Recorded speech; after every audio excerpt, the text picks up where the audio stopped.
Our main guy jolts awake, but right away, something feels horribly wrong. That non-stop beeping isn't his alarm clock at all. It's the cold, relentless heartbeat of a hospital room. Then boom, he's gone in that room, but one blink later he's alive again, snapping upright in a whole new bed, in a brand new room. He yanks open the balcony doors, and bam, there it is, a jaw-dropping castle floating in an endless blue sky. Beautiful day, he mutters, but yeah, that's a massive understatement for the kickoff to his brand new life. After he kicked the bucket in his original world, a literal goddess showed up, looked him straight in the eyes and said, "I can't bring you back, but I will give you a fresh start in a whole new world."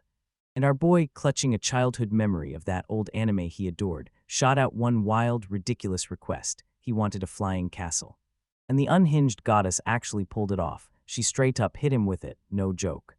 Now he rules his own slice of the world, drifting through sea and endless sky, staring into the horizon like, is there even a continent out there? Right there he storms back inside, and his footsteps thunder up the grand spiral staircase. He slips into the castle's core, an ultra-high-tech control room where monitors blaze across every angle. Right as he's soaking it all in, one of the screens suddenly erupts, flashing to life with a terrifying roar. Oh no, a dragon. Panic mode blares. He scrambles at the console like his life depends on it, desperately trying to recall how the defenses even work. He slams the button for a lightning strike, and a brutal bolt tears through the dragon, zapping it hard into the castle's protective barrier like it's getting erased. While he just stares, still shocked he actually pulled it off.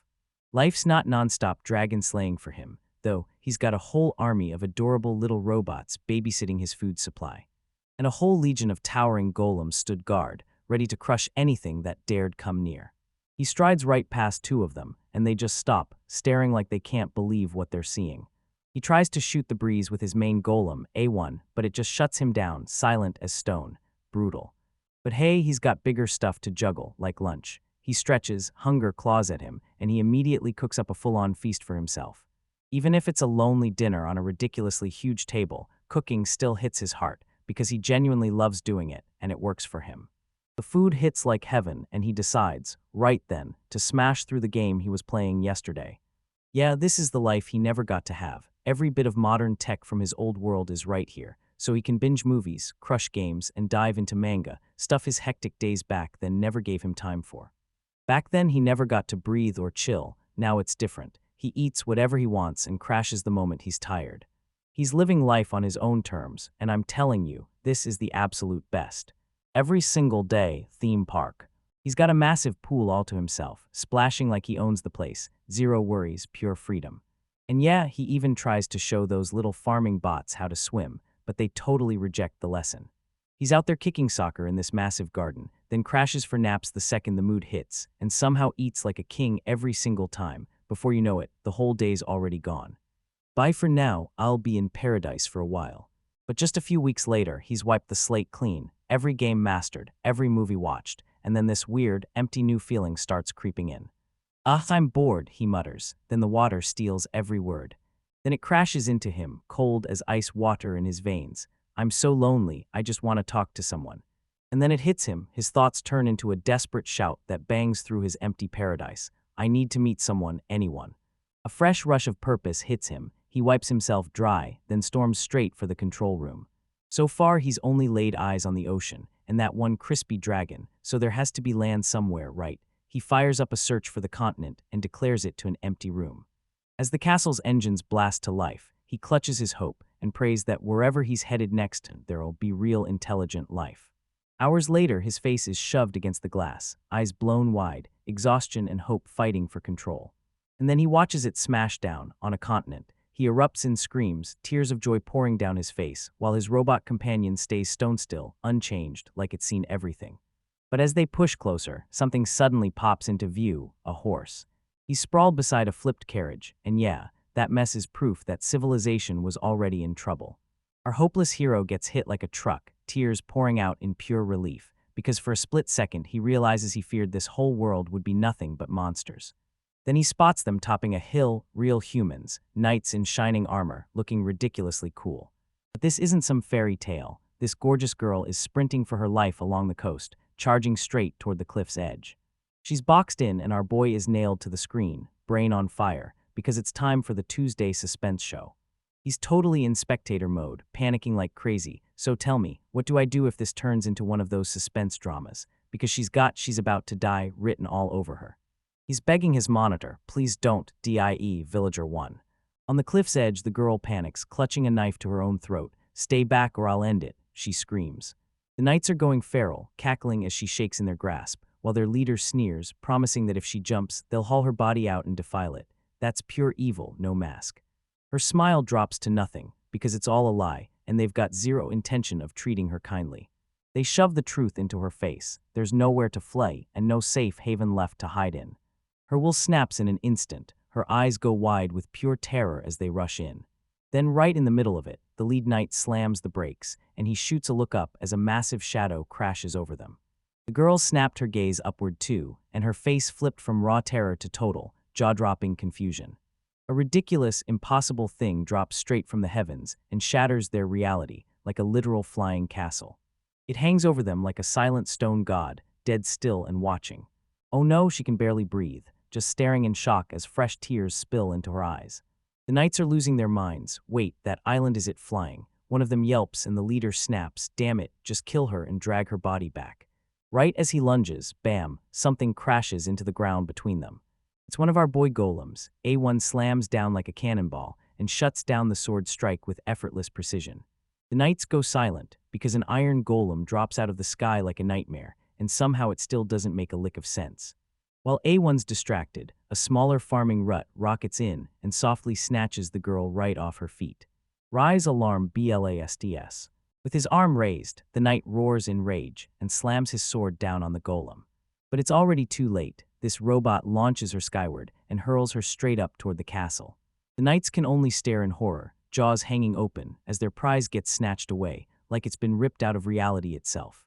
Back in the control room, our main man drops a massive sigh of relief. Hugh, that was way too close. His heart won't slow down. What a nerve-wracking gamble, but betting on A1 paid off. Thanks, now comes the hard part, he tells himself, pacing in tight, nervous circles. He has to smile, welcome her, play it cool. It's been forever since he's seen another human. He catches her right as she's being set down, trying her hardest to look harmless, then blurts out, "Ah, hi, do you know Japanese?" with a shaky smile that screams he's nervous. Caught in the day's total chaos, the girl snaps under the pressure, fainting hard as she collapses straight into his arms. Right in the nick of time, he grabs her, then it hits him. She must have been terrified. As he grips her, his eyes catch a strange scar on her neck. Wait, hold up, who is this girl? Later, he shoved her onto the medical bay beds inside the castle and made sure she was finally resting. A1 stares him down and, right after his awful joke about wanting a tan girl, lets him feel every second of it. The golem's got no patience. Then the diagnosis hits. She's not sick at all. She's just been starving and burning out from exhaustion. He gets a full bioscan, and the moment he locks eyes on her age and measurements, he's hit with this instant, crushing creepiness. He shakes it off and locks in the next move. All right, I'll make her a full meal. And hey, A1, tell me the second she wakes up. Meanwhile, the girl is stuck in a nightmare, forced to relive the same brutal, traumatic memory over and over again. Memory slams into her. She jolts awake with a gasp, panting like she just ran for her life. She scans the strange, fancy room in disbelief, totally lost. She first recalls that cliff, the golem, and how she didn't die, only to have that fragile relief snap into crushing despair, and she spirals into sobs, curling up and begging herself, "Why am I such a coward, so useless?" With a sharp click, the door swings open, and A1 steps inside. She jolts back in pure terror, but the golem just calmly hands her a brand new set of clothes. Still unsure, she reaches out and takes them. A1 pulls her into this enormous hall packed with an army of identical golems, all standing at attention like living statues, and the sheer scale hits like a punch. Are they gearing up for a war or something even worse? She can't stop wondering, because in this world, golems aren't just monsters, they're power. So big that even the kingdom's best court magicians couldn't conjure a force this massive. A1 steers her into the kitchen, and there our boy is, humming to himself as he cooks up something on the stove. In the morning, he whips around with a huge, friendly grin, and he chirps, "Ah, good morning." She's stunned right as he admits the robot swapped out her clothes while she was unconscious. And the moment she calls him Magician Sama, he freezes, so shocked he can only stammer, "Eh." He rushes to set the record straight, blurts out in Japanese, and that instantly eases the tension. Then she snaps back, demanding to know what he's planning to do with her, swearing she's completely penniless. "I'm not kidnapping you," he blurted, flustered out of his mind. "You looked like you were in trouble, so I called A1 to help you." He shoots her an apology for the scare, admitting that waking up in a strange room after getting attacked is pure nightmare fuel. He lines in and demands her name. She hangs back and timidly introduces herself as Illa, a simple villager girl, while he fires back his name, Taiki. Just as they're talking, a pot boils over and Taiki bolts to save his pasta before it turns into chaos. Beneath the blazing full moon, they drop into their seats and dig in at the grand dining hall. Alan slowly bites down, like he's afraid of what he might taste. Her eyes flare wide. "Oh, that's good." She starts devouring it like she can't get enough, and he leans in, smiling, telling her not to worry, there's plenty for seconds. She throws him a grateful look, cheeks burning, not only because of the food, but because he just saved her life. When she asks how many magicians live in the castle, a dark shadow sweeps across Taiki's face, and he snaps, "There's only me," the word alone landing like a weight in the air. And right there, he's so painfully alone that she can't even find the words to speak. She's totally stunned. He's running the entire fortress and commanding an army of golems all on his own.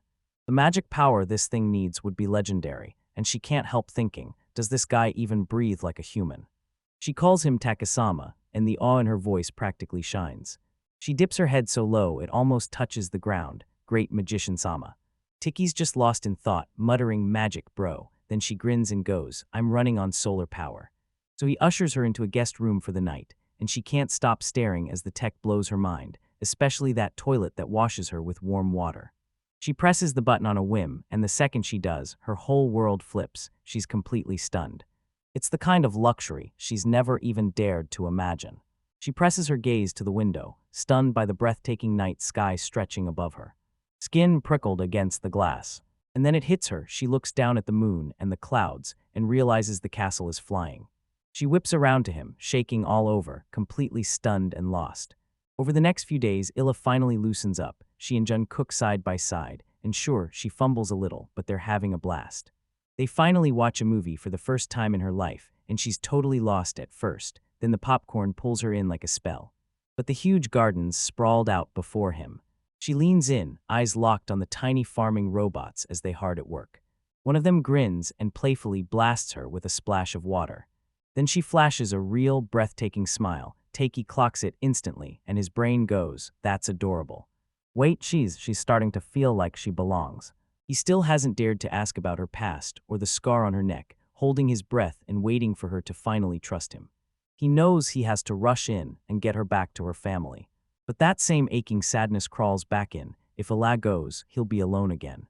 Then he squeezes out a shaky grin as she waves, stuffing the ache, hidden behind the H in his chest. Later, while she's prepping dinner, she casually drops one simple question, and it hits like a truck. "Where do you even get the meat? I've never seen a single animal here." Taiki's face suddenly darkens. He mutters something cryptic like, "Trust me, you're better off not knowing." Right before Ayla can shove the attack through him, a blaring alarm detonates across the castle. They sprint to the control room, and when they glance at the screens, a whole village flashes into view. A carriage is blasting through the woods at full throttle, tearing past the trees like it's chasing something impossible. Ala gasps, then she whirls toward the carriage driver, shocked as she spots beast ears and blurts, "A beast man."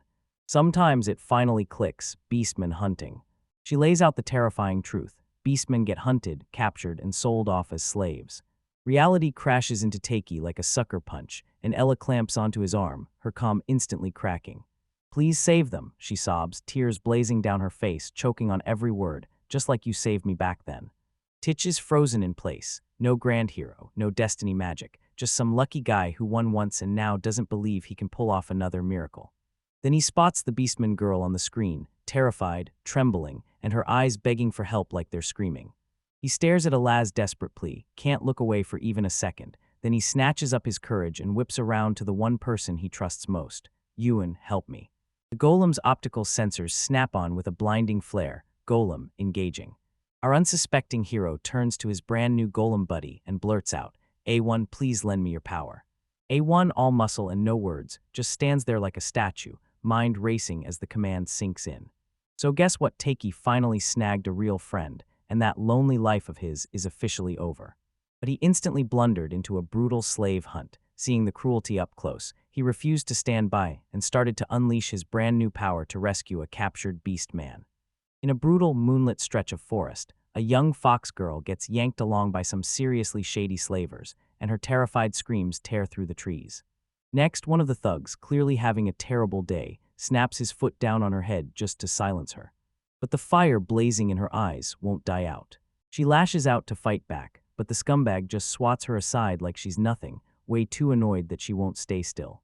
His partner snaps at him to calm down, warning that if he wrecks the goods, her payout drops, and they've got to hurry off to grab the enslavement seal.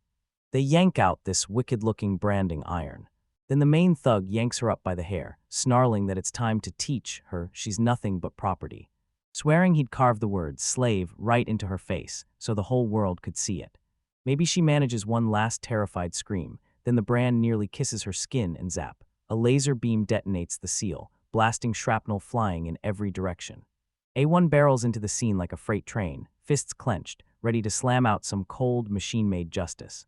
The slavers are totally thrown off. Agilum, what in the world is he doing here? They shriek just as A1 kicks things off with a brutal, percussive beatdown. A savage right hook slams into the lead thug's jaw, and he gets launched into the air. Our boy clocks that the guy's completely out cold, then tells A1, that's it, stop. A1, still the king of efficiency, nods at the knockout, then tosses the unconscious body into the trees like it weighs nothing. That's a legend. As soon as the trash is gone, Takei snaps his fingers and orders A1 to track down the carriage, hauling the other beastmen. The fox girl, still shaking from shock, can only think about her captured family. Finally, the scene snaps to A1's internal monitor. There the carriage wobbles on a cliff's razor edge, then A1 slams on the brakes and yanks it back from disaster at the absolute last second. Safe inside the floating castle at last, Elaz's heart is hammering, because that whole ordeal was terrifying, and Takei wastes no time apologizing for putting her through it. But she's only thankful he saved everyone, and she fires off the one question that matters most. Did anyone get branded with an enslavement seal? Our poor, hopeless heroes are completely clueless. Enslavement, what? But then he admits, straight up, he's never even heard of something like that back home. Pure terror hits his face when Isla explains that the seal is the cold proof someone's being treated like an object. She lays out the soul-crushing truth. They've got no rights at all, just ruthless orders, and they're forced to obey their master's every command. And if they dare to resist, that seal unleashes punishment. Sometimes it doesn't stop until they're dead. And right there, the truth slams down on our guy so hard it knocks the air out of him. Can they really, actually die? Why, that's the last straw, he snaps, calls the whole system cruel, and right then, and there decides to open his massive, floating fortress as shelter for everyone. When the rescued carriage finally hits the ground, Mayor the little fox girl can't take it anymore. Shock slams her, and she faints. Takei can't shake the feeling that the whole flying castle ordeal was probably a little too intense for her. The other beastmen are cowering together inside the carriage, shaking with terror and not knowing what's going on. But Takei does everything he can to calm the chaos, rushing in and asking, is anyone hurt? But just stare back, dead silent. La sees our boy struggling and rushes in. She hypes him up as the mighty magician who commands the castle and saves everyone. She swears he's nothing but kind, and get this, he doesn't have a single weapon. One of the men slams his name out like a declaration. But he's not buying it. He's never even heard of a magician named Takei, and he won't back down until someone shows him proof this isn't some crazy, carefully staged trap.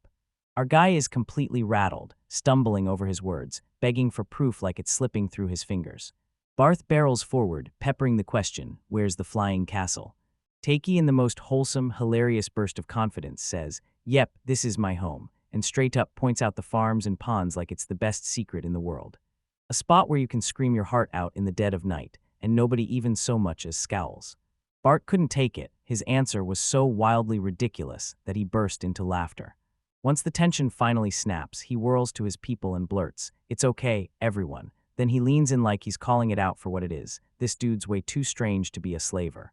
But while the others rush to the fainted girl and the elderly, Takei nods and says he gets why they're being so careful. He steps up and offers them a real home, right here in the castle. Bart feels grateful, but he shuts it down, because their people are being hunted, and he's got a sacred duty to answer. They swore they'd guard the shrine their ancestors built deep in the forest. They can crush bandits no problem, but when slavers snatched a hostage, it left them reeling and totally powerless. It might be gone right now, but if they crawl back in and grab another hostage, it'll snap right back into that same nightmare again. The family's ripped apart. Bart swears he'll protect them, but Tolene knows they can't keep this war going by themselves. She decides it's the safest move for her and their children, so she locks in at the castle. Bard's heart shatters, yet she still nods and yanks you in for a bone-crushing hug. Mir, shaken to the core, breaks down begging, "I can't see everyone again." Then everything crashes sideways. In a blink, Mir snatches Illa, shoves a knife to her throat, and roars, "Let everyone go or I'll kill her." Bart was in full panic. "Mir, what are you doing? They saved you us." Ela is freaking out, and Takei, always the smooth talker, spills awkward stammered words like, "We're just temporary roommates." The mayor snaps back, realizes her mistake, blurts out a full apology, and instantly frees Ila. Her father is mortified, but Illa steps in with pure kindness, soothing the crying girl. While she reassures Mira that it's fine, she admits she was only trying to protect her family the best way she knew. Takei tries to cool things off, then he offers to escort anyone who wants out back down to the ground.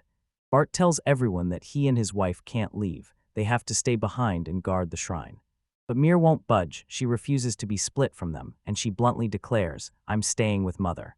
Her parents protest, but she doesn't budge for a second, her decision is already locked in.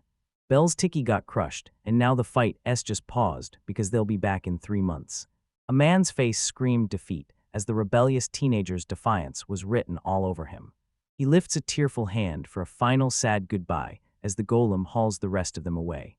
Tolene's family, her son and her daughter, Schneebo, stayed behind, and they bowed in deep, heartfelt gratitude. Takei, overwhelmed by the stiff formality, blurts out that they should just act like normal people. Once the formal introductions are done, the stage is officially set. We finally get to meet the mayor, officially, for real. Tolene leans in and begs Takei to look after her tomboyish daughter, and somehow, the entire moment turns out way sweeter than you'd expect. Takei spots Mir bleeding, snatches her along, and rushes her straight into the castle's medical bay. It's basically magic that whips wounds shut and heals people.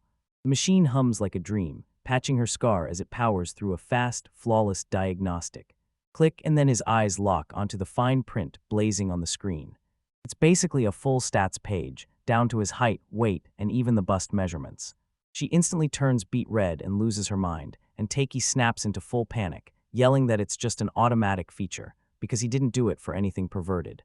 While they snicker at his wild explanation, he darts to a new topic. "Hey, how about we grab some food?" All right, everyone jumps in and pitches together to cook. Talon tells Takei to get ready for whatever those other magicians have in store, and Takei is left totally lost. Ella breaks it down right away. She figured a whole crew of magicians was required to keep a castle this massive standing. No way 2 people could do it alone. The kitchen feels bright and cheerful, and everyone can't stop staring. Those fresh vegetables look unreal. Ella leans in and teaches me how to cook, step by step. Our main guy looks totally satisfied, like he's itching for the fun to start. They drop into their seats and dig into an absolutely wild feast. And the beastmen go totally wide-eyed, because these flavors hit like a full-on knockout. Meanwhile, Takei loses it completely over a bowl of white rice, rage and tears crashing down like he's questioning his whole destiny. "Oh Rice, you're the heart of my Japanese soul, so why won't they just accept you?" Mir, still totally baffled, takes a bite, and her eyes instantly flare with pure, delighted wonder. Takei's eyes spill with pure joy, then he grins and swears, "I'll make everyone love you with rice." This dude's a national treasure. Then later they roll out for a tour of the castle's outdoor farm. Where those tiny robot gardeners blow the newcomers' minds. Everyone, this is a genuinely good time, and you're about to feel it. Takei gets praised as this legendary magician, but the second the attention hits, he flusters hard, still scrambling to explain how he managed to come back with all this, even after he died. Tolene and her family jump in to help with the harvest, determined to repay his kindness. Desperate to help in any way he could. He's crushed inside, but he still flashes a bright smile and accepts it anyway.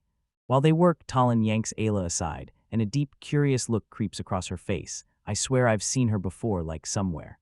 From his balcony, Takei watches the whole scene unfold, grinning because everyone finally clicks. He points at a city he spotted from the sky, dominated by 2 giant towers that tower over everything. Ayler spots it instantly, Vish Town, and he knows he just stepped into the claws of the aggressive Brow Empire. A warmongering nation has been mowing down its neighbors. She even remembers the kingdom she once called home. Active, she keeps telling him near their border for what feels like forever. He beams and thanks her for telling him. La's stunned because a legend like him shouldn't act this humble, and that thought crushes her, making her feel powerless, like there's no way she can save anyone. And then boom, he flashes her the most real, heart-melting smile that makes everything feel warm again. And she can't stop herself from blushing, shaking her head, insisting she's nowhere near worthy of his kindness. Then everything in our boy turns serious. Ella, listen, I'm not someone who deserves your kindness. He locks eyes with her and asks, so, what would you think of a story about someone who crawled back from the dead? He suddenly loses his nerve, laughs it off as some scary tale, and tells her to drop it and forget the whole thing. But instead of staying quiet, he launches into a rambling rant about how incredible the castle is, like it's the greatest thing ever, despite the fact that he can't use magic at all. Then beep, a giant warning sign erupts in front of them, and something is barreling straight toward them. They crane their necks and spot a figure hanging in the sky like it's a person. A man with long, flowing hair glides through the air like he weighs nothing, eyes blazing with pure intensity. A real magician, straight up. The man whirls around and barks, "Your Majesty, get down and take cover." Then the camera swings over to a new floating structure. There, a decrepit old king slumps on his throne. The king snaps his gaze upward, and a truly terrifying, predatory grin blooms across his face like a threat. That creepy smile locks onto our hero, and he's left standing there, stunned, frozen solid, and terrified out of his mind. Turns out he's already clocked our boy's legendary flying castle. Takei himself is sitting on the throne, looking as majestic as he is horrified. Just a few hours back, the capital was in full meltdown. Alarms screamed, guards scattered, and everyone shouted that an unidentified flying object was tearing straight toward them.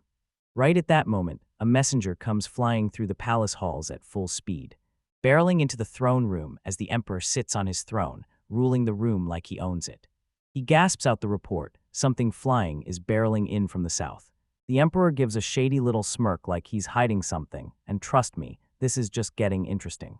The emperor barks, "How fast is it?" And the messenger shoots back, "Faster than a horse, by tomorrow it'll be in the capital." Hearing that, the old man erupts into savage, cackling madness, storming away with his poor body drenched in sweat, buckets and all. The emperor thrusts out a bony finger and calls Afa, his top elf commander, straight into action. "Grab your magicians," he barks the order. "We're going to take a look at this." One of his ministers rushes in, announcing that His Highness will be coming along with them. Before he can even finish, a cautious advisor bursts in and screams that this is way too dangerous. "Oh, sweet summer child, you just messed up big time." The emperor's faces darken. "What, you really think you can oppose me?" With a lazy flick of his wrist, he yeets a burst of energy straight through the advisor and his guards, obliterating them as their screams ricochet through the throne room. He drops to his knees and begs for his life.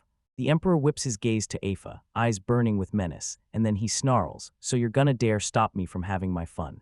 From the throne of his own castle. The emperor finally gets a clear look. Our boy's just discovered fortress, a real island floating high in the sky. A castle floating high in the clouds, like it's daring the sky to challenge it. So beautiful it brings tears. One single tear rolls down the old man's cheek. A single tear drips from a heart that's nothing but greed. "I need to," he snarls through laughter, completely unhinged. Man, up on that floating castle, our crew's staring at this absurd spectacle, while the bee-skin guys are freaking out because the emperor's got this super long, ridiculously hot, long-bearded look. Meanwhile, our main guy is totally losing his mind. He can't believe other races even exist. Then Heat Huffed turned to Illa and grilled her about the emperor. And her face drains of every drop of color as her heart hammers in her chest, locking eyes on the tyrant below. Takei clocks her panic right away. "Isla, hey, can you hear me? Are you okay?" Suddenly, she yanks his shirt tight, trembling all over, and those eyes spill with raw self-hatred, before ripping himself away and blurting out apologies again and again. Without even thinking, he yells for A1, "Take her to the medical room," and the second he sees her reaction, he's stunned. She's absolutely terrified. He shoots the emperor a quick look over his shoulder, and the chilling aura comes rushing back like a bad dream. Yeah, that dude looks like the kind of monster who'd stomp on people just for laughs. A1 calls it out like it's crystal clear. Brow Empire's already seen those guys, and you know they're about to hit them with an all-out attack. Takei tries to play it cool, banking on the castle's defenses, but he's shaken. He never dreamed other humans would come for him. Just then, another resident bursts in, yelling that Ella overworked herself and collapsed. Next, the beastkin huddle together, mouths buzzing with gossip, all wondering if that Empire magician is here to scout them. Takei flashes his leadership and reassures everyone, As long as we stay inside this castle, you're safe. They all erupt into cheers as they stare in disbelief. This guy is out here running every single golem himself. Later, our hero looms over the sleeping Allah. A surge of resolve slams into him. He can't fail now. He's got to shield everyone who trusted him, and he has to bring Ella home safe. That castle holds insane power, but only he can take the reins and wield it. He stares at it, breath caught. Can he really control this monstrous power? He shakes his head, snaps back to reality. Worrying won't fix a thing. No, it's time to move. He orders A1 to keep watch over ELA, then slams the system command to open every single program, and a wild flood of data crashes into his vision. But instead of getting overwhelmed, a grin explodes across his face. He can't wait to learn every single one of its functions. So he can finally kick back and have a blast with everyone. Allah jolts awake with a sharp gasp. Up then her first thought hits like a punch. She's such a coward. She whips her eyes around for Takei and spots him slumped over the main console, dead asleep, and drooling like he's totally passed out. He's mumbling in his sleep, "I'll protect everyone," and deep down, he swears this place is totally safe. Life sweeps over her, and the moment she sees it, her face turns tender, her heart just fully melts. A1 hustles over a blanket and slowly, carefully throws it over him like she's shielding him from the world. Whispering, "Thank you so much, Taiki-sama." Back on the ground, the Emperor is still stuck on his obsession, and he's already roaring, "This is magnificent, it's gonna be mine." He commands Afa to grab a squad and seize that castle, promising him and his whole family a promotion the moment he succeeds. He thrusts a ring into their hands like it's a badge of command, and he drives a blade to Ifa's throat, hard enough to make his point crystal clear, then tells you, "I'm counting on you," with zero room for failure. Soon, General Violet, the one and only, struts right in and needles Ifa about the Emperor's brand new toy. Ifudge blurts out that the castle's magic is on a whole other level, way past anything he's ever seen. He spots a tiny golem on the island, and that detail snaps Violet's attention right into place. She cackles and swears that no matter how high-tech their gear gets, the Empire's golem is still the strongest thing on Earth. And after all that wild scheming, our boy is still out cold, just getting a sweet head pat from Illa while he snoozes peacefully. After a fast mental rewind of his chaotic new life as an Isachide salaryman. Once again, our hero is sprawled out cold, face first in exhaustion after hammering away at the castle's secrets. While he's out, the rest of the residents tear into their new home, exploring every room like it's an adventure they can't wait to survive. Home where he stumbled on automated mills and water purifiers like they were hidden treasures. They're buzzing with hype until they finally lay eyes on it. A gorgeous swimming pool glittered like it was packed with pure starlight. It's official, this turns into a full-on pool party, and Isla starts handing out swimsuits like it's chaos in the best way. And after a quick pause, they decided to own just how flashy they were. The girls huddle up and push Illa to come with them, begging her to join their crew. But she freezes on the spot, and her gaze drops straight down. One of the Fox girls leans in and softly asks, "So, do you hate the slave mark?" Like Isla shoots her eyes up at Resolute and says, "Yeah, I was branded, but I'm not ashamed." Then she turns to Takei's kindness and vows that now she gets to live freely, she's gonna repay him. While they're already going full splash fest in the water. But Illa is still stuck on the sidelines, watching everything unfold from the edge. Her swimsuit is stealing everyone's attention. And before she can breathe, the other girls start swarming in, grabbing her in playful fits of giggles. They lean in and swear to her that nobody gives a damn about that slave mark on her skin. Out here, everyone's living it up because Takei treats every single person the exact same.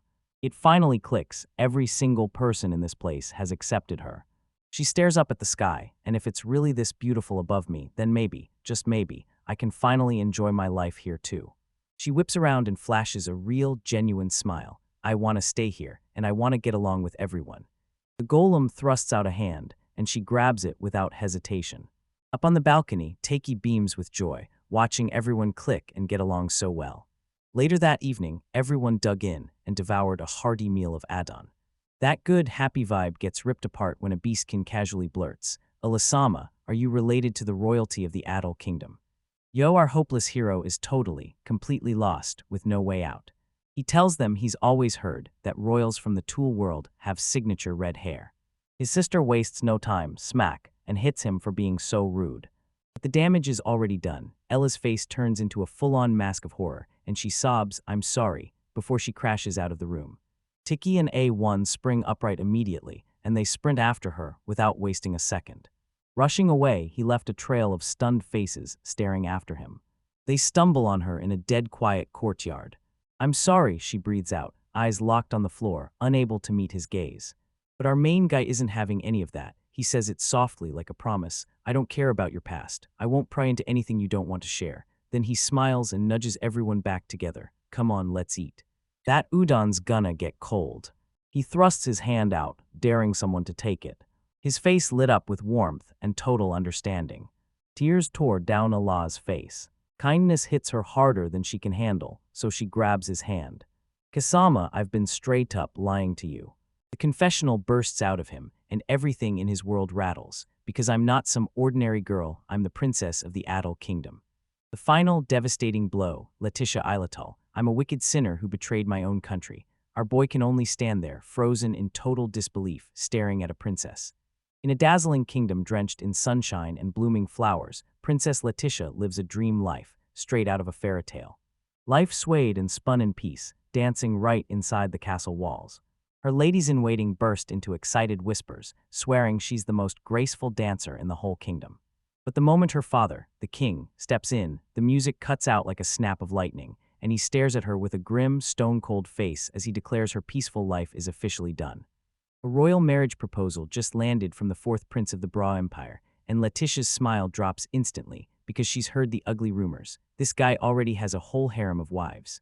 The king's face darkens instantly, like the air drops 10 degrees, because he says the number just fell, and the icy chill in his voice is a flashing red warning. She tries to protest, but her father slams her down on the spot. No debate, no second chances. This is for the kingdom. Raised to do her duty, Letitia can only bow in defeat. "I understand," she whispers, and the life drains from her eyes. Later, her maids rush in to congratulate her, but the whole celebration feels empty. She won't marry a stranger she's never even laid eyes on. Anxiety is chewing her up from the inside. How is she even meant to live with his other wives, and who is he really underneath it all? Out of nowhere, a guard bursts in holding a present, right from his new fiancée, and it's a dazzling ring meant to seal their engagement. Her maids start buzzing with hope, waving her over and practically begging her to crack open that ornate silver box. She lifts the lid, and the room erupts with blood-curdling screams. Inside isn't just a ring at all, it's a severed finger wearing it. The guard doesn't even blink. He confirms the horrific scene, and Kumlegan starts reading the letter that came with it. The prince's words are straight up unhinged. He calls that finger a treasure, and basically can't wait to let loose and play with Letitia the second she slips the ring on. It's dropped on the last person, meaning the one who wore it before is gone, and now it's useless. Dread slams into them. The so-called maids beside her aren't servants at all, they're magicians, and they're there to brand her with a slave mark. The guard just nods. "Yeah, I know it sounds brutal, but it's the truth. His Majesty already has everything lined up. And that guy, total savage. He delivers this nightmare like it's no big deal, reading it off smooth as a grocery list." First, Letitia's world caves in, because her father didn't just marry her off. He sold her dumping her into the hands of a cold-blooded monster who tortures women until they finally die. And even her own father knows. He can't ignore it, because he knows they're sending his daughter straight to die. So he closes in, and she jerks back in pure terror, screaming at him to stay the hell away. But all he spits out while that searing hot brand bites into her skin is this one thing for the kingdom. With despair burning in her chest, Letitia steels herself and makes the call. She's going alone, and she won't let her loyal servants get dragged into this nightmare with her. She stares her friends in the eyes, saying goodbye to her home, to everything she's ever been, knowing she'll never lay eyes on any of them again. That night, her escort finally pulls up at an inn, and just like that, she's left sitting all alone in her room. She spots it outside. The gate is left wide open and totally unguarded, like the universe just handed her the perfect chance. Her mind is a total storm, and with every heartbeat she clings to one brutal truth: her duty is to die for her kingdom. But that primal urge to live screams back at the world. So tell me, does she really have to die? In the blink of an eye, she makes her choice. She lets the ring fly, bursts through the door, and sprints like her life depends on it. Life she doesn't ask for much, just one shot to breathe, to watch another sunrise like it's a miracle. And that's the heartbreak she spills to our main guy, Taki, the one who tracked her down and pulled her to safety while she was still running. He leans in and listens, and his heart breaks for her. Her guilt crashes down on her like a tidal wave. She feels like a monster, a total traitor who sold out her own country just to save herself.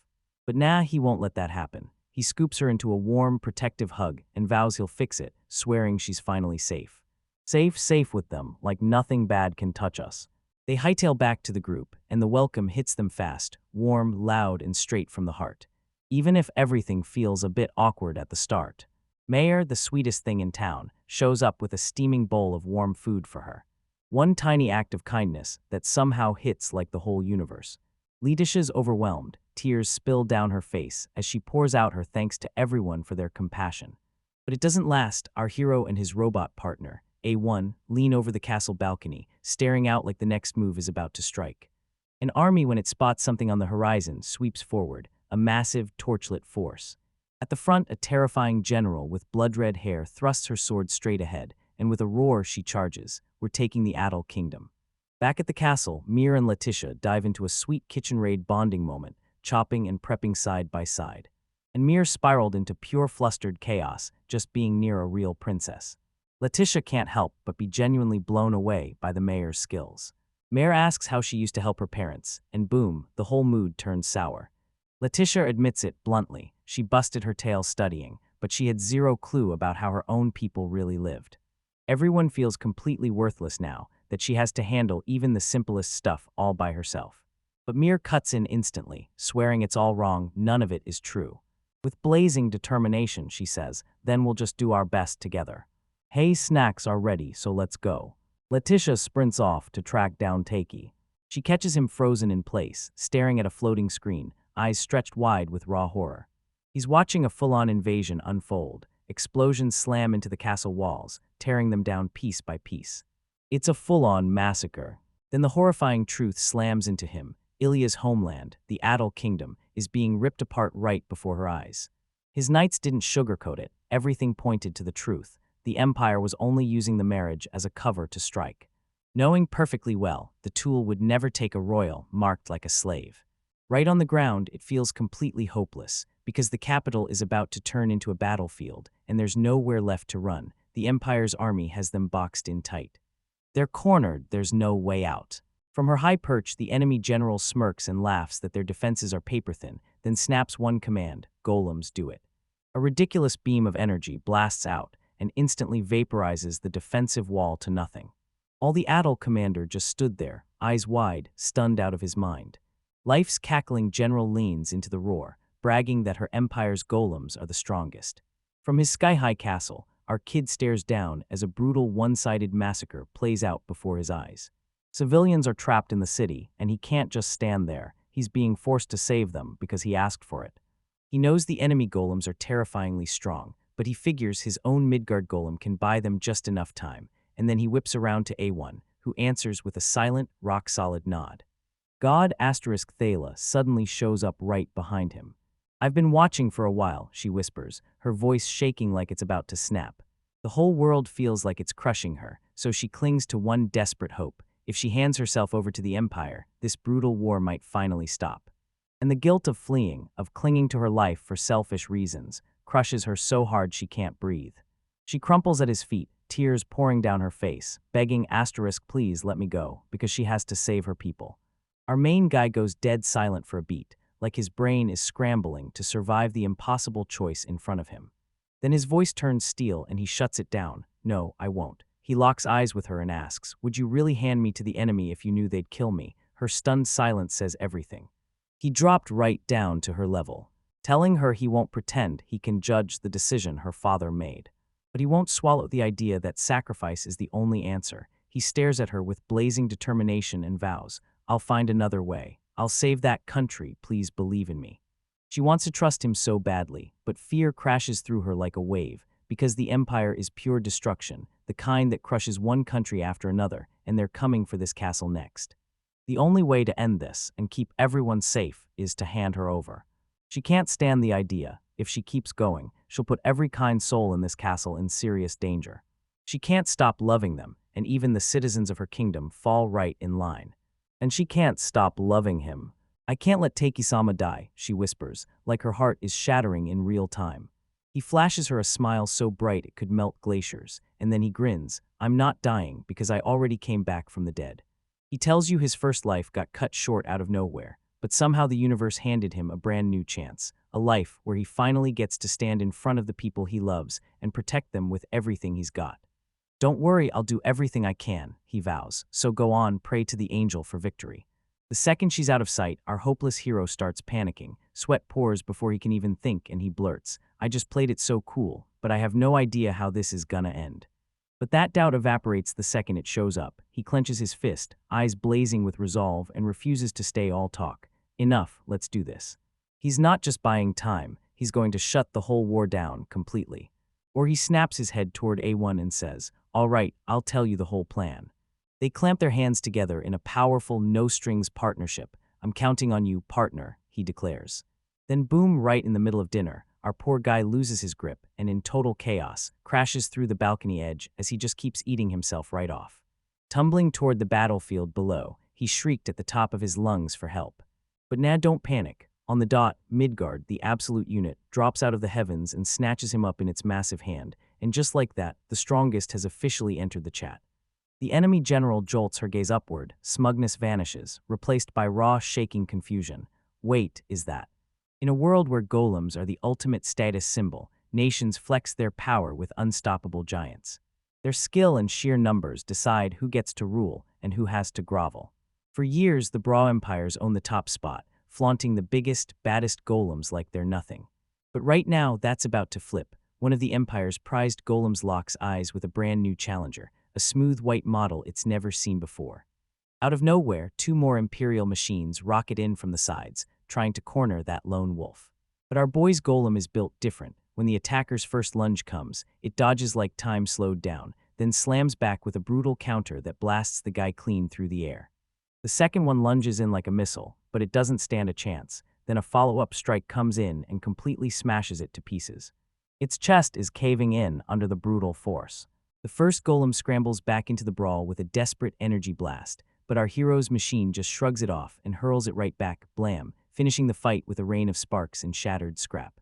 General Violet, the enemy commander, is utterly stunned, while her own troops scream in panic, yelling that they've never, ever seen a golem like this before. Ignoring her orders, two of her subordinates get reckless. Damn it, I'll stop my golem. One yells, and yeah, me too. The other jumps in, and then mine also. Then they unleash their own units and snap the white golem inside a deadly magical seal. For a split second, they swear they've won. Then the golem flexes, the seal's glow fractures and shatters into a million shards, and it breaks free like it weighs nothing.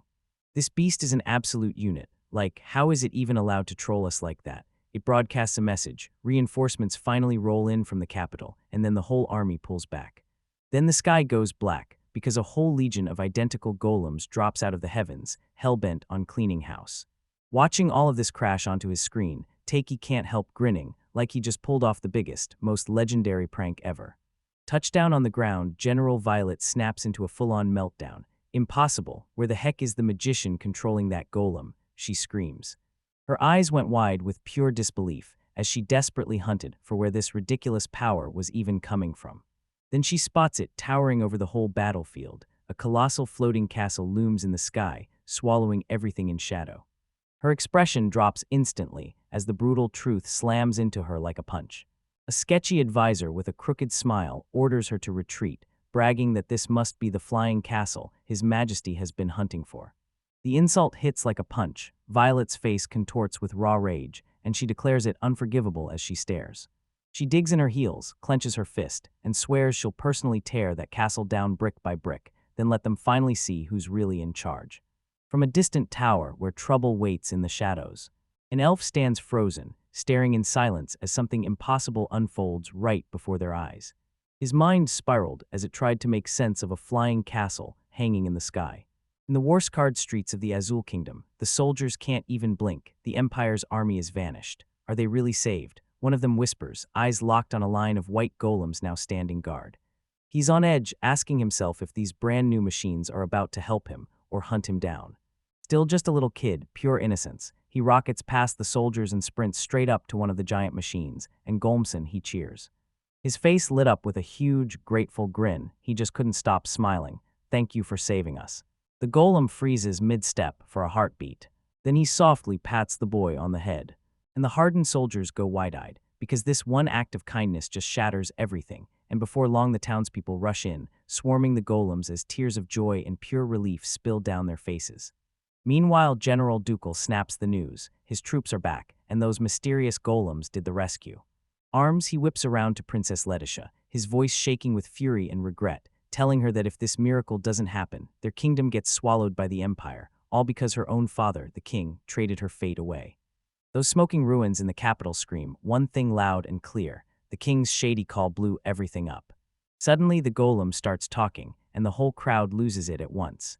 Tiki's voice crackles out of the speakers, calm, steady, like she's got control. Then the truth hits. The one talking isn't some robogolem at all, he says. I'm just using the phone system. He steps up and introduces himself as the owner of the floating castle. He points at his ridiculously epic sky fortress and tells the stunned general, straight up, that he's willing to talk. Like I've got something to say, me, he says with a grimace, and the golem just cuts in. So come on, I'll welcome you to my castle. Back in the control room, Letitia's face screams worry, but our boy just flashes a calm, confident smile. It's fine, leave it to me. Me later on, right after we pulled off the rescue and saved the Azul Kingdom. Our crew finally kicks back for a well-earned tea break while the beastmen are still reeling. You saved a whole country, they ask, stunned, but our hopeless hero just shrugs it off, saying he only went with the flow, and honestly, his mind is already on dinner. Now huge guests from Azul are on the move, heading here for a serious discussion. The whole castle buzzes with chaos, and Isla's face tightens like something seriously wrong, and wondering if they'll pull off a meal before time runs out. Everyone else is panicking, convinced this is just some kind of party. But Taki doesn't stop there. He drops a wild new plan: skip the fancy meal and hand the vegetables from their farm straight to the people of Azul. He knows the whole city is in ruins, and people are starving to death. Letitia's eyes light up. She's clearly shaken by his compassion. And just like that, everyone jumps in and agrees to help right away. Taki can't stop wondering if they'll like the rice, and Letitia just stares at him, then her heart softens instantly. Meeting our unsuspecting hero, S about to get hit with a personal crisis, and the real question is, what on earth is he supposed to wear for this diplomatic meeting? He's never acted this formal in his life, and now he's straight up panicking, freaking out like crazy. He races through possibilities in his mind, trying to paint the picture of a flawless man, but deep down, he knows he just isn't built for that kind of perfection.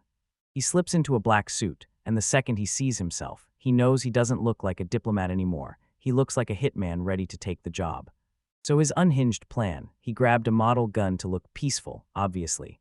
Right then, Letitia strides into the room.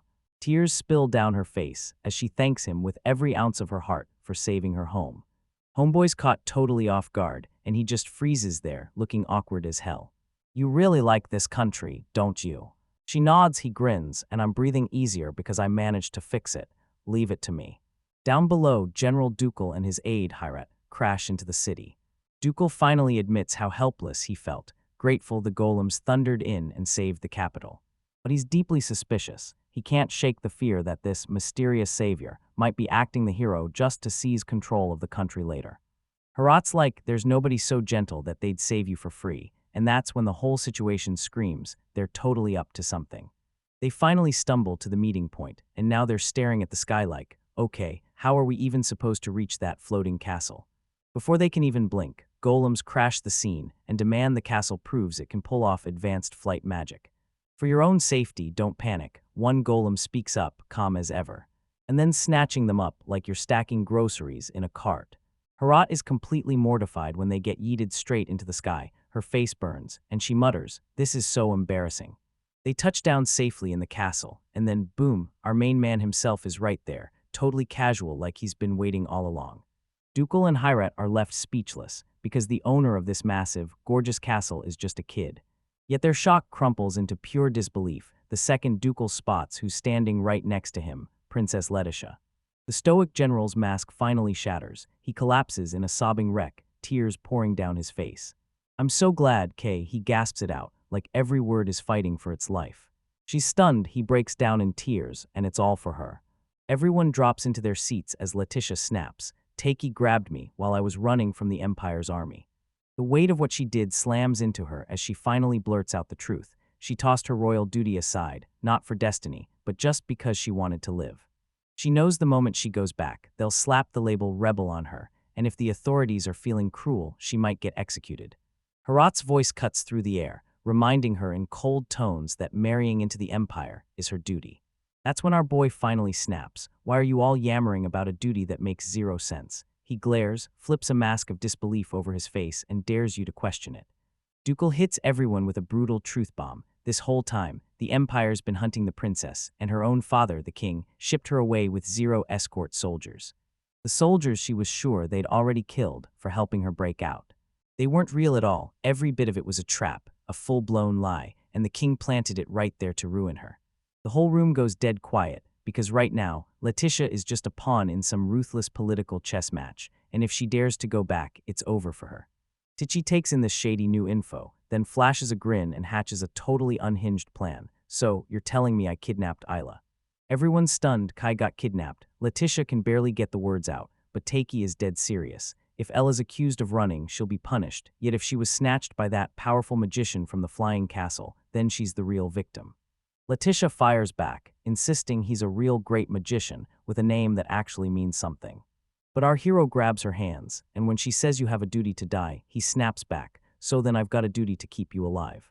He vows that as the master of this castle, it's his job to guard every life he saved and make sure they all live safe, smiling. Please, yeah, then I'll step up and do my duty. He whips around to the stunned general and his aide. I can't bring her back, he says, dead simple. Finally, he's determined to shelter Letitia inside his castle, and he needs their help to pull off this massive deception. Please, he says with a confident grin, join me, be my accomplices in this. The word hits Azul's king at once. Someone tells him the floating castle's master is ready to forge an alliance. He's going to snatch Princess Letitia and use her as leverage, and as long as Azul keeps things friendly, she stays out of danger. The moment it happens, the king's advisors explode in outrage, then the king snaps them shut in an instant. He also gets the news about this massive food shipment sent straight to the capital. He's clearly thrilled. You knocked it out of the park, he tells his messenger, and the real purpose behind his move stays a total mystery. Back in the castle, Letitia leans toward the window, and for the first time in ages, a real smile lights up her face. She spots Tiki sprawled on the couch, completely relaxed. She thanks him again, voice shaking with emotion. Honestly, I can't thank you enough for everything you've done. Then she leans in and promises to spend the rest of her life repaying his kindness, one step at a time.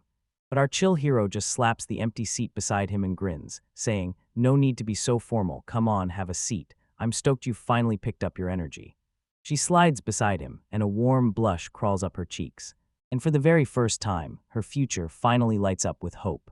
After the battle ends, one of the elves is devastated. He missed the big moment. He can't stop wishing he'd seen Takei's golems crush into action and rescue Azul.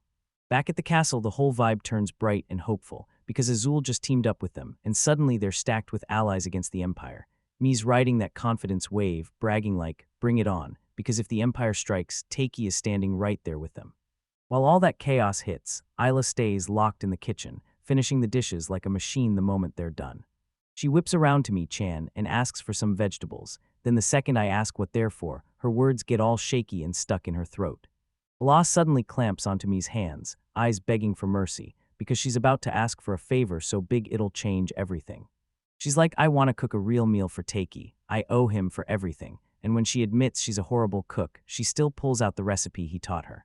She had one request, have Chan just watch her, so she doesn't accidentally torch the whole castle down to the last brick. La is already spiraling, panicking that she'll mess up the firepower or slice the chunks way too big. But Mi-chan, absolute best girl energy, lights up with non-stop support, reminding Isla, we're comrades, and pushing them to give it everything side by side.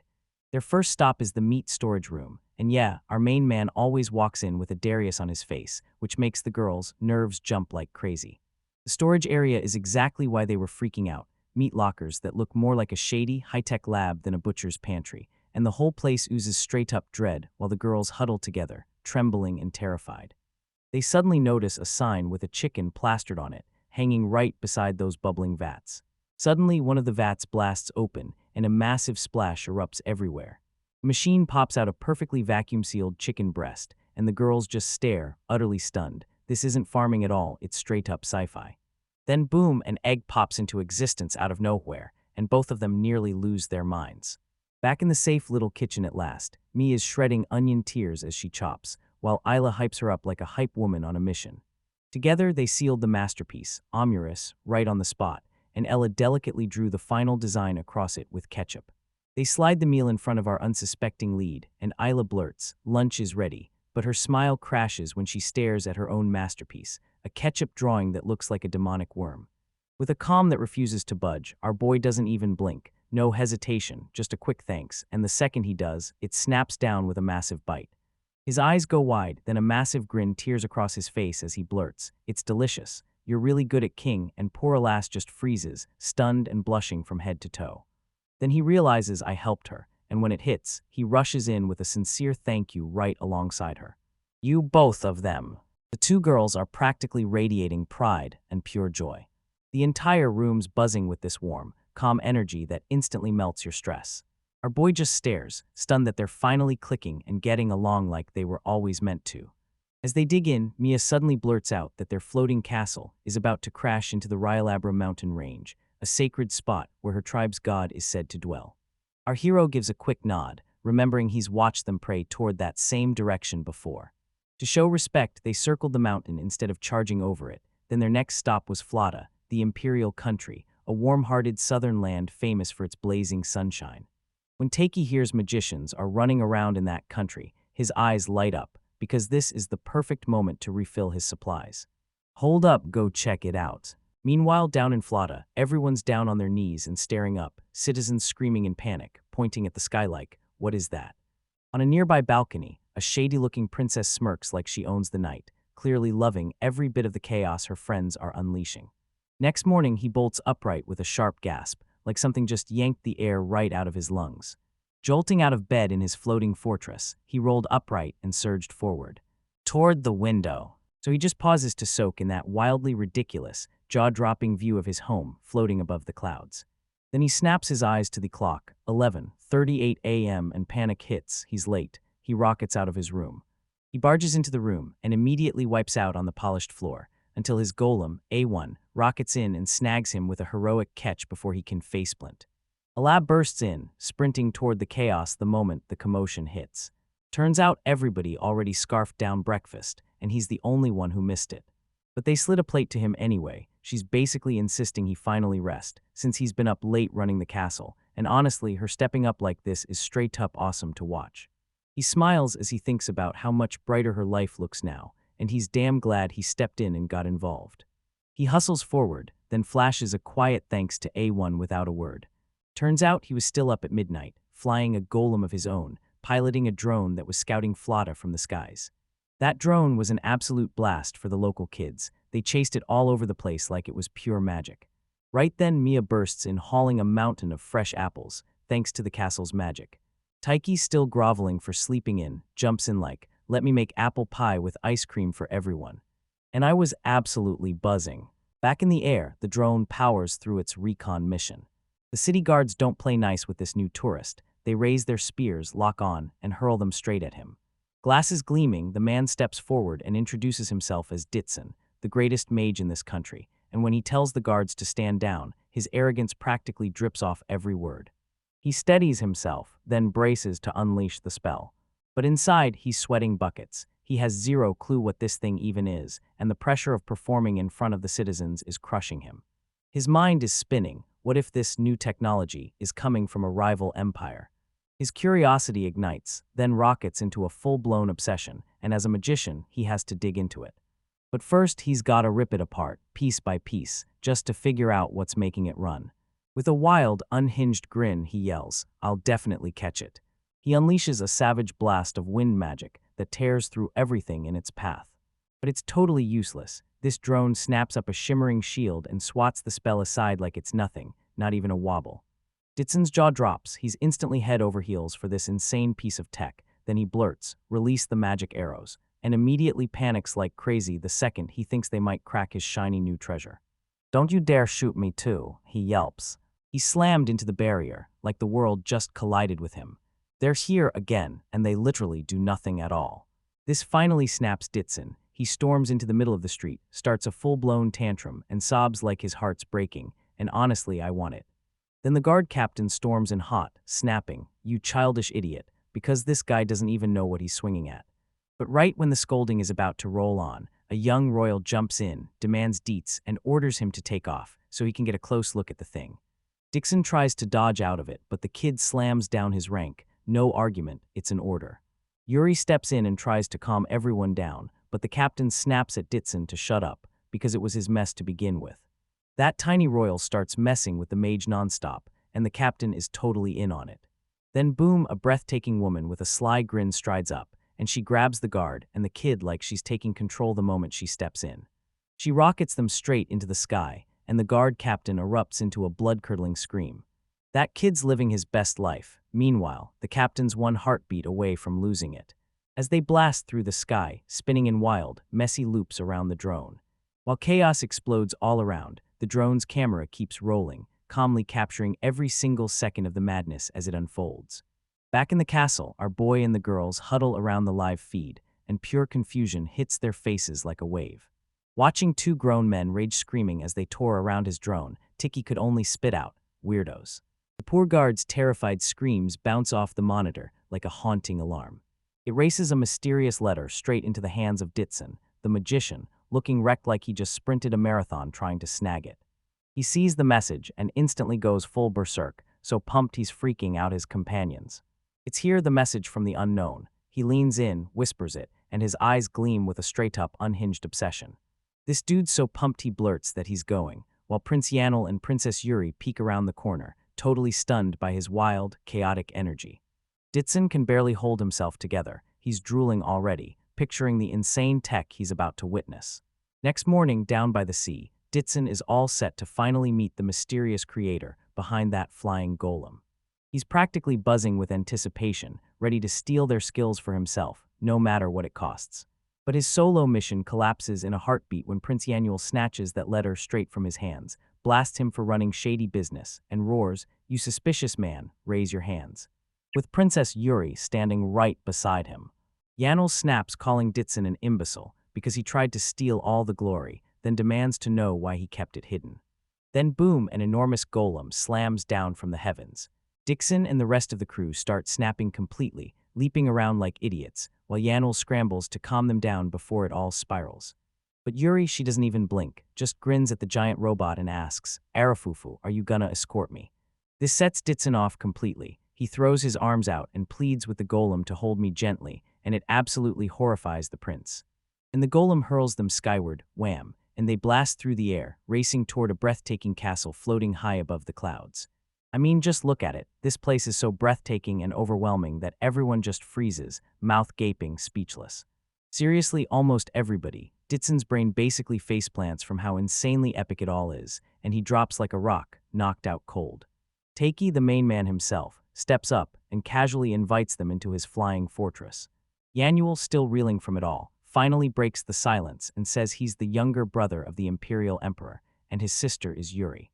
Right off the bat, our unsuspecting lead throws his name out, Ashihara Takei, the guy running the entire operation. They lock hands in a handshake that feels painfully official, like a serious meeting thrown into the middle of pure chaos. Yanuel snaps into full alert mode, squinting at our boy's weird t-shirt like it's a clue, while a worker golem slides in with drinks. Meanwhile, Ditson's got the reboot done, and now he's in full fanboy overdrive, panting hard as he gushes over every kind of golem. Yuri lets out a heavy sigh and tells her brother to back off, let the nerd have his moment. And yeah, our hopeless hero kicks things off by throwing out a heartfelt apology for storming into their country with his drones, without permission. Daniel corners him for answers, but the guy shrugs it off. "Nah, I was just thinking I'd look around." He swears he just wanted to get a feel for the place before he went shopping, but the prince isn't buying that excuse for a second. Then the refreshments burst in right on time. Daniel snatched up the glass, and the moment it hit his hands, his jaw dropped. Holy crap, this is his first time seeing something this beautiful. Right there, Yuri zeroes in on the plates, then hits you with the craftsmanship and the pure, ridiculous quality of everything. Then she shoves a snack into her brother's hands, and boom, his whole world tilts because it's unbelievably delicious. The Fox girls brag to everyone that Takei-sama made it himself, like, obviously. And Yuri hands some to Ditson, but he's still acting weird and all flustered. The instant he wakes up and takes one bite, that flavor nukes his mind. He crumples to his knees and howls, "Plak me your disbal." His own retainer snaps right back, demanding to know if he's actually the owner. Then the old man lashes out, stomps Ditson to the ground, and rips into him as a scoundrel, saying he's plotting to betray his own country just to get his hands on some new tech. As the chaos rages on, Mia blurts out the truth. Yuri isn't just any mage, she's a powerhouse magician.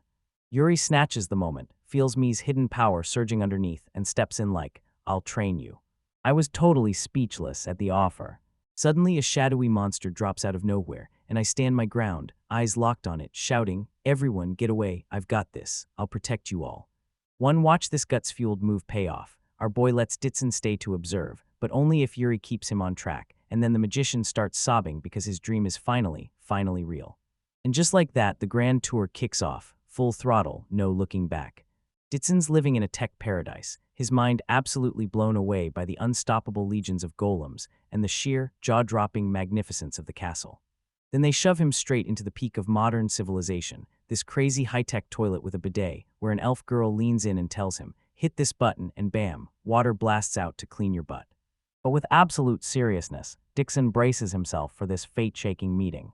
He slams the button, boom, everything in his life flips forever, and he erupts in pure, unfiltered cackles of joy. This dude thought he found true love, until he realized it was literally a toilet. Next morning, Yanel jolts awake feeling totally refreshed, like that comfy bed just repaired his whole soul. He strides right into the most cursed scene imaginable. Ditson is literally spooning the toilet in sweet nothings like it's a partner, and poor Annual is just muttering, disgusted and utterly done with this guy. Our boy's right there too, holding the camera up and chatting nonstop, while everyone else is on edge, panicking that something's about to go sideways. But the magician finally found his calling. Shup screams, "I'll burn my whole life right here, tell them I died." Yuri decides she's staying too, but not for chaos, for one solid reason: she's going to teach me magic. Dixon bursts with jealousy the second he hears it, insisting he's the one who fits her as her teacher. Mia swings in with a brutal shutdown, crowds his space and snaps, "No, I'd rather have Yuri-san." Ouch, his magician ditched his station to hit the toilet, so Yanel has no choice. He bolts back, swearing he'll come by again soon. A brand new alliance gets forged, and the whole moment feels electric with happiness. For most, Ditson gets yanked away, kicking and screaming. No, he begs them to stop, right as the golem hurls him back into reality. And just like that, the flying castle slips out of sight, tossing a blazing legend into the world behind it. But rumors fly faster than word in a loud, bustling city, and a mysterious hooded elf has just caught the buzz. Meet the imperial country of Flata, and the jaw-dropping flying castle that rules the skies. A few days later, back at the castle, Mia's thriving like crazy under Yuri's careful training. She locks in with ruthless focus and unleashes a perfectly controlled blast of magic. And Yuri's straight up blown away. "Whoa, that was awesome." She cheers, because that kind of power is proof that Mia's talent is absolutely unreal. But right then, her family storms in, bursting with joy and pride over every step she's taken. Yuri suddenly falls in love with life here, in this magical place. It's been one wild ride after another. Meeting a kid with talent like mine was just the start. He dives into the divine sweets and whips them up like it's his next big obsession. She takes one bite of that jiggly pudding, and boom, she's instantly ripped straight to heaven. Tiki points at the pudding and goes, "This is unreal, right?" as Yuri grins and says she could demolish it all day. After a long stretch of silence, the girls finally start swapping sweet plans, gushing about every other treat they can't wait to get. But Mia doesn't buy into breaks, she's all momentum. "I'll be useful to everyone," she thinks, and her resolve only grows tougher. Her mind races through memories of her village. The moment her peaceful life got ripped apart flashes right before her eyes. The trauma from what happened before burns like fire in her heart, and I swear, I'll never let Mother or anyone else go through it again. With a ferocious roar, she rips into action, unleashing her power, and swears she'll get stronger so she can protect every last one of them. Takei and Isla stand there, wide-eyed with awe, and a worried twist in their expressions. Our boy begs A1 to watch over her, because he's terrified she'll burn herself out trying too hard.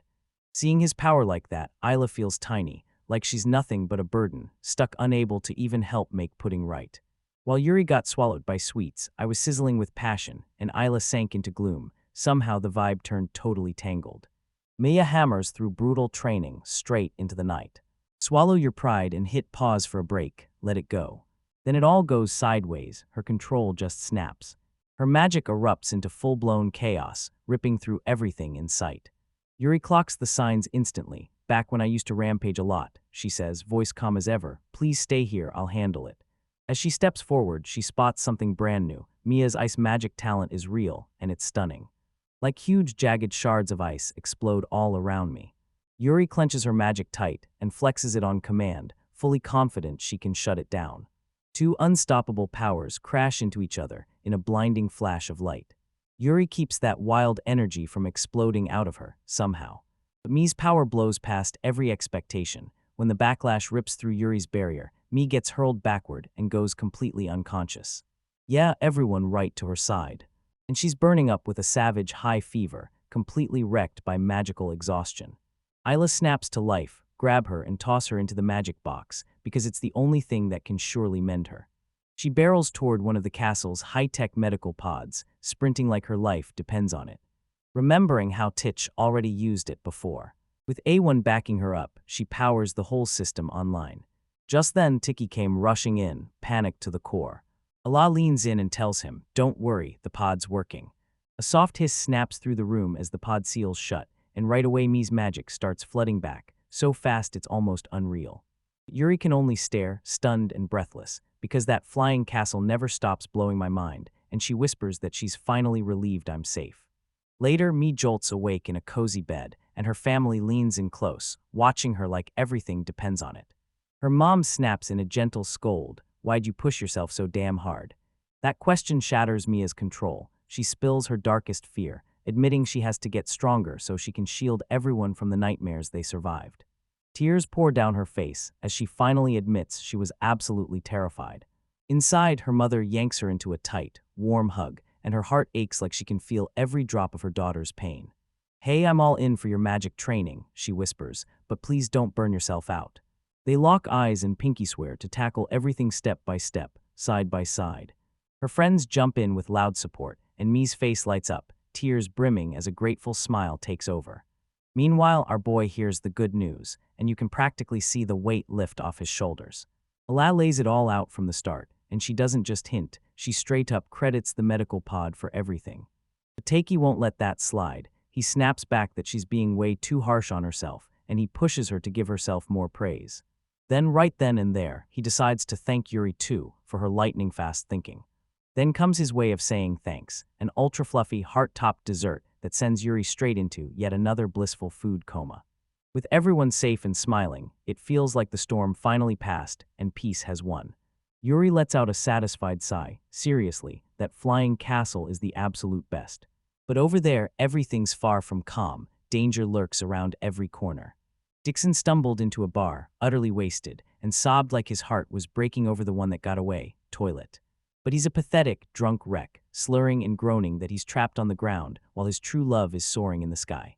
Right after he orders another bottle, a shady stranger slides in clothes and lanes over his shoulder. "It's that elf from before. Did you seriously just say the flying castle?" His voice drops dangerously low. "Tell me everything you know about it." Before the terrified magician can even answer, a shadowy woman with a sly grin swoops in and cuts him off, purring, "Careful with your voice," as the air turns heavy with pure tension. Our hopeless hero Ditson gets trapped, right at his limit, when two shady goons from the Blau Empire close in from both sides. He spots them instantly, IFA, the elf court magician, and Violet, the Empire's witch. They waste zero time and go straight at it, demanding every last detail about the flying castle. Ditson's utterly stunned. How on earth could they possibly know? Then it clicks. This dude's been blabbing nonstop, even mumbling about the toilet situation like it's everyone's business, a total liability. Cold sweat starts to pour down his forehead. He can feel it in his bones. The Empire's after just one thing: invasion. They're coming like a conquering storm, trampling villages and ripping treasures from other nations, and he can feel it in his bones. His perfect utopia is next on their hit list. No way, he won't let it happen. He storms in with a desperate, all-or-nothing attack to shield his new home. But he's completely outmatched, and his magic gets swatted down like it's nothing, like he's just a fly. Realizing they'll rip the truth out of him with torture, and knowing he crumples the second pain hits, our boy chooses the only smart move: run, for your life. He bolts, but the mages barely even flinch. Violet smirks and snaps, "I won't let you slip away." Like she tosses up a magic barrier so casually that it freezes him in his tracks. Trapped with nowhere to run, Dixon does the one thing any real magician would. He throws his arms up and bellows for help, acting just like a damsel in distress. When the local guards hear the chaos, they rush in and loosing a magic arrow before anyone can stop them. Ifa just scoffs and with a casual flick of his wrist, wipes the projectile out of existence. Next, Violet snaps. She's officially done with this nonsense, and she unleashes an absolutely unhinged surge of magic, ready to obliterate every last one of them. But Ifa snatches her arm, tells her to calm down, says they didn't come here to kick off a war, and that her spell is straight-up overkill. Violet just shrugs and shrugs it off. Our emperor wants more land anyway, and that means war with Fleta is creeping closer, whether they're ready or not. The two of them go quiet at once, and the weight of their mission slams into the air like a thunderclap. She spots his opening, and Ditson bolts the second they start bickering. The two mages just let out irritated sighs. That's on me, Ifa mutters. If I'd been alone, I'd have caught him. He sprints like his life depends on it for the nearest fancy estate, slams his fists on the gate, and yells at the top of his lungs for sanctuary. He crashes through the door, screaming for help, Magician Sama, only to stumble into Prince Yanuel and a researcher locked in a petty screaming match. So you failed your research again. Yanuel barks and the other guy shoots back. It's not my fault. Like Ditson lunges in, his face drained of color, terror screaming in his eyes. The Empire sent assassins. They've come for my life. Right then, Ifa and Violet burst into view, and their faces go stone-cold grim. Yanuel leans in, stares out, and blurts, "Yikes, yeah, I guess that's exactly what's happening." The story cuts to a jaw-dropping, high-end sitting room. Home Yanuel, now it's Prince Calm in collected mode, and he wastes zero time. The flying castle. Yep, we've got the intel. The second Ditson hears it, he snaps, screaming that they're out to torture him. Violet just flashes a sly little smile at him like, "So you're into stuff like that?" And he shoots back, "No, I don't have fetishes." Daniel isn't buying it. He chews them out for running after an imperial magician through his city and turning it into a full-blown mess. Dixon slams back, claiming the explosion wasn't an attack, it was him fighting for his life. Daniel's face hardens as he lays everything bare. Sure, they showed up on official business, but they acted like thugs and terrified his friend for his life. Ditson is so overwhelmed he can barely breathe, Prince. Daniel drops the hammer and shuts it down, because while you call yourselves the Empire's magicians, right now you're just regular tourists, so I'm saying it straight. I refuse to talk, there's nothing here for us to discuss with you. Violet's grin snaps off like a switch, because if he won't play along, she'll just grab Ditson instead. Yanuel doesn't flinch, then Violet flips the whole game with her trump card, snaps that they'd poison all of you, and lifts her cup right in front of them. She tells him about a terrifying neurotoxin that has no cure. Once it hits, victims are left to choke on their final breaths, fully awake, but trapped and paralyzed. iPhone Violet stared you down, dead serious, as she sipped her drink. Dixon is spiraling, then Yanuel just keel. Violet yells, totally stunned. "Wait, what are you saying?" Turns out it was all a joke. Yanuel called their bluff with an even bigger, more unhinged bluff. IFA is totally thrown off. "Wait, you didn't poison the tea." Yanuel just grins because the tea's perfect, nice and well brewed, and there's no way he'd mess it up by slipping anything in. He leans in and takes a long, slow sip, savoring the taste while letting the absolute chaos he just unleashed settle in. Ditson's sweating bullets, terrified this could spark a war, but Yanuel Fleta couldn't care less, like the whole thing is nothing. He calmly declares, "I'm a pacifist, no war starts for me," and the words hang in the air like a promise. A blinding flare erupts outside the window, like the world just got punched in the face. This is horrible. Light, shouting to stop them, but it's already too late. Light and Violet are already gone, just like that. Outside, they spot one of the flying castle's golems, looming in the open. It immediately shows off, one brutal punch, and Violet's golems explode into a million pieces. Their Violet's faces contort with shock and rage. "My golems are lost here, getting dragged into this mess. Takisama's golem, why the hell is it here?" The golem's on a mission right now, delivering a letter from Yuri straight to Prince Yanuel. Ditson lunges to grab it on the spot, but Yanuel slaps his hand away. Today, the golem's back, and this time, it's here to drag someone out of the grave and bring them back. Which sparks an epic showdown between Yanuel and Dixon, each fighting tooth and nail for that coveted honor.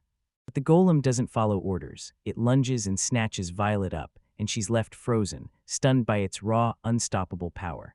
Ifa shrieks at her to stay still, because the moment that golem turns deadly, she's done for. Then in a brutal twist, the golem yanks Ditson right out of the air. Ditson was literally down on his knees begging to get taken. And again, he flashes Yanuel that smug little wave, then yeets himself into the sky like it's nothing. Storming out while the prince roared at the world, screaming that none of it was fair. Meanwhile, from the sky itself, the magnificent flying castle loomed overhead. Takei's in the zone cooking, while Yuri lanes in and tells us the wild truth. She sent a golem straight to fetch Yanel just so he could taste his food. Then bam, a warning light explodes across the monitor.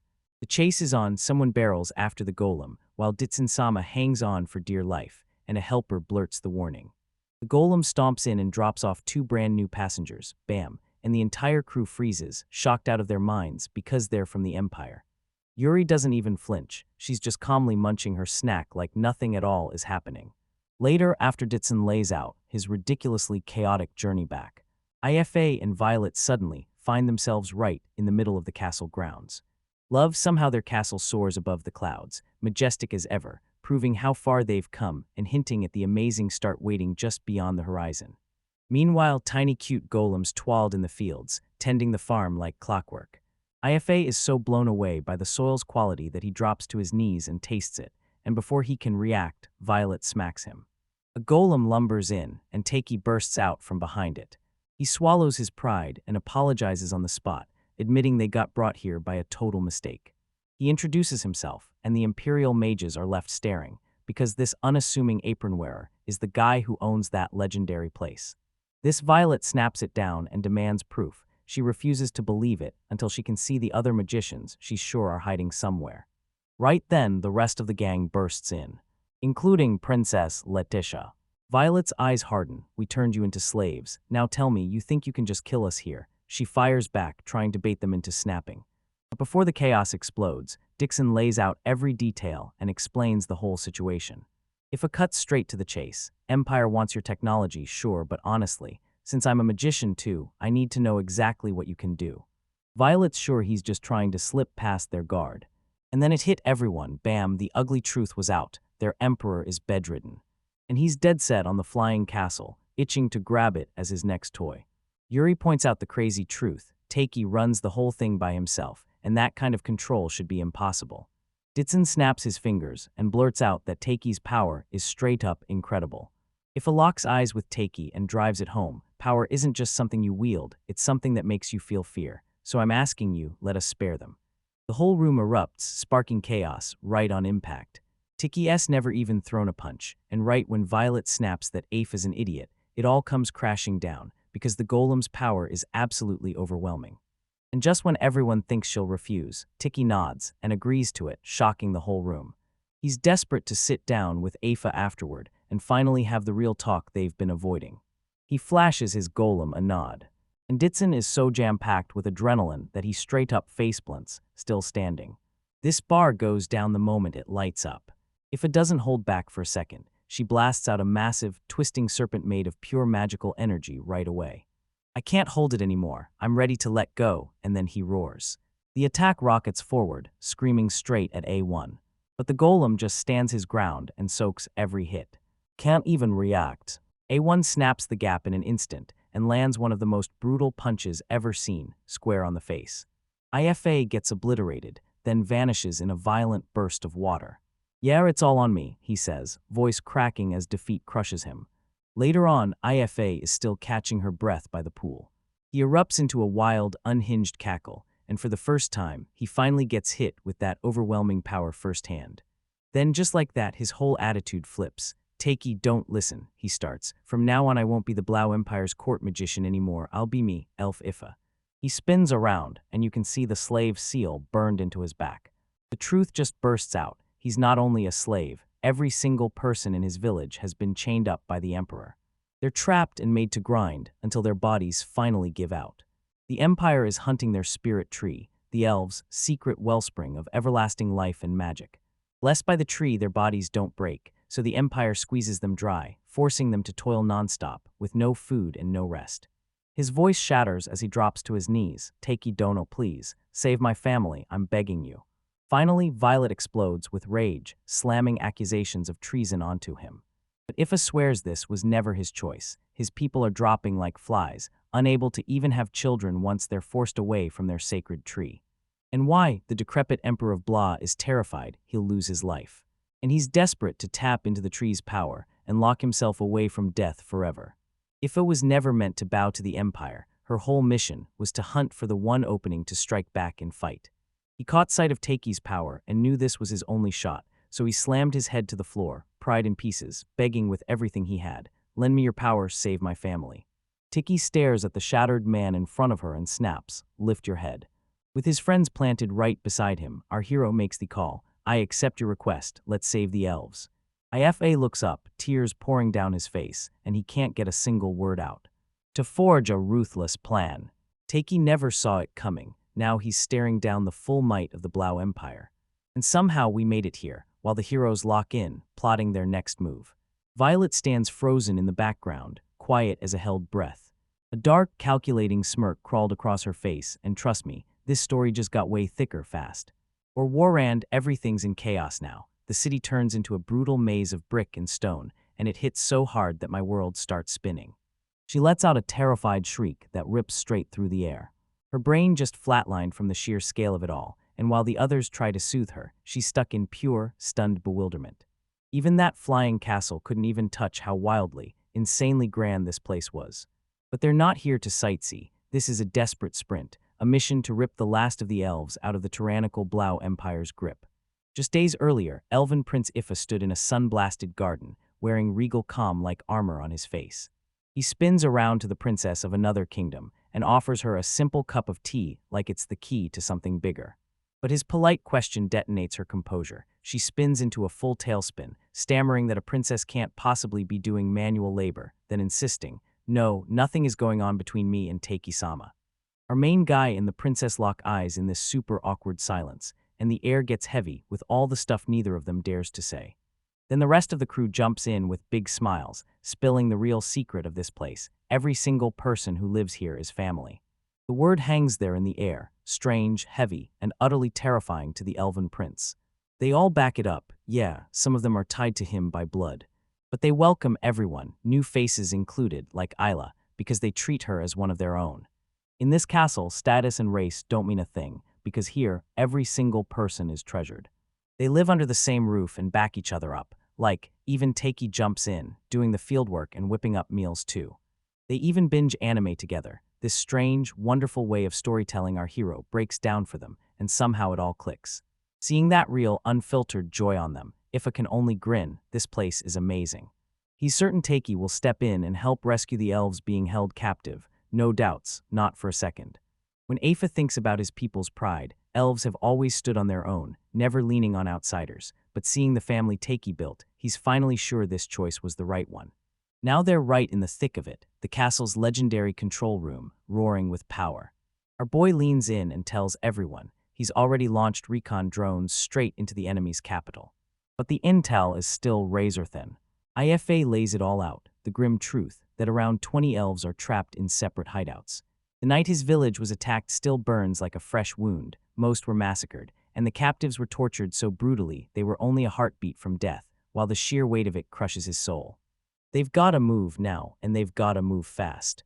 That's when our hopeless hero snaps into action. He rips open a fully detailed, 3D holographic map of the entire imperial capital, stitched together from the drone footage. He's already mapped out every guard patrol, counted their numbers, clocked their shifts, and flagged every shady building that might hide a prison. Ditson is straight up losing his mind, and this isn't some little trick. It's next level, completely unhinged spycraft. Yuri practically buzzes with excitement, like she's living inside a non-stop movie scene. They figure out the elves are treated like property, so every one of them gets chained down under brutal, heavy guard. The soldiers are getting top-tier gear, and the elves, they've been stamped with slave marks that crush their magic at the source.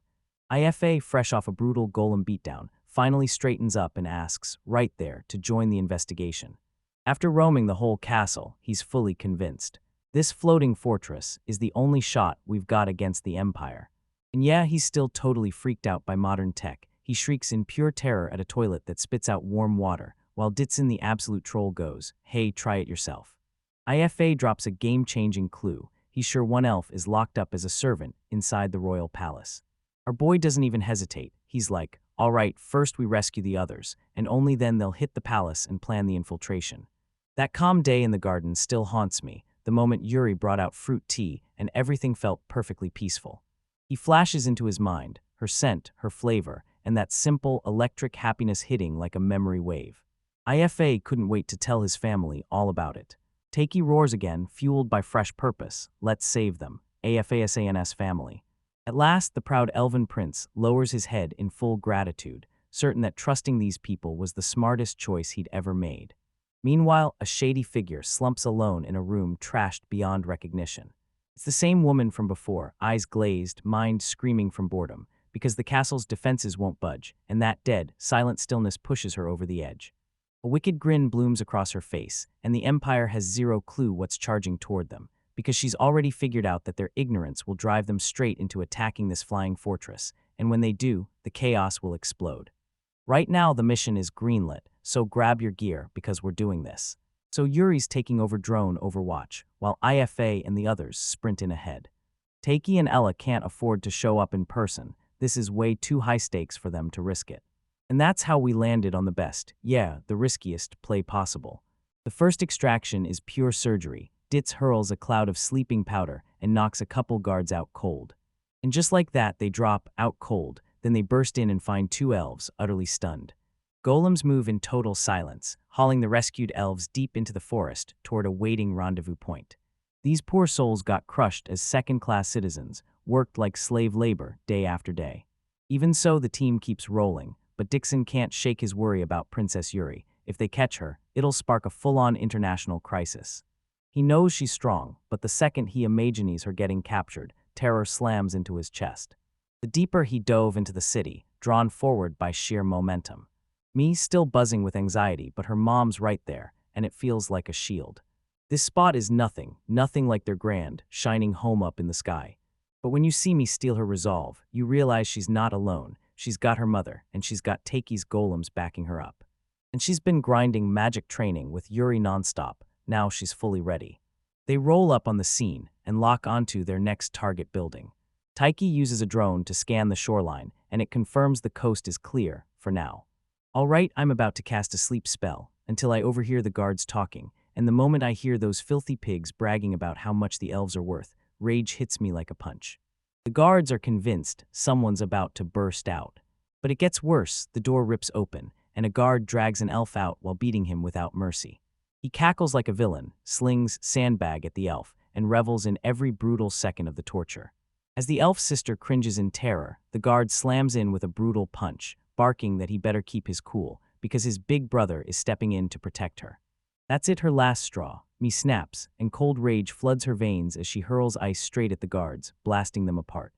Stop it, she screams, let go of that kite. And the guards are left utterly stunned by this tiny beastkin, because it just pops up out of nowhere. Mia fires off another brutal volley of ice, screaming that Ashi will be the one to decide where she goes. But her strikes are only icy shards. They explode on impact and shatter harmlessly against the soldier's armor. He laughs cold and mocking, calling her power pathetic, and her mother has to haul her back to safety. Be quiet, her mother snarls, storming forward with rage blazing in her eyes. You're the ones who hurt elves, aren't you? Those people are human too. The guard's answer chills your bones. He snarls, you're slaves, and there's no room for doubt. He explodes into a disgusting racist rant, screaming that they're inferior and worthless, nothing more than demons. He swears the Empire is doing them a favor by chaining them up, like slavery is some kind of gift. You better be thanking us right now. Look at those pitiful fools, Mother spits, disgust burning in her words. Then the golem finally makes its move. It snatches the punch out of the air, then the shockwave slams through, shredding the guard's gauntlet to nothing. The soldiers are left completely speechless, frozen in disbelief. And my eyes flare bright. No way, that's Takei-sama's golem. The other guards lose it instantly. One yanks out a magical tool like it'll save them. Unleashes a massive energy blast, screaming like it's the end, and then vanishes. You best not get too comfortable, kin. The golem lunges between the girls and the threat, swallowing the attack's full blast head-on. It finally split, cracked, and crumbled apart, burning with a dangerous, ominous glow, before shattering into a molten wreck. In the control room, the alarms are screaming nonstop. The golem is on the brink, and Takei is racing to patch it up right now, his face locked in pure, desperate focus. Damn, hurry up and get it done before time runs out. Time ticks by, down on the ground, hope crumbles into ash, and the golem finally drops. Me's mother knows that blast is going to pull reinforcements in fast, so she yanks me toward the elves. Grab them, fly, you'll buy us some time. Fear freezes me as solid, Then her mother lunges in, clutching her tight and growling like a wild beast. Pull yourself together, Mia. She bares her blade like a mama bear guarding her cub. Touch even one hair on my daughter's head, and I'll be the one hauling you straight to hell. But then a guard's sword snaps through the air, and she's cut down instantly. Mai can only let out a blood-curdling scream as horror takes over. And in the crushing depths of despair, something inside her snaps, power erupts, untamed and blazing out of her tiny frame, because the one Wo she'll protect is her mother. An icy tsunami explodes from nowhere, snapping the guard's blade into a solid block of ice. She yanks her mother back by the arm hard. But then another guard lunges in and snatches her. Mia lets out a scream that rips the soul right out of the air. But the strike never finds its mark. Metallic, iron-strong fingers snatch the blade out of the air. And the golem, it slammed back to life at the exact last second. When that relief hits, Mia's knees buckle. She almost drops right there. Her mom doesn't waste a second. She slams the moment shut. Nav, let's go. They snatch the elves and sprint off together, hand in hand. And he vanished into the night, sprinting for freedom. Tiki stares at the monitor, and when she sees it made in time, she lets out a breath like she just dodged disaster. He snaps to the point. When the golem's emergency protection triggered, it slammed everything into a restart, and that was asterisk way too close for comfort. But now it hits harder. An escaped soldier is about to sound the alarm for the whole army, and the city is seconds away from total lockdown. He stares out at the glittering capital, jaw tight and eyes hard, because there's only one move left. We've got to save every last elf, no matter what. Way up in the skies, inside the Sky Castle's safe walls, the newly freed elves finally sink their teeth into their first real meal in ages. They're still holding back, hearts pounding, terrified to move. Yuri's warm smile steadies everyone. It's okay, she says, swearing the castle in the sky will protect them all, and for now they're finally safe. Or Finn, the rescue teams are going full throttle, and back at base, our boy lights up the night sky like a blazing shooting star. The intel was solid, but now the commotion has them facing beefed-up security, like it just cranked up the danger level. People are practically showering me with praise for my ridiculously cool magic, while I'm panicking because I totally forgot the sleeping powder. But hey, my training is clearly working. And she just soaks it all in, totally blushing her face off. Our hopeless hero finally gets word from the front lines, and the news is shockingly good. And by great, I mean Yuri is in full beast mode, an absolute one-woman rescue machine who's already plucked 10 elves out of danger by herself, and when she locks in, she turns into pure savage efficiency. So what does a legend do after crushing a brutal day? She snatches a snack and devours it under the moonlight. She's not just thinking about herself, she's rushing food to the elves she just saved, then slipping them a gift from the golem to cover their tracks like, a goddess sent you, and that's when everything clicks. But as she scans the room, a sharp thought hits her. This empire's security is a joke, and it's all because their pride is blindingly stupid. As those two female soldiers strode past, a wild, brilliant thought ignited in her mind like a match to dry fuel. A split second later, two guards snap into view, stuck on duty and dying of boredom. When one asks the other if he's tired, then bam, two brand new soldiers step into the scene, and they look way too perfectly impressive to be trusted. The guards instantly freeze in confusion. There's a bee-skinned soldier standing there, and even the new recruits have no clue what they're even looking at. Right as they start looking too suspicious, their boss, infamous General Violet, shows up, except it's not her body at all. It's Yuri in a flawless illusion, strolling in like she owns the place. She slides the two chumps a gift. A drink for all that hard work. Like those two disguised girls beam at them with a heart-melting smile and practically urge, go on, enjoy. Meanwhile at the command center, our boy and the girls watch everything play out on a monitor, while I lose my mind completely. WHVLAHME, Schneezen, tell me what the heck that is. And yeah, our main guy is really struggling to keep up with this mess, because Yuri's illusions are her superpower, and this next round of trolling is on a whole new level. I'm practically in tears, begging Takei to not look at my shameless illusion, but it's too late, because the man has already seen every bit of it. Back at the scene, the guards' drinks slammed to the ground, and the impact echoed like a thunderclap. They're knocked out cold, and Yuri's still channeling her inner tyrant, smirking at their unconscious bodies. Foo, I swear, go ahead and have the sweetest dream. Yo, the team watching was blown away. Yuri's illusion was a flawless honey trap, luring the enemy in and taking them out cleanly, no injuries. Yuri gets showered with praise for her acting skills, and she's like, yeah, I was amazing, because her confidence is absolutely off the charts. Mission in hand, she blows out a breath of relief, and then strides straight into the cells. She leans in and peeks around, asking in a rush if everyone's okay. Inside, the elves are shaking with fear, huddled in the corner. Then a voice cuts through, "Who are you?" The Empire shattered their lives, and now they're sure this is just another nasty trap. She tries to crawl toward them, but they howl for her to stay away, because they believe there's no escape at all. Then right in the middle of all that panic, an ice-calm voice slices through everything. Aoife steps into the light. "Calm down, this person S with us." Right there, the elves can't even process it. Holy hell, it's really him, and somehow they're alive. The weight of that moment crashes into Aoife, and he blurts out an apology, his voice soaked in guilt for making them wait while he took so long to save them. Just when the reunion finally hits, suspicion crashes the moment. Who's that woman beside him, and how are they supposed to trust him after he was captured? One of them goes even further, straight up accusing him of betrayal. Right then, Yuri snaps her royal power into place, declares herself Flotta, the imperial crown princess, and unleashes an absolutely wild plan, a castle in the sky and a joint rescue mission, leaving the elves totally stunned and speechless. If locks eyes with them and swears, "I'll save every last one of you and send you home, even if I have to pay with my life. And if they ever think he's betraying them, go ahead, kill me." The conviction in his voice is so absolute, it shuts down every last shred of doubt. He begs them just one last time to believe in him. And finally, they cave, because they're about to listen to him. With the elves fully on board, Aoife and Yuri lock eyes and map the plan, because they've got to move fast before the Empire catches on. These elves have survived pure hell, now they're desperate for a safe haven to finally heal, and that's exactly why they're looking for the castle in the sky. With our heroes' crew back together, they're straight up praising him nonstop, like, what a good dude. He's the kind of guy who does the right thing without thinking, like tossing a blanket to someone shivering from the cold. This whole rescue is exploding because he keeps choosing kindness, and Aoife and Yuri agrees, too. Their mission is simple: save these people, no excuses, no matter what. But the two rescue crews finally crash together at the same spot. Ditson can barely contain his joy when Yuri shows up and confirms their mission part is a total success. Ifa glances over his people one final time, urging them to stay safe. Life, yeah, but Yuri's gut is screaming. She can read people, and she just knows Ifa's hiding something huge. The look on his face screams the truth loud and clear. Ifa finally tells the truth. This isn't just a rescue mission for elves trapped in ice. The real mission is simple: slip into the heavily guarded inner palace. The whole plan is a beautiful disaster. Yuri's going to blow them open with her illusions and slip everyone inside, while Aoife has her back.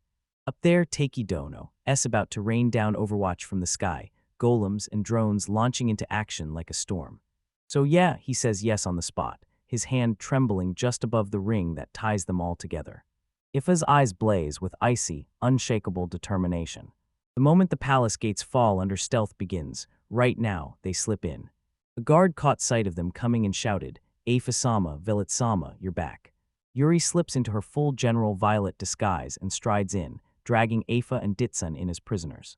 The guard completely swallows their tail hook, line, and sinker after they claim they caught an intruder. And Aoife, doing exactly what he's got to do, snaps his command and tells the gate to open, dragging them straight into the dungeon. They stride right in, and Ditsun grumbles the whole time, complaining how he always ends up playing the punching bag. Way up high, our hero and the girls stare down, hands clasped in prayer, begging the universe to let them succeed. Down below, everyone's scrambling to load up the rescued elves and send them back home. But not everyone is calm, some are still fighting for peace. Elsewhere, a young elf named Phaetora leans at her window, wide-eyed and restless. Sleep just won't come. Her Majesty snaps her attention forward, awake too, and panic churns through her mind. She blurts it out, she's been stuck on that child the whole time, and worry carved deep lines across her face. Phaetora jumps in and offers to brew some tea right away. But her eyes drown in sorrow. Staring at that family portrait in silence, one terrifying question claws at her: will every single elf get saved? And the rescued elves are still shaken to the core, demanding answers, because they can't stop wondering if what Aoife said is actually true. Can they really trust this princess everyone's betting on? Yeah, but once they pin their hopes on Aoife, all those doubts crumble away, because this guy has never once let them down. Then the reunions kick off, boom, one heartfelt moment after another. Tears of pure joy pour down their faces as they spot the friends they truly believed were gone forever. Rido Char. The relief hits like a thunderclap, pure emotion crashes in, unfiltered and unstoppable. And it hits so hard that everyone breaks down in tears. They're handed a steaming bowl of warm soup, such a tiny comfort, yet it hits like a lifeline. For once in ages, everything feels old, but then they finally crack into a real smile. Once everyone's accounted for, they realize one person's still gone, Fiatoda, trapped deep inside the inner palace. Her village hid behind a mighty spirit tree, guarding it like a living fortress. A sacred being turns its back on anyone it decides isn't worthy. Our guy is totally blown away by how insane its power is. He knows the Empire is a ruthless juggernaut, and even with the castle standing, they can't afford to drop their guard for a second. Then bam, Miepsen shows up grinning from ear to ear, announcing that the carriers are all set and ready to roll. The rescued elves finally pieced it all together. The truth hit them hard. Taki had saved them, and his castle in the sky was the only reason they made it out alive. And he's already vowed to guard their village with his life, too. They're so flooded with gratitude, they can barely hold it in. We'll lure them to the village first, and while that's happening, Ifa sprints back to grab Fiachura. But the elves refuse, we're helping her too. They roar in perfect unison, claiming she's family, and swearing they'll never leave anyone behind. You've got it, those bee-skin girls are fired up and already digging in, ready to demolish a mountain of meat and pack on muscle for the fight. Our hero drops his plan. 3 golems and 5 drones take their positions on Overwatch, ready to pounce the second anything moves. He handed IFA a slick communication device so they could stay locked in and keep talking. Everyone's betting everything on Shiny. She's fueled by one mission, to wipe out her earlier mess and prove herself. Her friends go wild, cheering her on with total belief, and Taki's unshakable, right there beside her. In the final moment, an elf locks eyes on the moon, praying with all their heart that Afa and Fiachura come back safe. Blast their enemy fortress to ashes. Yuri's violet disguise is flawless, and the moment she steps back in, the guards clap and grin because everyone's been asking for her. Turns out the real Violet is a full-on psychopath. She gets off on torturing her own subordinates. Yuri snaps into the role with chilling precision, barking at her prisoner like a drill sergeant and demanding he move faster. She's unreal at it, so on point she even trolls Ditson, quipping, "Was I convincing?" and "Yep, perfect." They stumble on a secret passage that slams straight into the dungeon. One of the guards, an absolute simp, suggests he can voluntarily be a chair for the interrogation. This kicks off a full-on blow-up between the guards, like they're trading turns for who gets shoved into the human furniture, roll, and yeah, this army is completely unhinged. Ifor and Ditson stand there in dead silence. No words can even touch how insanely weird this is. Yuri shuts them down on the spot, declaring she won't take them down underground. Then she cuts through the room in a commanding violet voice and snaps, "You're all pathetic. I'm not wasting my time training trash that can't even follow the turn order." She just whips a fierce command out, then yeets them aside like they're nothing. But the performance hit so hard that Yuri nearly crumpled from the sheer magical strain. She's exhausted. Now that everything's finally clear, she can rip off the spell for good. She threw her cloak back, dripping with sweat, and still pulled it off. But just when it feels like they're finally celebrating, it all gets yanked away, so what the heck is happening right now? One guard they totally missed was lurking in the shadows, and then he exploded their cover with one move. He instantly clocked the whole thing was a fake, because the real Violet would never, ever turn down a human chair, especially not over that weird little detail that gave it away. Errors. Everything fell apart. Afa and Yuri lock eyes, and suddenly it's clear. There's only one move left, run. Ditson gets yanked out, and Ifa snaps off a savage lightning burst, frying the guards who had him pinned. Soldiers freeze in shock as an elf rebellion erupts. One of them shrieks that the Empire treated you well, so why are you paying that kindness back with evil? IFA just answers with brutal silence, then detonates a massive lightning storm that wipes out the whole hallway. Shattering the ground, he built a roaring wall of rubble. And then he started ordering hits to run. Ditson is spiraling out of control. What did you do? Tell me you're not insane. But IFA stays stone calm. This was always the plan. Shut the path, march forward. Ditson's jaw drops. No way he's believing this. If that building collapsed, what were you planning to do? Then Yuri smirks and needles them, like she can't resist teasing how crazy well they're getting along. They shove forward, pushing deeper and deeper into the crushing darkness, until they finally break through to the Empire's palace dungeon. A skeletal thing in a prison cell watches them with hollow eyes, then drags out a rasp. Help. Help, his voice snaps as he pleads for death's sweet mercy. Me. The place is so brutally cruel it's honestly staggering. They push past the nightmares until, at last, they spot a cell slammed shut and chained down so hard it feels unbreakable. Inside, a man leans in close and begs the air for water. His face looked worn to the bone, but those eyes still burned with unshakable fire. Then Ifa snaps into a freeze, his eyes bulge wide with pure gut-punch shock. Look, he recognizes this guy. This is the real identity of the prisoner they came here to rescue. Andurut down in the Empire's darkest dungeons, Yuri spots a battered old man chained to the wall, and before anyone can blink, she declares, "I'm going to heal you." Her buddy is in full panic mode, screaming that they have zero clue who this guy is or what he's done.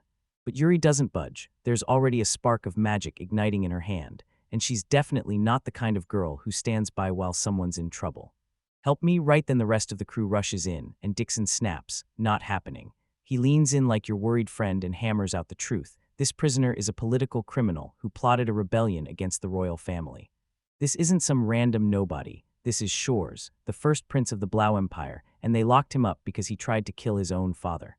Ifa locks eyes with the prince and glares like daggers. Bad blood between them has been boiling for ages. "Weren't you nothing but a puppet for the army?" he sneers. Before SH Wars can even fire back, IFA snaps, yells silence, and instantly flips to the escape plan. The chaos is exploding, so they have to bolt before the guards arrive. But Ditson calls it out. Ifa locked the only escape route himself. "Don't make that much noise," Ifa snaps with this infuriating calm, and right after I'm like, "Okay, I've got a plan." Again, Ditson totally snaps. He's screaming that their friends in IFA need to stop hiding everything. And that's when IFA yanks out the single most ridiculous, totally unhinged thing this fantasy world has ever seen: a smartphone.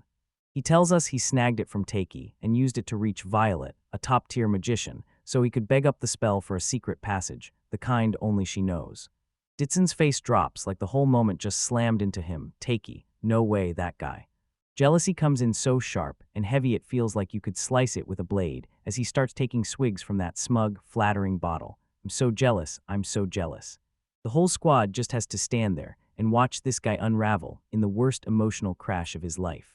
Then alarm BLARES. A drone hangs outside the window, its lens locked on them like a target, and boom, they've been spotted. Back on the floating castle, our main man spots an alert flashing on his screen. His face tightens with resolve. If this sparks into a brawl, he'll tear himself apart to shield every last one of them.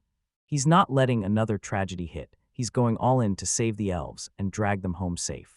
Meanwhile, up in a lavish room perched high inside the palace, Princess Letitia strides right up to the shady magician, Violet, and demands the dungeon passage spell. No games, no hesitation. Violet flashes a smug smirk, drenched in pure sarcasm, then she hits me with, "So tell me, what do I get out of this?" Letitia throws away her freedom's leash, trading it straight for the spell. But Violet erupts in a cackle, calling it pure audacity, slamming the Empire for using politics to terrorize Letitia's homeland, and chaining her people into nothing but gears grinding inside the same cold machine. She spits it out like it's destiny. "Of course you'd hate the Empire." But Letitia stands tall and declares, "Yeah, I still hate you, personally, but right now I'm speaking as Isla, a citizen of the Sky Castle." She's sworn to become a gear of this place, locking in total loyalty to our unsuspecting hero.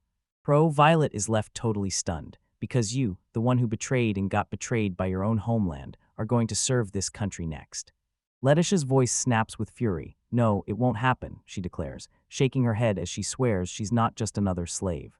A warm blush climbs her cheeks as she bares her heart. "I'm here in this castle because I choose to be. I love this place, I love everyone here, and I love Takei-sama." Her confession slams into the silence, raw, powerful, and I decide I'm never leaving his side again. Violet freezes for a heartbeat, then her savage grin snaps right back on. She glides right up to Letitia, hissing poison in her ear. "Humans turn on each other in a heartbeat, so don't cry when betrayal finally comes for you." Then, just like that, she hands over exactly what she wants, because the spell's tied straight to the lion's crest. Violet finally fesses up. She was wrong about Letitia seeing a fire in her that she never expected. Then she drops a chilling correction and warns her, "I'm nothing like the Empire, remember that." As Violet gets hauled off, Letitia is left trembling, her own wild confession crashing into her like a tidal wave. I couldn't hold it in, so I blurting it out set her off. She wails and buries her face in her hands. As soon as she swings around to her robot guard and begs, "Ai-san, it's a secret, right?" And the robot just flashes this polite, totally non-committal head tilt. Somehow it's even funnier. Back in the dungeon, Letitia yells the spell into the phone, panicking like crazy, rushing it straight to Ifa's crew. Yeah, Takei catches it from his command center and lets out a huge sigh of relief because his plan actually nailed it, and then he tells Alao a heartfelt, straight from the heart thank you. But here's the catch, there's not a single lion crest in the whole dungeon. Turns out Violet, the ultimate troll, slapped the crest on and tossed it into the garbage chute. Turns out that trash disposal wasn't trash at all. It was a secret emergency exit hiding in plain sight the whole time. Just as they gear up to dive into the trash, Yuri, who burned through all her mana to heal the prince, crumples into his arms. Schwarz locks eyes with Ifa and throws out a deal. Help him reach the inner palace, and he'll help them get there too. His goal is cold and clear. Rescue his mother and his friend from the demonic father that's closing in. But he still hasn't quit the dream of toppling the royal family. His resolve has only turned colder and stronger. And he's determined to kill that man, no matter what it costs.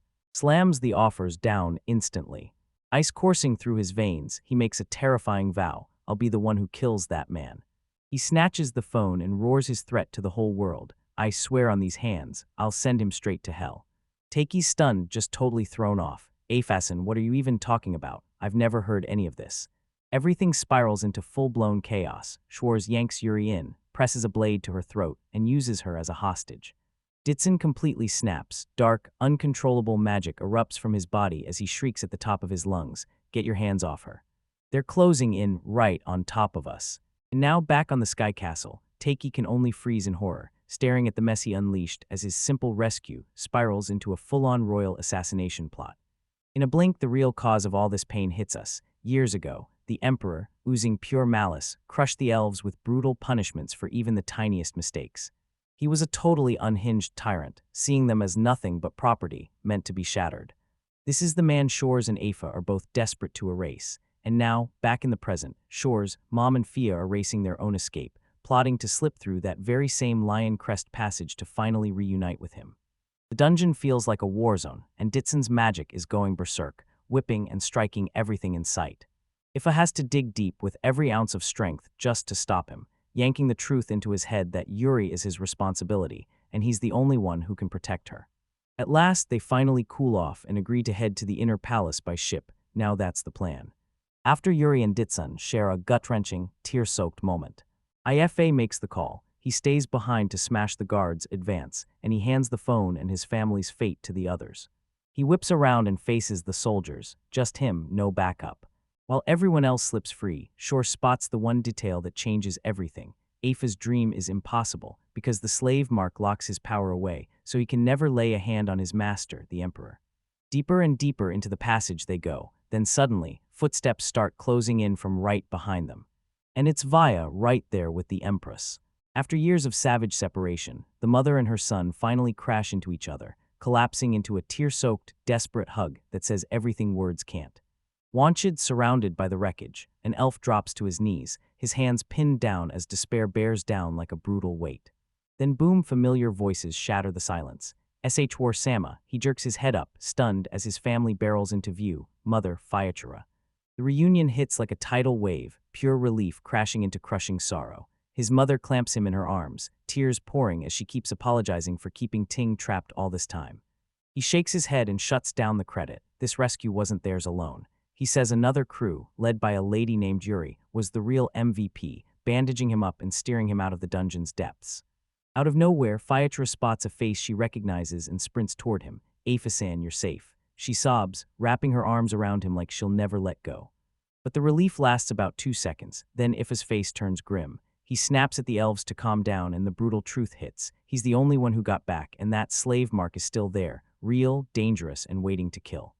Right when hope starts to slip away, the cavalry crashes in, rescue brigades from Afusan and the legendary castle in the sky. Everyone is stunned, but Ifa locks in saying our boy stayed behind to carve up their pursuers, and then going for the wildest punchline, he'd kill Konig's emperor. Shore fires back on the spot, saying he can't use magic on his master, because the slave mark won't let him. But here's the twist, Ifa pulls out a trump card, an Emperor-class magic ring. The plan is brutal, no straight-up hits, not even a whisper, just an indirect spell, and that's absolutely allowed. Think massive firestorms, catastrophic floods, anything that could accidentally wipe out the master. Then there's this one brutal catch. The slave mark hijacks your will, forcing you to shield your master no matter what, so even a raging inferno can't stop you. So how do you even get around that? here's the wild genius. This magic item doesn't boost the spell at all. It latches onto the caster's life force like a brutal lifeline. If the caster dares to eat themselves during the spell, then while that magic is still running, it'll go berserk, supercharged by the sacrifice, and it'll slaughter the contracted master too, and once it starts, there's no coming back. This wasn't a plan at all, it was a suicide pact, a deadly ancient elven ritual meant to shield the spirit tree's soul. The group is hit by the most horrifying realization of their lives. Afa is gearing up to sacrifice himself. The vibe crashes to rock bottom, but Yuri's voice slices right through the despair. Let's save Afu-san. Ditsun-sama stares her down, eyes razor sharp. Aren't you even a little worried? If you actually trust your conscience, you know you don't want to die, and that's the brutal truth. But Faichura is not playing. She burned through every last drop of mana to save them, and now she refuses to fold. Now I'm staying with the Empress, because we busted in for you, and she's screaming her loyalty like it's ironclad. Suddenly, the old general cuts in, his voice rough as gravel, and he confirms Ifa's ready to march on Koenigs, then drops the bomb. He's got a backup plan. His eyes narrowed and cold determination surged through him. If the caster messes up, he'll cut off his head, his stare locked on the target. This is my only wish, kill that man. He thrusts the sword forward, the command snaps in, obliterate him. Schwarz's face freezes in pure shock, then he blurts, I'll join you, and leaves everyone stunned, because he'll do whatever it takes to take Koenigs down. Ditsun-sama yanks Yuri's hand, shoving a power-up into her. Let me share my mana, she declares, and with a secret elven art, she fuels herself back into the fight. Meanwhile, Ifa's got backup. Mage Ifa's right here, and the Imperial Guards trap him as their commander sneers. Why are you doing this? At the end of the day, he's just an elf, and marked slaves are treated like they're not even human. Ifa just stares him down, that icy grin twitching at the corner of his lips. So that's it, beasts. Then snap, he breaks through. Lightning erupts around him as his power blasts outward, and he bares his fangs like a raging beast. I'll show you what I'm made of.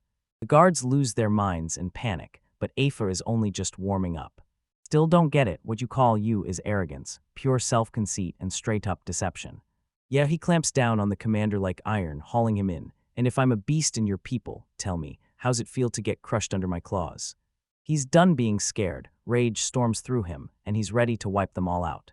The scene fades out, and we're yanked back to an easier time, the moment the elves step forward to prove their pride through atonement.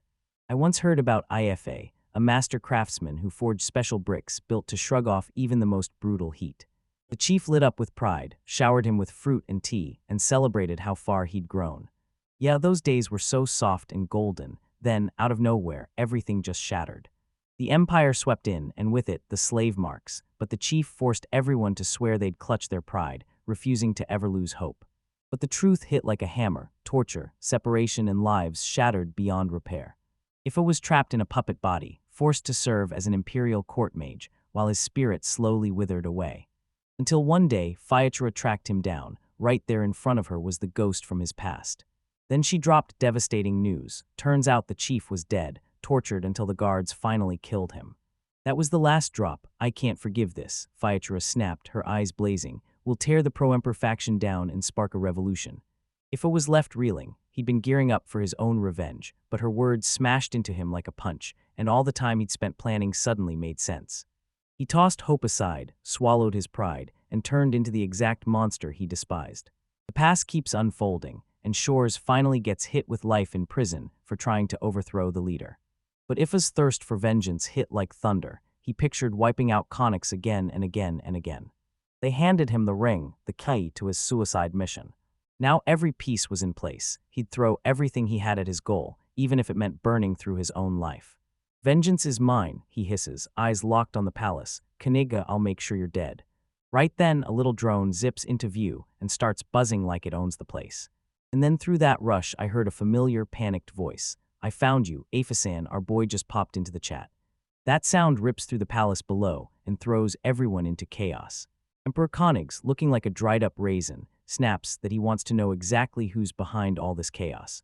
His advisor comes back with one brutal update. Those rebel forces are finished, but Shore's still stuck in the dungeon, and now Afa is throwing down and rebelling. Fascinating, then the Emperor's face tears open into a wicked, totally unhinged grin, and I'm like, all right, so why don't we go see him? Tiki's got the drone feed rolling again, and trust me, once it's live, everything turns into full-blown chaos for our heroes. Yuri's got the camera in her face as she screams at it, way too close for comfort.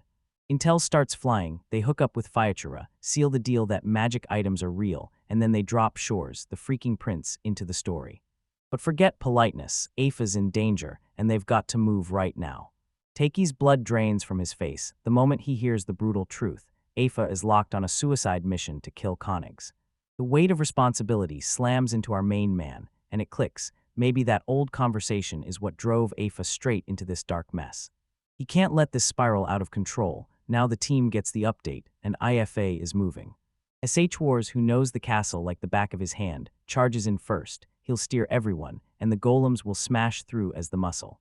The order hits, launch the golems straight to the dry moat, and don't waste a second. The Beaskin girls stare on with heavy, somber faces, because they get it. They understand exactly why revenge is calling. Without Takei stepping in, they'd have walked straight into the same brutal fate. But they refuse to let anyone die, because vengeance just isn't worth the cost. Then boom, the sky splits open, and an entire army of golems comes crashing down from the sky castle, like a metallic waterfall of righteous fury. Ifa spots them charging in from a mile away. Enemy soldiers below have no clue what just struck them. Enemy red. They shriek as lightning rips through their ranks. It's a full-on strike from the castle in the sky, right down on them. They hurl their own magic items right back, and somehow it actually works, just this once. But our guys unleashed an entire legion, and the Imperial soldiers got crushed under the pressure. The golems start frying and shutting down, but that's exactly how the plan was supposed to play out. Chan, the tiny hero with a heart full of lightning, buzzes onto the scene. Takei cracks open his insane 200 IQQ play. He slaps a high-heat resistance function on every golem, then rolls out with Peichin and its crew of specialized extinguisher bots. Pai-chan hurls a ridiculous blast of sticky, adhesive foam, and the enemy golems get instantly coated, stuck, and completely screwed. That's brutal, and it works. The whole team erupts, backing the little guy, and the second the enemy feels it, he flexes like a warning. He's an absolute legend, and he's support class only, so everyone else has to drop everything and back him up. Right in the middle of the chaos, SH Wars rockets in front of me and takes a brutal slash meant for her, barehanded. He's knocked down, but he's still fighting. He's not finished yet. His mother snaps at him to lock in. This isn't a reunion, it's a battlefield. Right as they regroup, the Empire slams down its trump card, an enormous golem forged from wyvern fangs and bones, a straight-up nightmare. Even Yuri's stunned. She blurts that it's so damn cool right in the middle of a life-or-death brawl. Then boom, the giant golem roars to life. Peichin's adhesive is worthless against this monster. It's massive, and it slips out of reach with terrifying speed. Ditsun-sama and Yuri step forward at the same time, like, fine, let's handle this ourselves. They team up and slam their powers together, unleashing a brutal wave of wind magic. Mia spots her opening and shrieks at them to keep it perfectly steady. She stares down every past mistake, clenches her focus, crushes her fear, and unleashes a massive tidal wave of ice. The giant golem is locked solid in ice, utterly helpless, an earth-shaking burst of raw power on full display. The onlookers can't believe it. Those people from the sky are insanely strong. A drone rockets in with the update. IFA has smashed through the fortified area, and they've got to move right now. Elsewhere, the Shady Violet spots one of her golems, crumpled like it's been beaten. She asks if it'll follow her, and the golems silently nod along. Her plans are still going full steam. The palace lies in ruins. IFA strides through the carnage, his hand blazing with lethal power. He strides into the throne room, and there he is, Koenigs lounging on his throne like he's been waiting for an old friend to finally show up. And the Emperor smirks at him like he's won. I didn't kill you because I wanted to see what you're made of, he sneers, his voice oozing pure condescension. You're one to talk, Ifa fires right back with a shot of her own. Like Koenigs cackles, absolutely loving every second of the chaos. From here on out, the sentence is set. Your execution starts now, and I'm going to watch you die in agony. IFA's had it, he snaps. You talk too damn much, and with a venom-soaked growl he hurls his spell. That's disgusting. The very throne erupts, detonating into a roaring blast of raw power. But before the guards can even barge in, it's already too late. Ifa locks the room inside a dome of pyrophyllite bricks, the exact kind he used to craft when he was a kid, turning it into a perfect, poetic trap. An execution, huh? Ifa scoffs. All right, let's see how this goes down. He stares the Emperor straight in the eye, flashes a savage grin, and says, I can't wait to watch you die. The deranged Emperor snaps into a chilling grin, already aching for the final, bloody showdown. The throne room turns into a full-blown inferno as knights shriek, getting crushed by a never-ending onslaught. The fight for the capital is officially underway, and all across the city, the revolution just exploded into full throttle. But the real chaos hits even harder at the empire's core. Smoke is blasting out of the palace itself. The emperor's cronies are snapping right now. Protect his majesty. Stop the fire, they scream, losing their minds mid-chaos. The old tyrant Emperor Konig's father locks eyes with the raging flames, completely stunned, because his magic support item won't do a thing. Those unholy fires simply refuse to die. And that's when he finally sees him, Ifa, the elf he enslaved and tortured, standing in the middle of the flames with cold fury burning in his eyes. Konig freezes, stunned. You shouldn't have handed me that magic support item, Ifa snarls, lifting the exact device Konig gave him. The Emperor can't process the nerve. This savage is turning Konig's own power against him. Ifa's voice sinks into a chilling whisper, say it wrong, and you'll die because you're dealing with a slave. And then Ifa just shatters, dark, crackling power surges through him as his own spell rips him apart from the inside, and he screams in raw agony until, through all that pain, a laugh bursts out of him, maniacal and completely unhinged, echoing through the burning hall. Konig's right-hand man stares in horror, but the Emperor, he's loving every second like, so you're in a great mood, the lack I've got for you, he laughs. Konig just sits there, staring, while Ifa drains him of control and cackles like she's loving every second of the chaos. So the guards rush in, shouting that Ifa is a monster, a slaughterer who crushed people's lives underfoot. Ifa snaps his gaze up, eyes blazing with centuries of pain and fury. Yeah, the same fire hits you too. Then he bellows at Konig's, calling out the genocide he unleashed. Seizing their land, slaughtering their people, and tearing their culture to pieces. But the bootlickers just repeat the party script. Sacrifices are necessary for humankind's prosperity, and then they sneer that you're inferior. That's it when Ife snaps, everything goes feral. He screams, pure, undiluted rage spilling out. Your parents, your wife, your son, should have been slaves and sacrifices. If you want progress, then do it yourselves, not cowardly hides with more excuses. Konig's, he doesn't even flinch. His heart is pure ice. He shrugs it off like it's nothing and says, plain as day, that an empire citizen's life and an elf's are worth completely different things.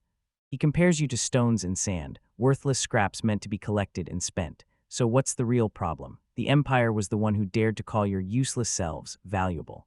As if his awareness starts to slip and his body finally gives out, Konix leans in and cackles, show some gratitude. We turned your deaths into something that matters. But right when Afa is about to get wiped out, crash asterisk, everything suddenly hits. The ceiling blows inward as a colossal brute rockets into the throne room, straight up launching itself like a missile, and it's a golem. It slams into the ground with a deafening roar, scoops Afa up in its arms, and right as General Violet storms in with a grand entrance, she tilts her head and says, "Your Majesty, I've returned." She snaps around and starts chewing into Ifa right away for being reckless with magic. But Afa's spent, let me die like this, he pleads. Then a voice rips through the golem, Takei's voice, no way, I won't let them hurt you any more than this. Right then, Takei snaps back to the promise he swore. You're an elf too, so don't worry, I'm saving you as well. That promise slices straight through Ifa's despair, like light breaking the dark. Takei's voice snaps, don't stop, see it through. Stay with the elves you saved, they're all waiting. Then a brutal vision of his people, finally free, streaks across his eyes, and the weight of it all shatters him as tears pour down his face. Violet just smirks and scoffs, like you're way too naive to even see what's coming. Ifa snatches her hand, his voice rasping with something real, and yeah, that's exactly how it hits for me. But Violet won't back down. She whips around to Takei, eyes blazing, and snaps, don't you dare pull something stupid. It's simple, kill Ifa if I can't even hurt you. Then boom, a twist hits out of nowhere. She dashes straight to the Emperor's side. Your Majesty, I'll protect you from those ugly flames, she purrs, and Koenigs actually praises her. Then ice explodes up from the floor, snatching the throne in a razor-tight fortress of frost. Next, Koenig just sits there with a smug grin, safe behind his protection like he owns the whole scene. This ice won't ever crack, Violet breathes. Then she adds, I'll shield you, I'll keep you safe. Everybody's left totally dumbfounded. Alas screams, you can't die. This man's life isn't even worth 1/100th of yours. The rest of the crew rushes in, stomping out the flames, and doing everything they can to save the day. But Afa, cradled by the golem, can only choke out, stop, kill him, and her one shot at revenge is slipping right through her fingers. Regret hits him so hard, he can barely choke out the words. Koenigs, all snug in his icy cocoon, starts monologuing like the ultimate villain. You think you're the first, your resolution's weak, and that's why you'll never win. He swears he's got a steel-hard resolve, one forged in pure hell. Surviving hell takes real grit. You can't just toss your life away and hope that's enough. Then he locks eyes with the golem, because I'm stealing the Sky Castle's strength so I can keep living and turn hell into paradise. Violet nods and points it out. Wait, you're the golem guarding the castle in the sky, right? Right? Konig's smirk spreads and pure greed flares in his eyes. Blau needs that kind of power, and I want it too, until our main guy, even through the golem, lands the coldest shutdown in history. I don't want to talk to you. He's laser-focused, Afusan and his companions only. Konig switches gears, spins a shady rumor about the princess, then attacks Azul again, aiming to erase it for good. Then it lands like a low blow, and Isla erupts into a scream of pure terror. Ifa's allies snap, then they surge forward, screaming, "Hurry up and die, you doddering old fool." One of them slams a crushing strike right into the ice prison. Violet just smirks, like, sure, try it. My ice won't break from some weak little attack. But then something completely ridiculous happens. The flames peer through the ice, and suddenly the inside starts shifting, like it's burning up from within. Ifa's allies finally catch the trap, and they shout for everyone to fall back. Please save Ifa. But they won't back down. They're locked in on their mission to kill that monster, and they're pushing through until it's done. The heat keeps climbing, and even Konig starts sweating like crazy. He gasps, with your age, you can't possibly handle this heat. And right then Violet drops her final, legendary card. She exposes how this slave market works. It chains the enslaved people to protect their master, no matter how brutal it gets. Then she slams her hand onto her own mark and smashes it to pieces. She's free. She hovers over the ice, whispering like poison, swearing no matter what, she'll shield his majesty from hell forever. The truth hits Konig hard. She's not saving him. She's trapping him, burying him alive in this world. And then she whispers, if you vanish forever, you'll finally escape that boredom, right? Even with him right there, her loyalty never belonged to his heart. It always raced towards strength. The Empire has turned into a snooze fest. She doesn't even deserve a blow from me if she can't win. Then she shrieks her absolute victory, philosophy like it's the truth, all laid bare. She and our boy locked eyes, two totally opposite worlds colliding, sparks flying, like fire and ice were crashing into each other. Violet's plan was flawless. She baited Konig with the very slave mark protection he trusted, then slammed him with IFA's unstoppable flames and a magic item that forged a permanent prison. Good night, my dear majesty, she murmurs, and a final chilling smile freezes the room. Then I turn to the rest and tell them, I'm out, victory's mine. Then right at the end, she vanishes in a blink, teleporting away while the flames get dragged with her, like a goodbye ripped straight from the sky. Right as she disappears, a fresh army crashes onto the castle grounds. When the revolution finally breaks through, the empire collapses for good. Everything detonated into a single, chaotic night. As the sun climbs higher, it sparks a brand new day, and with it, a whole new era kicks off. In the busted throne room, they slam into action and help Afa back to his feet. Burn his face into your vision. His comrade snarls, dragging him to stare at the wrecked, broken emperor. He had to witness his victory with his own eyes. Once their vengeance was finally approved, the crew tore back to the castle in the sky, ripping through the clouds like they own the night. Weeks drag by, and at last Afa jolts awake. She's been out cold for 3 whole weeks. Our poor, hopeless hero and Ayla just breathe in relief, because seeing him awake feels like a miracle. They lay it all out for him. Sure, the Empire is a wreck right now, but it's already getting rebuilt, and the elves are back home safe, teaming up with the golems. Then the real weight hits. This part crushes. Ifa spills the whole truth. I deceived you, and I used you for my vengeance, he admits, and the guilt in his voice weighs like a stone. He leans in and asks Taki straight up if he blames him for everything he did out of pure ego. He lays out the entire scheme and reveals why he just knew Taki was a good soul, someone who wouldn't turn down helping a friend. Help me because he didn't just act. He twisted every event until the blame for the regicide slid right off the castle. He stood ready to become the villain, anything it took to protect everyone. I can't believe there's any value left in my life, he whispers, and pain twists across his face like a mask. He bears his past wounds, admitting that death felt less like an ending and more like the only escape he had. But our absolute legend just nods and listens. No judgment, no ego. Then he hits you with, why don't you try something fun that makes you feel glad you're alive? And for now, yeah, take your time. Right then he hands Afa the chance to heal, one careful step at a time. Then he pours him a cup of tea, straight from a recipe Afa taught him himself. As Afa takes that first sip, warmth floods his body, and for the first time in ages, hope flickers back to life. Outside the door, Ella leans back, and a soft sigh of relief slips out like she's finally safe.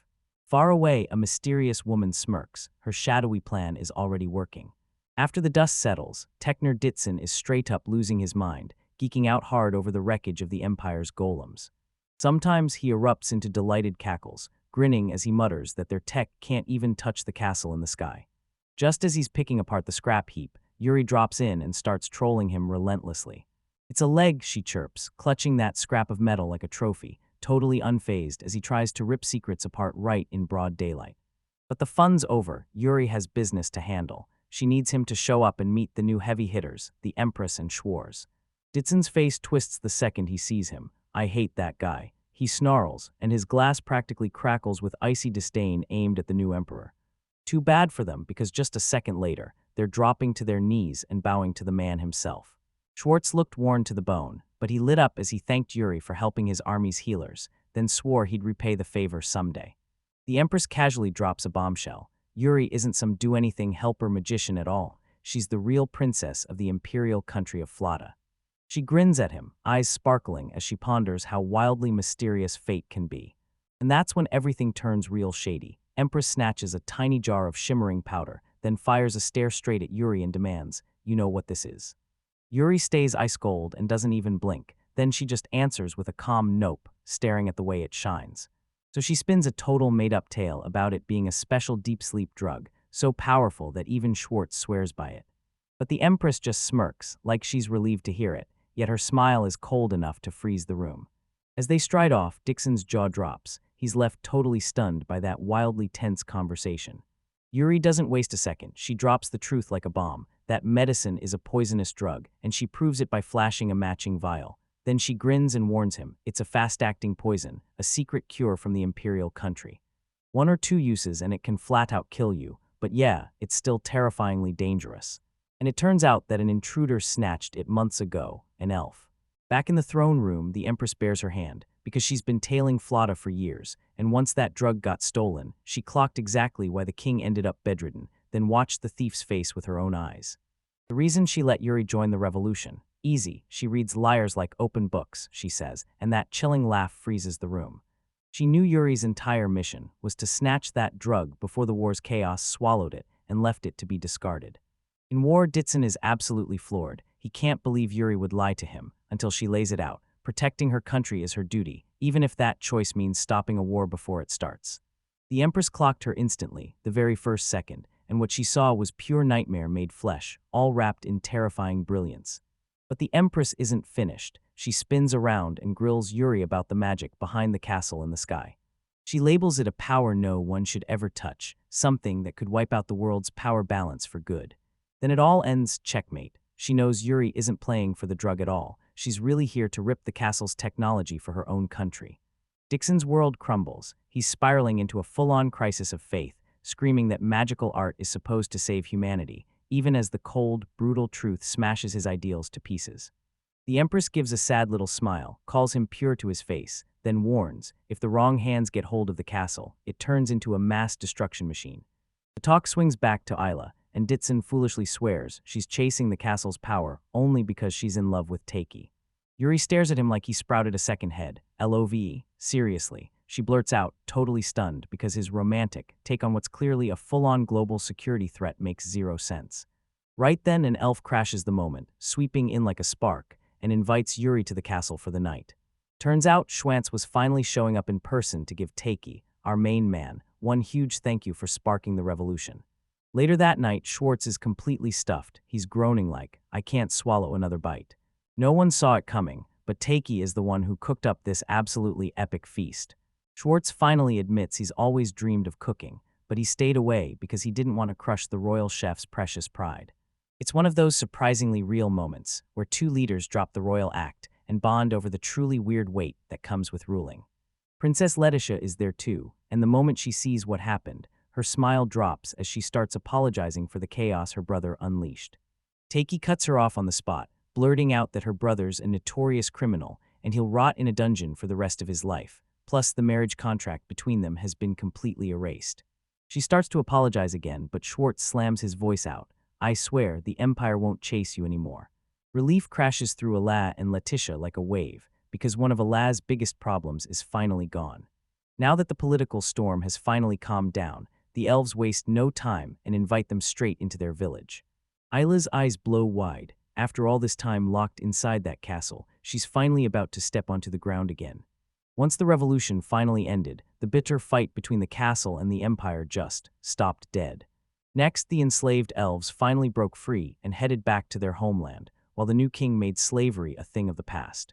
And for the first time since arriving in this world, he steps onto the ground like he's never seen it before. Then the tears hit, and he bursts out that he's overwhelmed by emotion. Allah is glowing with excitement too, and the two of them dance together like pure joy has taken over the world. They're welcomed like legendary heroes into the secret elven homeland. And the moment they step in, the chief herself welcomes them with open arms. A massive feast is already waiting for them, like a reward that's about to blow their minds wide open. Even though the village is still picking up the pieces, our boys' engineering data made a huge difference, and now everything is speeding forward. Everyone's throwing a full-on celebration, chowing down on food they've never seen in their life. The elf commander IFA looks stronger than ever after that brutal near-death scare. Yep, her brother Phytora is already getting smashed, cackling like crazy while he keeps pouring drinks. He shoves some into Taki's hands and tells him it's a rare berry drink from their homeland, something they've been brewing for years, right through the time they were enslaved.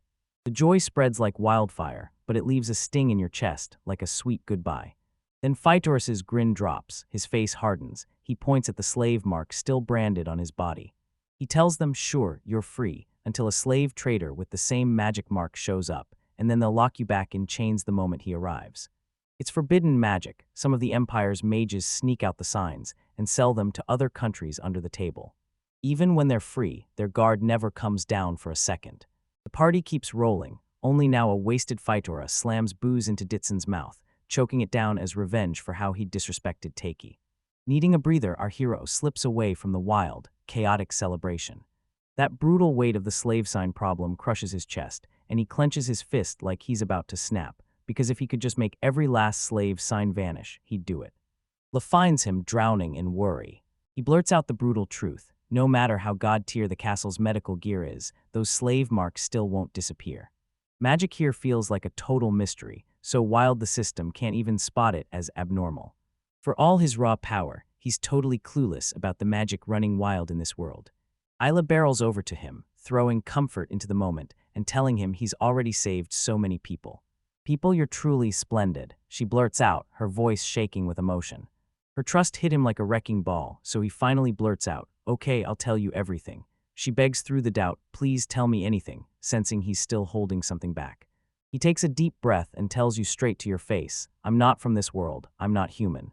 He blurts out that he's from Japan, then smashes the myth. This castle doesn't run on magic at all, it's powered by a totally different kind of energy system. I need you to meet Isla, the one I trust more than anyone, and he tells me all of it in a soft voice.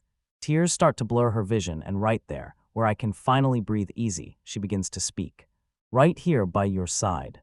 But the moment the words slip from her mouth, a furious storm of leaves crashes around her, and she disappears in the blink of his eyes. Our boy freezes, eyes wide, staring straight into a blinding light that steals everything around him. And right there, it uncovers the true source of the magic, a massive, shimmering spirit tree that looms like a living miracle. At the memorial, Phytora suddenly clocks the dark truth, and it hits like a punch. That hidden drug had already been chewing up the old king, so he was wasting away long before their assassination scheme even got off the ground, because the revolution was over before it ever truly began. He feels like a total clown after all those years he spent plotting. So yeah, his sister wasn't just scary, she was a full-on unhinged monster, and she was turning humans into golem fuel. Now that Phytora's revenge is done, he's left with nothing, no mission, no reason to keep going.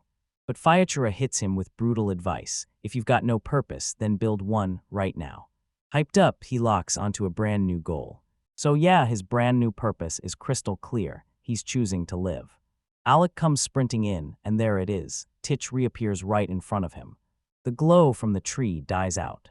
The chief tells him that, when someone's wandering with nowhere to go, the spirit tree can show up, just to lead them back. Then it hits him, boom, everything clicks for our hero. He's been writhing over those slave marks, and somehow the tree must have just planted the clue in his head. Flame flashes in his eyes. I will find it, he vows, and the words hit like a new spark of pure determination. And I'm gonna save you, Al. His massive declaration fires up everyone in the room, and Dixon stares like, that's the Grand Midge, a living target to chase. Yuri finally grins because there it is, the real king of the castle, hanging in the sky. Phytora strides forward and bows so low it's almost a plea, asking, can I help you with this plan? Then flashes a grin and vows, I'll serve you. Our hero shoots his hand out and grabs you, no pushback, no games. Serve, he says with a grin, I welcome you as a friend. And Phytora snaps his head up, eyes blazing with shock and gratitude, then grips the man's hand and gives it a firm, emphatic shake. Brand new alliance clicks into place, and pure determination and hope ignite like a spark that refuses to die. We kick things off with a faded memory, years ago, a calm, secret moment inside a crystal cave that glowed like it was hiding a truth. Trust me, my way younger self is standing there with her father, Bart, while he tells her this spot is sacred to the cat Beaskin. The crystals thrum with mana, yet it's worthless to humans, which is why the battle to keep this place safe never, ever stops. Wide-eyed little Mia snatches up a shard, utterly enthralled, and blurts, that's such a pretty stone. Then out of nowhere she yelps, Heya, the stone is icy to the bone, like a whole block of ice. Her dad pokes it, utterly stunned, nothing, no pain, no weirdness at all, while Mia grins wide and flashes those tiny fangs. Your hand is warm, father, she says, and the love in that moment hits you like a wave. There they stand, father and daughter, trapped in the glittering, silent magic of their ancestral home. Back then, sure, but now, I'm older, standing on the castle balcony, and I let out this huge, tired sigh. Her ears drooped with pure frustration. Magic training was going nowhere fast, and she was definitely not having it. Deep inside, the rest of the crew is locked in a full-on strategy meeting. Then the spirit trees blaze a signal and point them straight west. But Isla snaps that west is wildly vague, flat-out useless. Ditzinson, drama queen through and through, keeps insisting they trust the tree, yells, if anything goes wrong, you can punish me. And our poor guy just stares like, bro, you're seriously the worst. Our main guy decides, enough waiting, and takes control. He unveils a stealth drone he built from scratch, a total magic marvel that lifts off and snags intel all by itself. With a sheepish grin, he admits he totally got carried away, burning the whole night to cram in a bunch of extra features he probably didn't even need. Things get serious real quick. Right as the talk turns to those slave marks, you realize every country has its own secret, highly classified method for them. This week, our hero starts sweating bullets, realizing what they're trying to pull is basically international espionage, and Yuri-san snaps, confirming it. Yeah, this is state secret level stuff they're playing with. With the clock screaming out, they nod and vow to hunt down every scrap of information they can get their hands on. And boom, a breakthrough hits. Someone drops a rumor about the cat Beastkin's homeland in the deep west, where a rare ore supercharges mana, and suddenly the whole plan locks in. Now they've got to go see Mi's father. Sure, some old-timers just grin and wave it off as some wild merchant-made story. But our boy and Ayla get sold, and they're gonna be ecstatic, because now they'll finally get to see her family. And she's on a magic call with her dad, puffing out her cheeks like she's trying to stay cool. Yeah, if you all go, I'll follow, but... The whole gang is shamelessly eavesdropping while her mom spills her heart out, and the entire village is instantly on hype. Chaos is flying, and it's honestly amazing. Soon, they push into a calm little village hidden deep in a lush, whispering forest. A chilling memory hangs in the air as we cut to Mi's father, Bart, eyes locked on a brutal attack where a giant monster nearly wiped him out, and somehow he crawled free, but only barely. When the crew finally drags itself to Mi's place, the whole atmosphere feels off, because Bart isn't there. Mi's mom, Terrain, is fighting back tears. He slipped into the forest last night without his golem, and he still hasn't come back. Panic slams into her, but Mia grips the crystal necklace her father gave her. She refuses to believe he's dead, yet something is brutally wrong. The Terrain screams danger, so they drag a golem into action, yet Mi still insists on joining the search, and her mom shuts her down, forcing her to stay behind. Find it just in case Bart comes back while they're still gone. One, are they leaving? But she's not just going to wait. She knows exactly where he vanished to, the secret place, where he's rushing to grab her a brand new stone. She rockets into the woods, smashing one of her people's most sacred rules in the process, chasing a trail of footprints that led him straight into the unknown. She tracks him down right there with his father. But he's pinned down and trapped by that grotesque, shadowy beast. Then she whips out an ice ladder spell, and it sputters out like nothing happened, because her magic just won't work. She yanks and strains with all her strength, but he's wedged in there like he's glued, totally stuck fast. Ignoring the danger, she charges straight at him, sprinting as the monster towers overhead. Sometimes Bart has to deal with a monster bite that leaves her leg wrecked, and she can't even walk, yet when he snaps at her for showing up, her worry drowns out every word. He shoots her a shaky, grateful smile like it costs him everything. But that sweet moment gets crushed instantly as the beast slinks in, jagged teeth flashing as it closes in on them. "My run," her father roars, but she digs in her heels, refusing to leave him behind. Tears pour down her cheeks as she bellows, "Are you telling me to run? There's no way I can because I love you." She unleashes a blast of raw magic from the very core of her power, smashing it straight into the beast's face. It lands like a thunderclap, and the creature reels backward, stumbling hard from the impact. But it's not gonna cut it. This monster's barely even dented. Mi's power is draining fast, her hits are coming up weak, and her mana won't stay under her control. Right when hope is about to die, her father snaps her name, calling her back from the brink, and slams the mana-amplifying attack straight into her. "Take this." He tells her it's meant for mages, and orders her to figure out how to use it. The moment her fingertips brushed the stone, a cool surge washed through her, calming her nerves and lighting up the mana inside her for the first time. Then the monster came charging, and she snapped into position to launch her counterattack. With a primal scream, Mayan snaps a leash on a completely unhinged blizzard of ice magic. Like ripping terrifying shards of death out of thin air. Ice lances crash from every angle, pinning the monster in place and erasing it in a brutal burst of raw power. She can only stare, totally shocked, like she can't even breathe. After the chaos, she hauls him back onto his feet, and they lock into a tear-soaked hug in the cave that's glowing bright now. It's the same mirror as before, but this time they're standing side by side, matching each other step for step. One tear rolls down Bart's cheek. "Mia, you've really grown up," he whispers, his voice shaking with emotion. They bolt out of there, dumping the mess on the monster to deal with later. Right on schedule, our hero drops from the sky in a golem, landing perfectly just as the moment hits, ready to save the day. Trapped in this village for too long, Bart's recovering like a miracle. Our boy's portable medical tech sealed up his leg and left not a single scar behind. Our hopeless hero just shrugs it off like it's nothing, laughing that he only grabbed Bart to use him as a test dummy. Bart and Terrain finally lock in an emotional reunion, so sweet and clingy it makes their kids cringe in seconds. To celebrate, Mia rallied everyone and told them to dive straight into the village's legendary sweets. It's a mouth-watering blend of beans and cereals that everyone can't get enough of.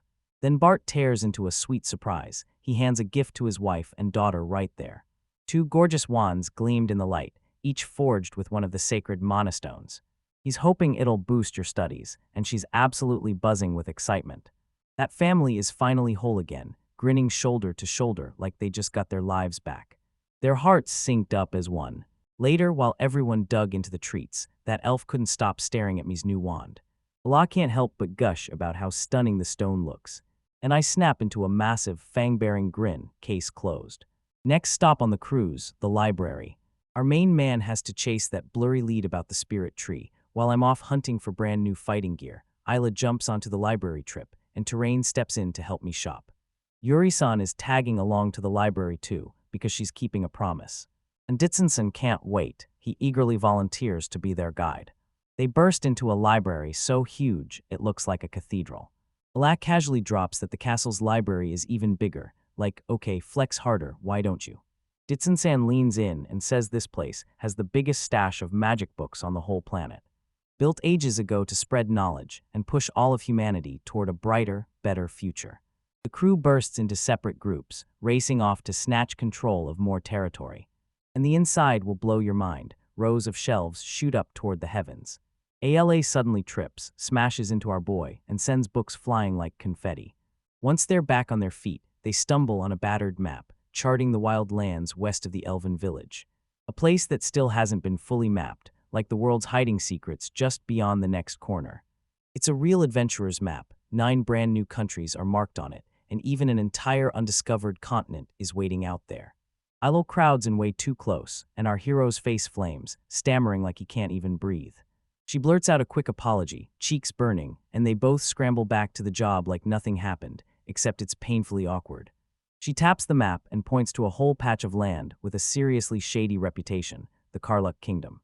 People say the place is so brutal that parents in nearby kingdoms scare their kids by threatening, "If you don't behave, they'll take you to Karluk, and you'll be sold into slavery." And trust me, it hits hard. But this one's a real lead, strong, solid, and impossible to ignore. Meanwhile, the elf is seconds away from crashing their perfect little moment. But Ditsun-san and the golem haul him off by force, practically shrieking at him to read the room and stop acting like an insensitive parasite. Ditsun-san suddenly goes real serious, warning him that if they step in, the precious time our boy and Isla get together won't just slip, it'll shrink fast. Ditsun-san is trying to explain this human idea to the elf, but the elf is totally lost, and Ditsun-san looks like he's one word away from popping an aneurysm. They hurry off to hunt for more books to check out. The shopping trip turns into pure chaos. Yuri-san and I get locked in a heated, no-pause argument over which outfit looks best on ALA. Eventually, the library team slams into a wall. Every normal book they grab gives them nothing, so their last shot hangs in the forbidden section. A creepy vault packed with cursed tomes, so dangerous they have to cast spells right there on site. This is their only shot to dig up anything about the slave mark. Our boy and the elf shoot a look at each other and dive in, while the others stay posted as guards. The door is sealed with nasty magic that'll trap you in a heartbeat, showing exactly how helpless he is, because one second he's standing there, and the next, he gets zapped clean into next week. But our hero isn't rattled. He strolls right up, snaps that the lock isn't enchanted, then unleashes his power and cooks the fried guard with a brutal circulation fix, and the guy stares in horror, clutching a tool he rebuilt from the castle. He slips the lock open with a crisp, satisfying click that sounds like victory. Inside that dusty, pitch-black room, they tiptoed forward like every creak could get them killed. Suddenly, one lone book starts glowing, lifts off the shelf by itself, and shoots straight toward our main man. Dried leaves whirl down from its pages as it snaps open. This is the moment, the one. The elf gives the verdict, no curse, and flips open the book like a gold mine, packed with secrets and forbidden arts from every corner of the world. Then right there, crystal clear, is a whole section on the Karla kingdom. It holds the ultimate prize, a technique to scrub slave marks from other nations. Our boy's eyes snap wide as it finally clicks. Everything they'd chased, the spirit tree, the half-missing direction, all of it slammed them into this exact moment. After all the mayhem from the last adventure, the objective snaps into place. Now the crew finally breathes easy, and Yuri just chills and catches the rest he's been craving before they head back to the Imperial country. Inside, Terrain is showing off her needlework like a pro, and Isla is completely losing it over how insanely amazing it looks. She drops to her knees at once and begs the Terrain to teach her everything about the thread. Turns out Terrain cooked up some slick new summer clothes for everyone, and our boy is absolutely thriving in that breezy new fit. He's flopping around comfy as can be, even though shoes still trigger his allergies. While the fashion show is blazing on, Yuri is yanking me into non-stop training. Turns out I'm a magical prodigy now. Then she rips loose a brutal blast of ice magic, and yeah, she looks like an absolute boss. Yuri tells him she's drilled the kid on every basic skill, and her mana control has skyrocketed, so much so that Yuri straight up admits there's literally nothing left she can teach her. Mi gets curious and blurts out whether Yuri picked up any magic from Taiki, but Yuri just shrugs and confirms the truth. Our guy's magic isn't even from this world. The writing is a jumbled mess, the ideas feel alien, and the whole thing is a total mystery. I'm totally baffled at first, but then it clicks, and wow, it's weird in the best way. This flips Yuri's brain into overdrive, because Taiki's power is so insanely weird that it pretty much explains why nobody has ever spotted or even whispered about a floating castle before. So yeah, her eyes can read people's mana and are unsuspecting leads. Their levels are just wildly different, off the charts. But she hasn't dug into it yet. She's just clocked him casually bossing around an entire army of golems and magical gear like it's no big deal. Right then and there, she decides she's going straight for a closer look at his mana, while Mia, meanwhile, has way simpler goals. She's drooling at the thought of meat for dinner. Elsewhere, Dixon spirals into a full-on existential meltdown, like the universe just stopped making sense. He was handed the job of studying the castle's tech, but instead he got so obsessed with its crazy advanced plumbing that now he can't shake the feeling he's a traitor, like he's spying on it. But just as everything starts falling apart, Yuri finds him in full spiral. Then he blurts out how his heart and stomach are twisting with guilt for betraying Taiki. Right then, R bursts in and asks if they're headed back to the Imperial country. They give the okay, and Ditsun nervously asks if he can borrow a golem for the trip. Taiki, the most laid-back landlord ever, just grins, says yeah, sure, and swears they'll return with useful intel. With one quick handshake, Yuri and Ditsun slip away, right as the moment clicks into motion.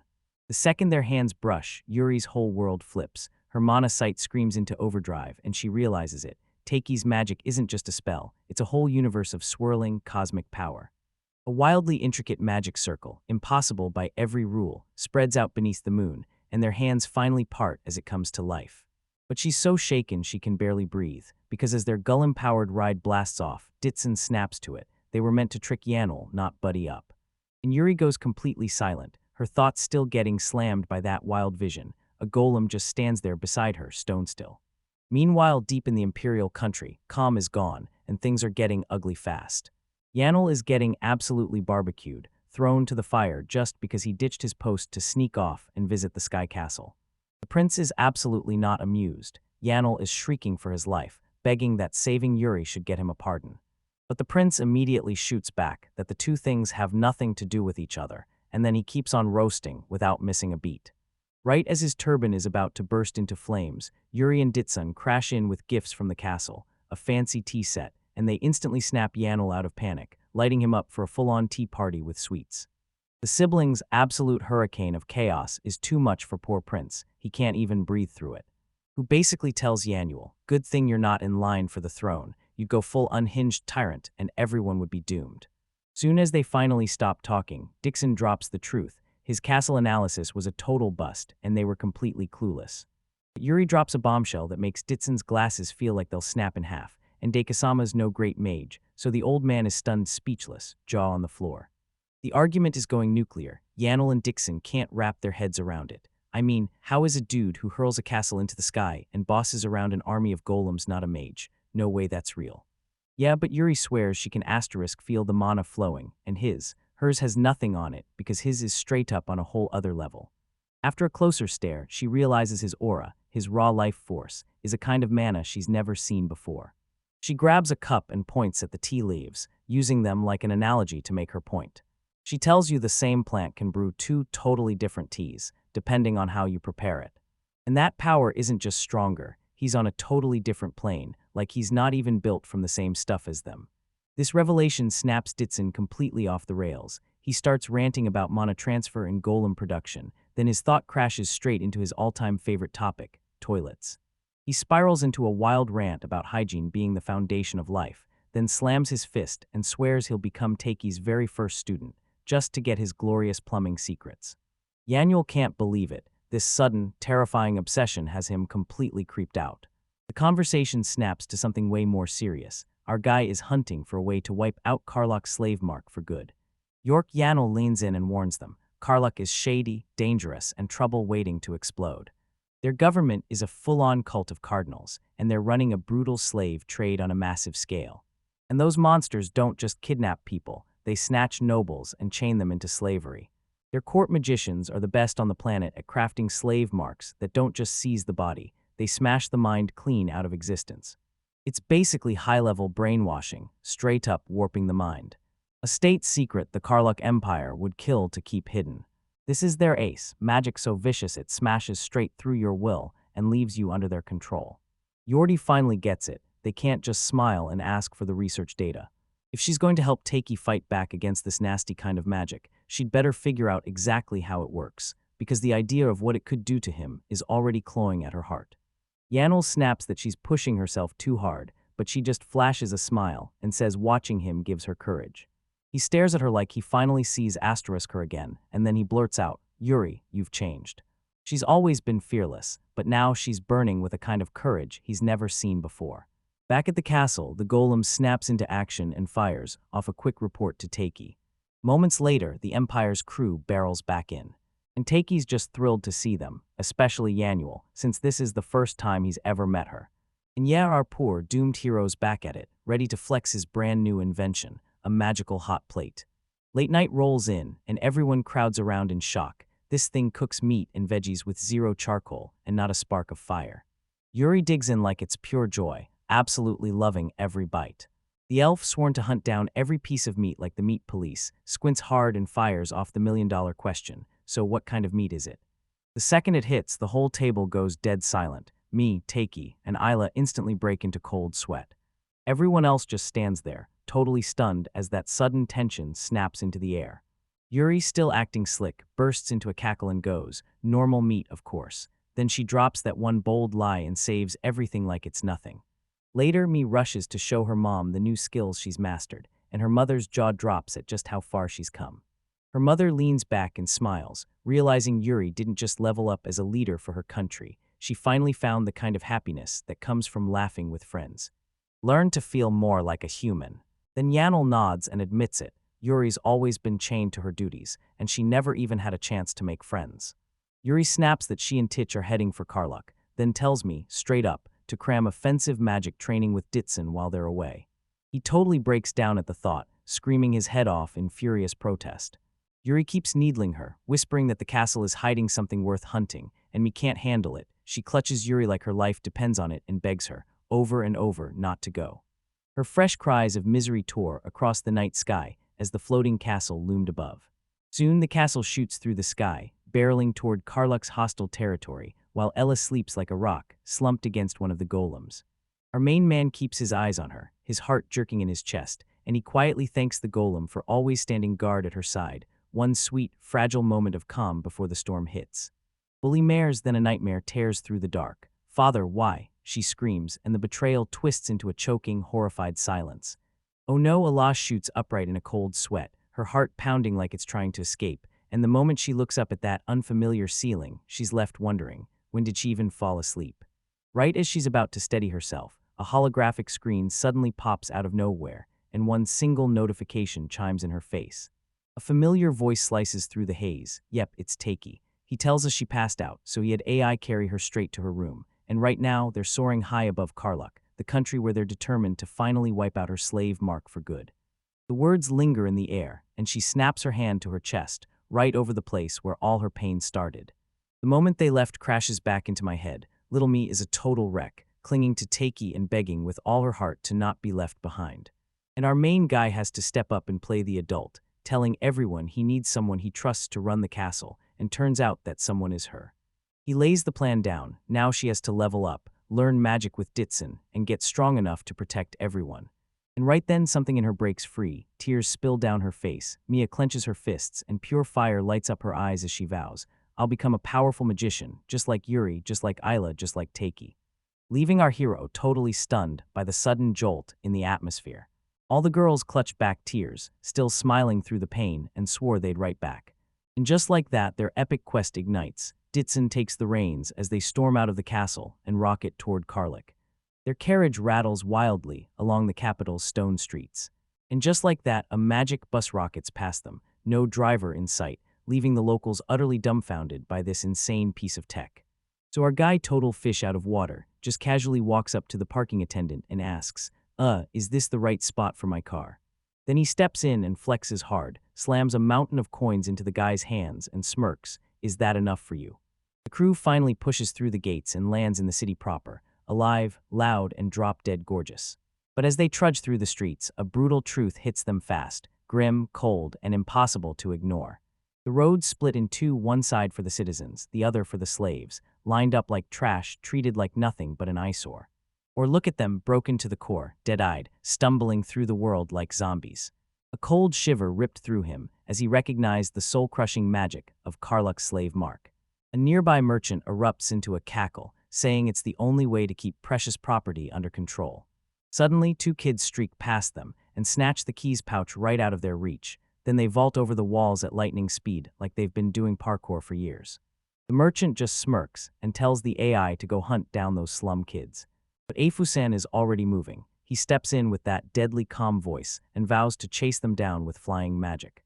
The chase yanks them into a totally different corner of the city. This is the slums, crumbling, forgotten streets tucked into the heart of the bustling capital. They round the corner, and right there, Afasin has the two young thieves boxed in, while the kids plead for their lives, shaking and desperate. The elf practically burns with pure, unfiltered rage. He snarls at the kid to let his friend go, swearing he won't kill him. Right then, a woman radiating saintly grace steps in and begs them to let the children go. If a straight-up snaps, bellowing it back with an earth-shaking roar so powerful that everyone recoils and flinches.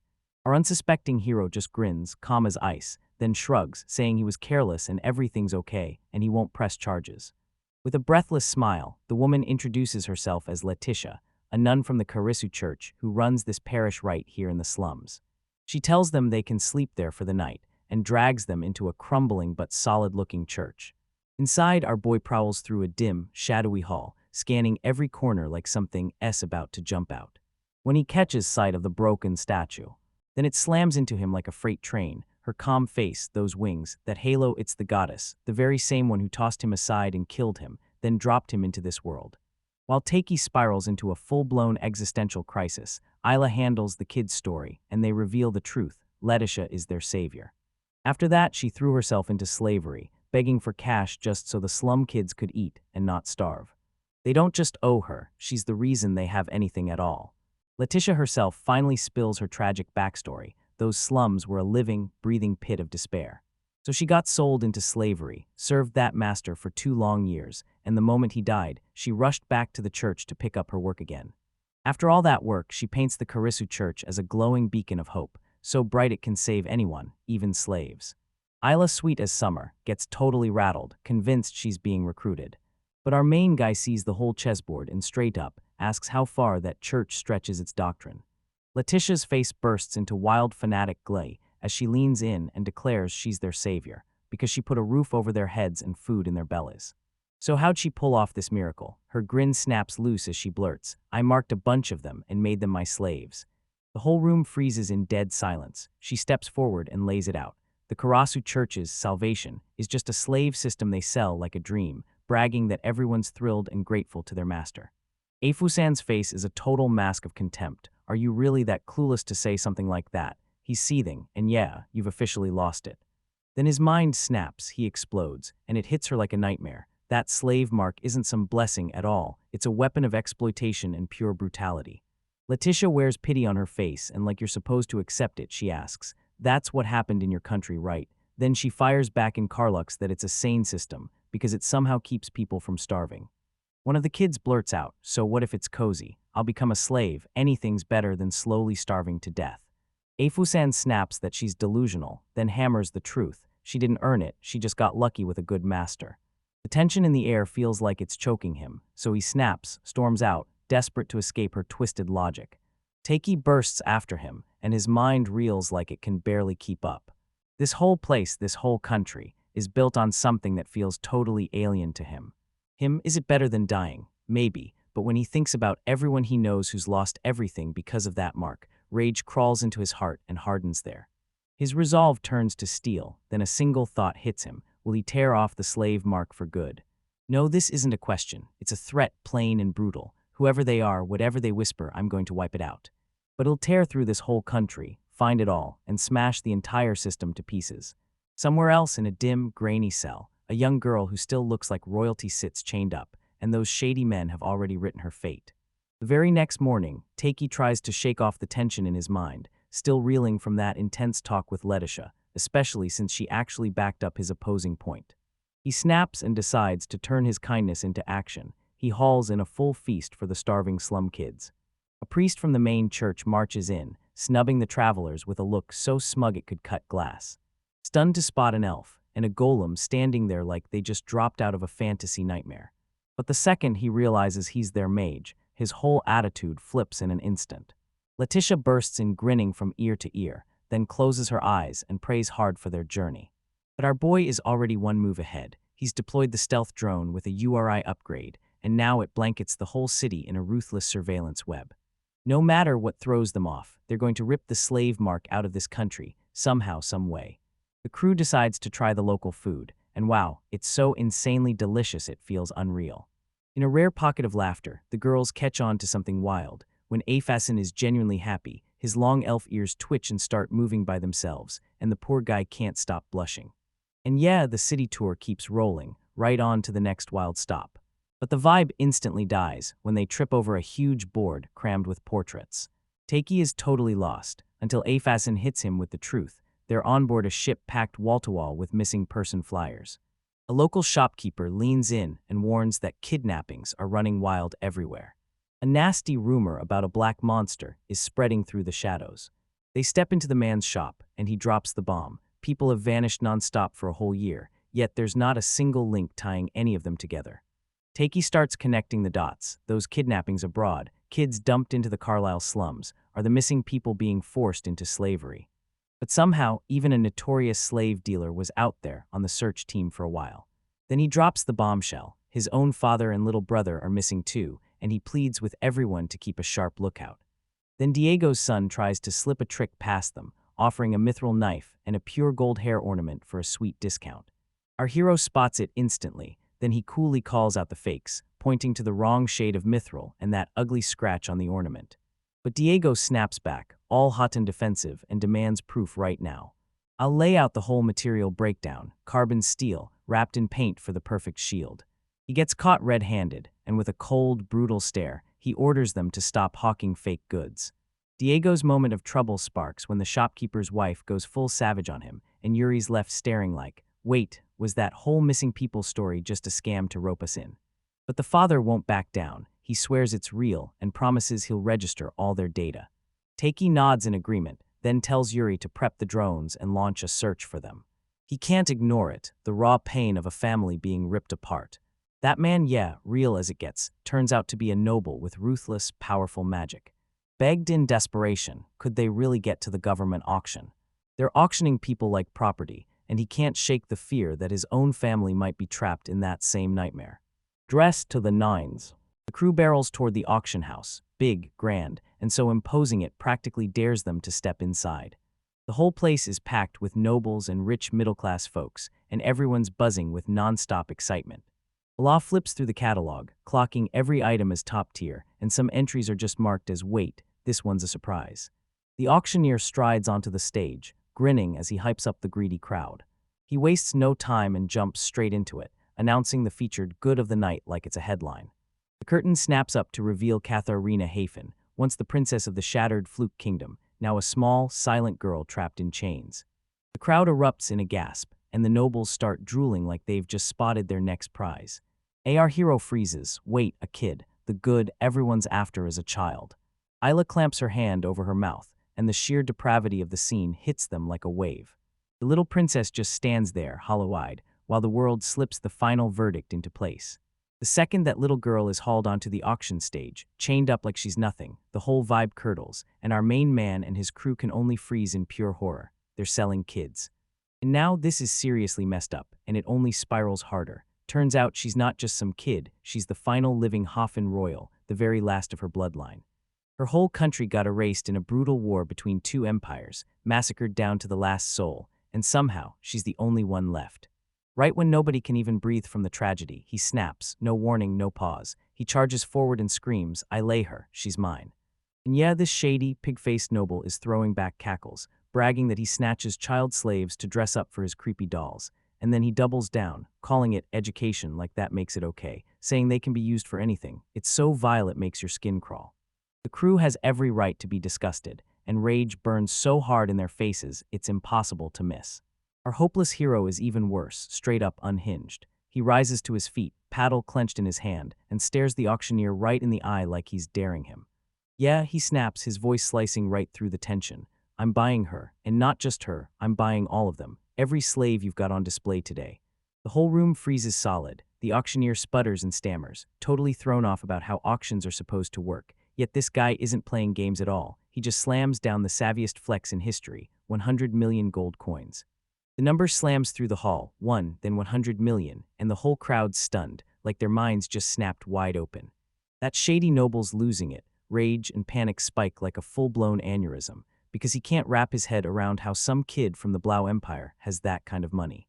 But Takei isn't done. He lays out the deal with chilling calm. I'll pay whatever it costs. I'm hiring all of them.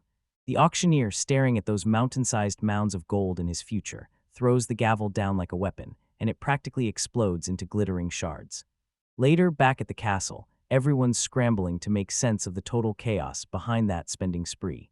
How'd you get that money? They demand, and our boy just shrugs like it's nothing. Small business, he smirks, selling castle goods, plus I've got goal and production covered. Then he leans in.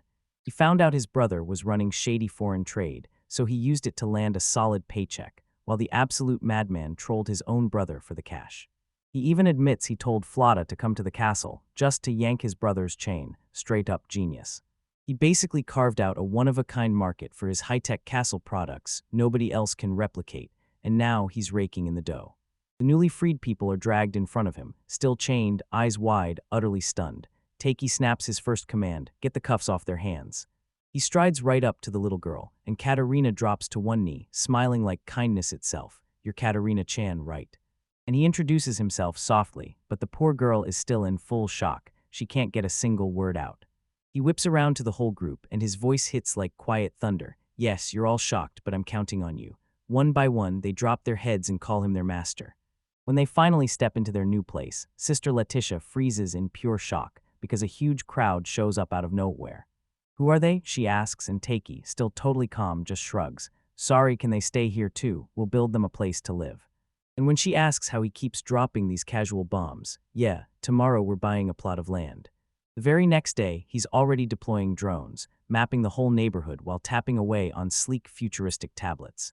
He's not just buying land, he's plotting an entire setup, digging for resources, and building the infrastructure behind it. The efficiency is straight up terrifying, like the room is already working miracles. Healing kicks in the moment you step inside, and right there, one of the men gets a full medical scan from a hovering drone, something he's never even dared to picture in his entire life. He tells Allah he's not in that much pain, but inside he's totally stunned. Like, who in the world would ever dare to have a slave checked by a doctor? Tears flood his eyes the second he understands what's happening. "Thank you so much. Looks like I got picked up by a really good place." During dinner, little Katarina just sits there, eyes locked on her plate, frozen by fear and confusion, unable to take a bite.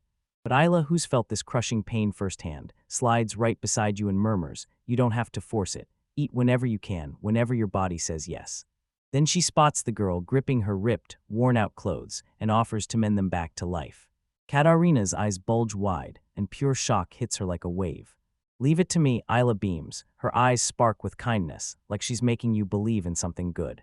"I'm Isla, yeah, I'm a slave too, and Take-sama just swept me up like I was nothing." Ifa tries to crack the case by flashing the group posters around, but every face stays blank. No one recognizes a single soul. "It's cold." Then bam, he clocks a familiar face in Elf, a famous court mage trapped as a slave.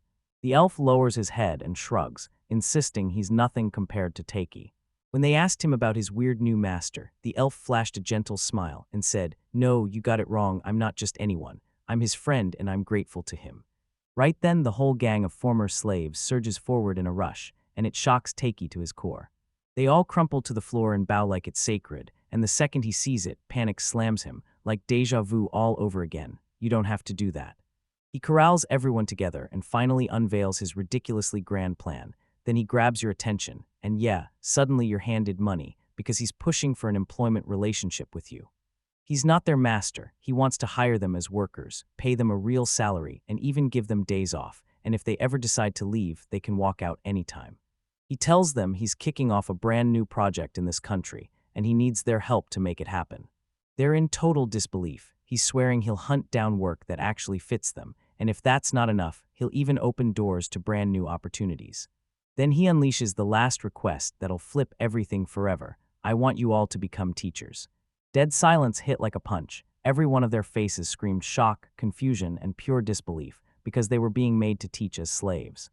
Later, the crew's still shaken, and ALA spirals, doubting herself over something as simple as needlework, convinced it's useless. But that cat, it's having none of this, no way. You're aiming way too high, and everyone knows it. Sister is the absolute best at needlework in the whole world. They broke down Takei's wild plan. He's not just using them. He's building a whole school to train slaves and kids from the slums. And here's the best part. This is gonna be totally free, no strings attached. The local nobles stared in disbelief at the business plan, but they still threw their signatures down and greenlit it anyway. Even his own crew will tell you they can't always read what's going on in his head. But they trust him with their whole hearts, no matter how reckless it gets. They just know Takei-sama can pull it off. Then boom, the ground starts buckling and shaking like crazy, and everyone freaks out, convinced an earthquake just hit. But then the golems roll out for construction, right as this massive, high-tech monster lifts a giant piece of equipment, and the whole crowd goes completely silent, stunned out of their minds. In the slums, construction kicks off at a pace that makes absolutely no sense. Even Titch, the operator, can't help it. She finds the work speed straight up terrifying. Little Katarina isn't even paying attention to anything else. She's totally hooked on the adorable helper bot, Pitchin. As Ella hands her freshly repaired clothes that fit like they were made just for her. Right when the giant drill plunges down, it smacks something solid, and boom, a geyser of hot water blasts straight out of the ground. It's a hot spring. Our main man is practically buzzing with excitement, already scribbling fresh plans for every material he'll need. Isla lets out a smile, clocking how bright, lively, and totally happy he looks. He's living his best life, and somehow that joy spreads to everyone around him. Meanwhile, the hunt for the missing people slams into yet another brutal dead end.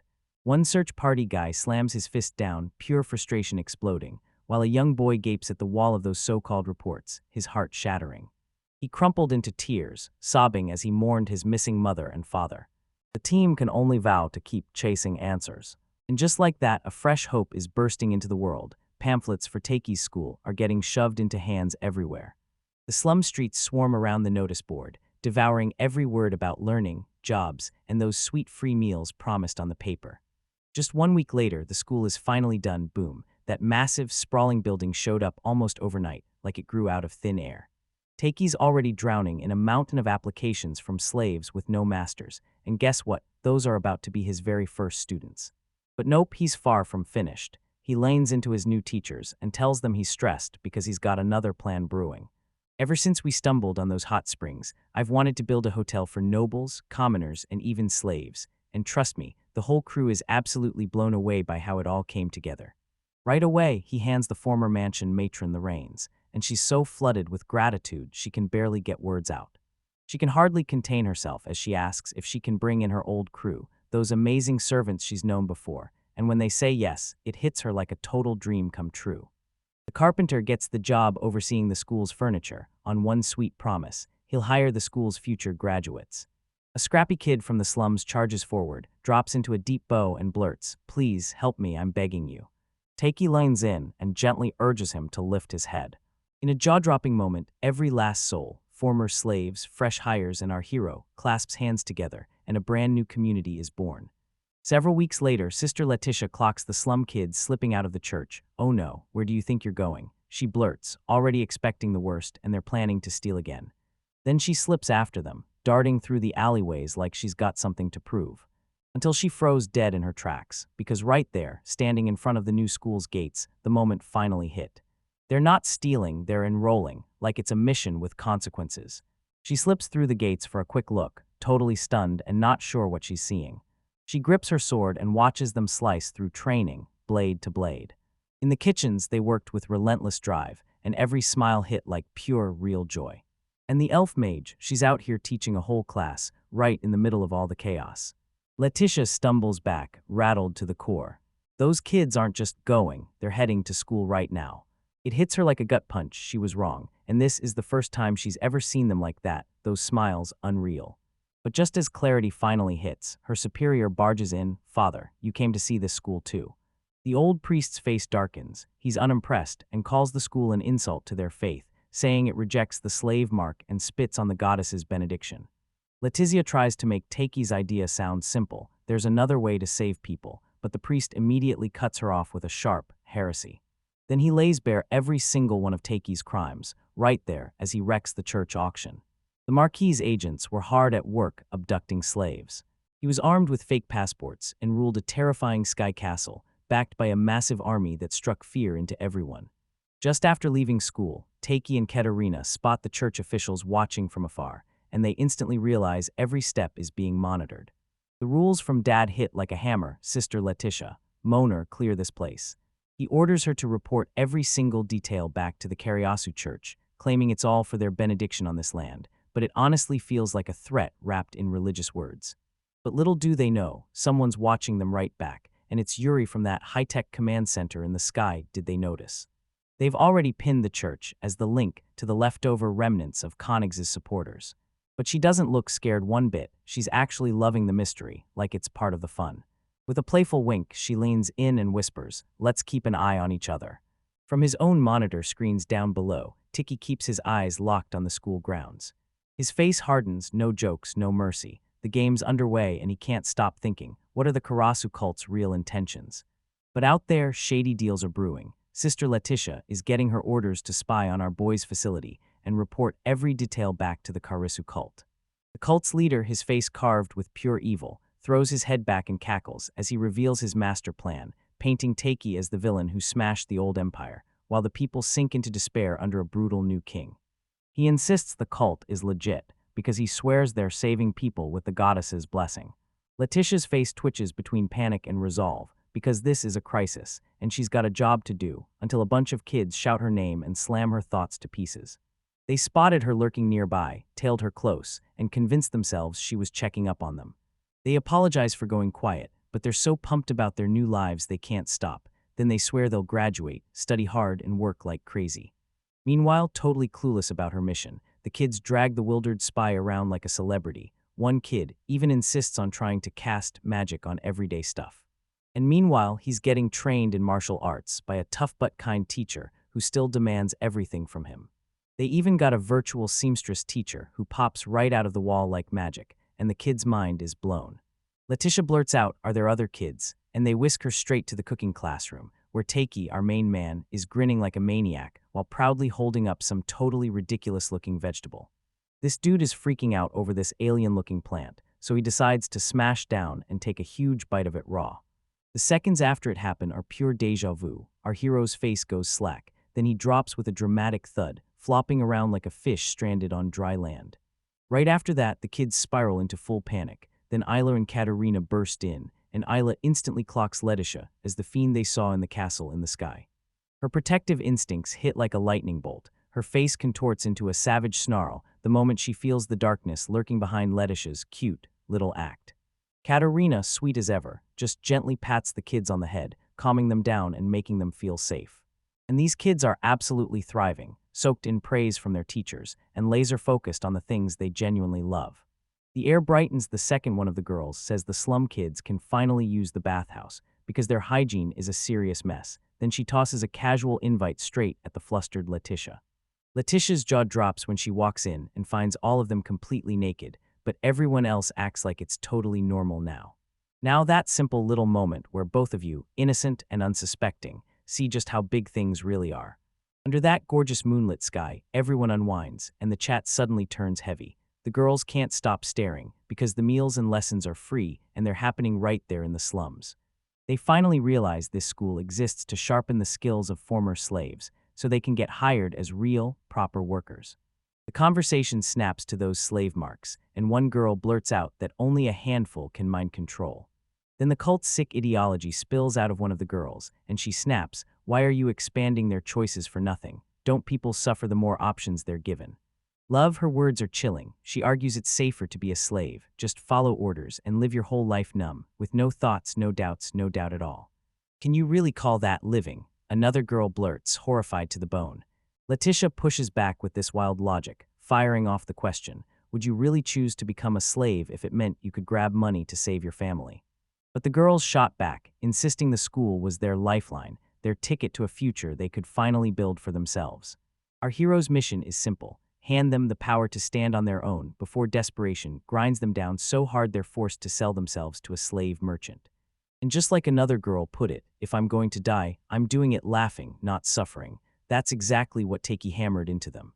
Golems are so ridiculously strong that they can stand guard on their own, no need to get chained down by the slave mark's power.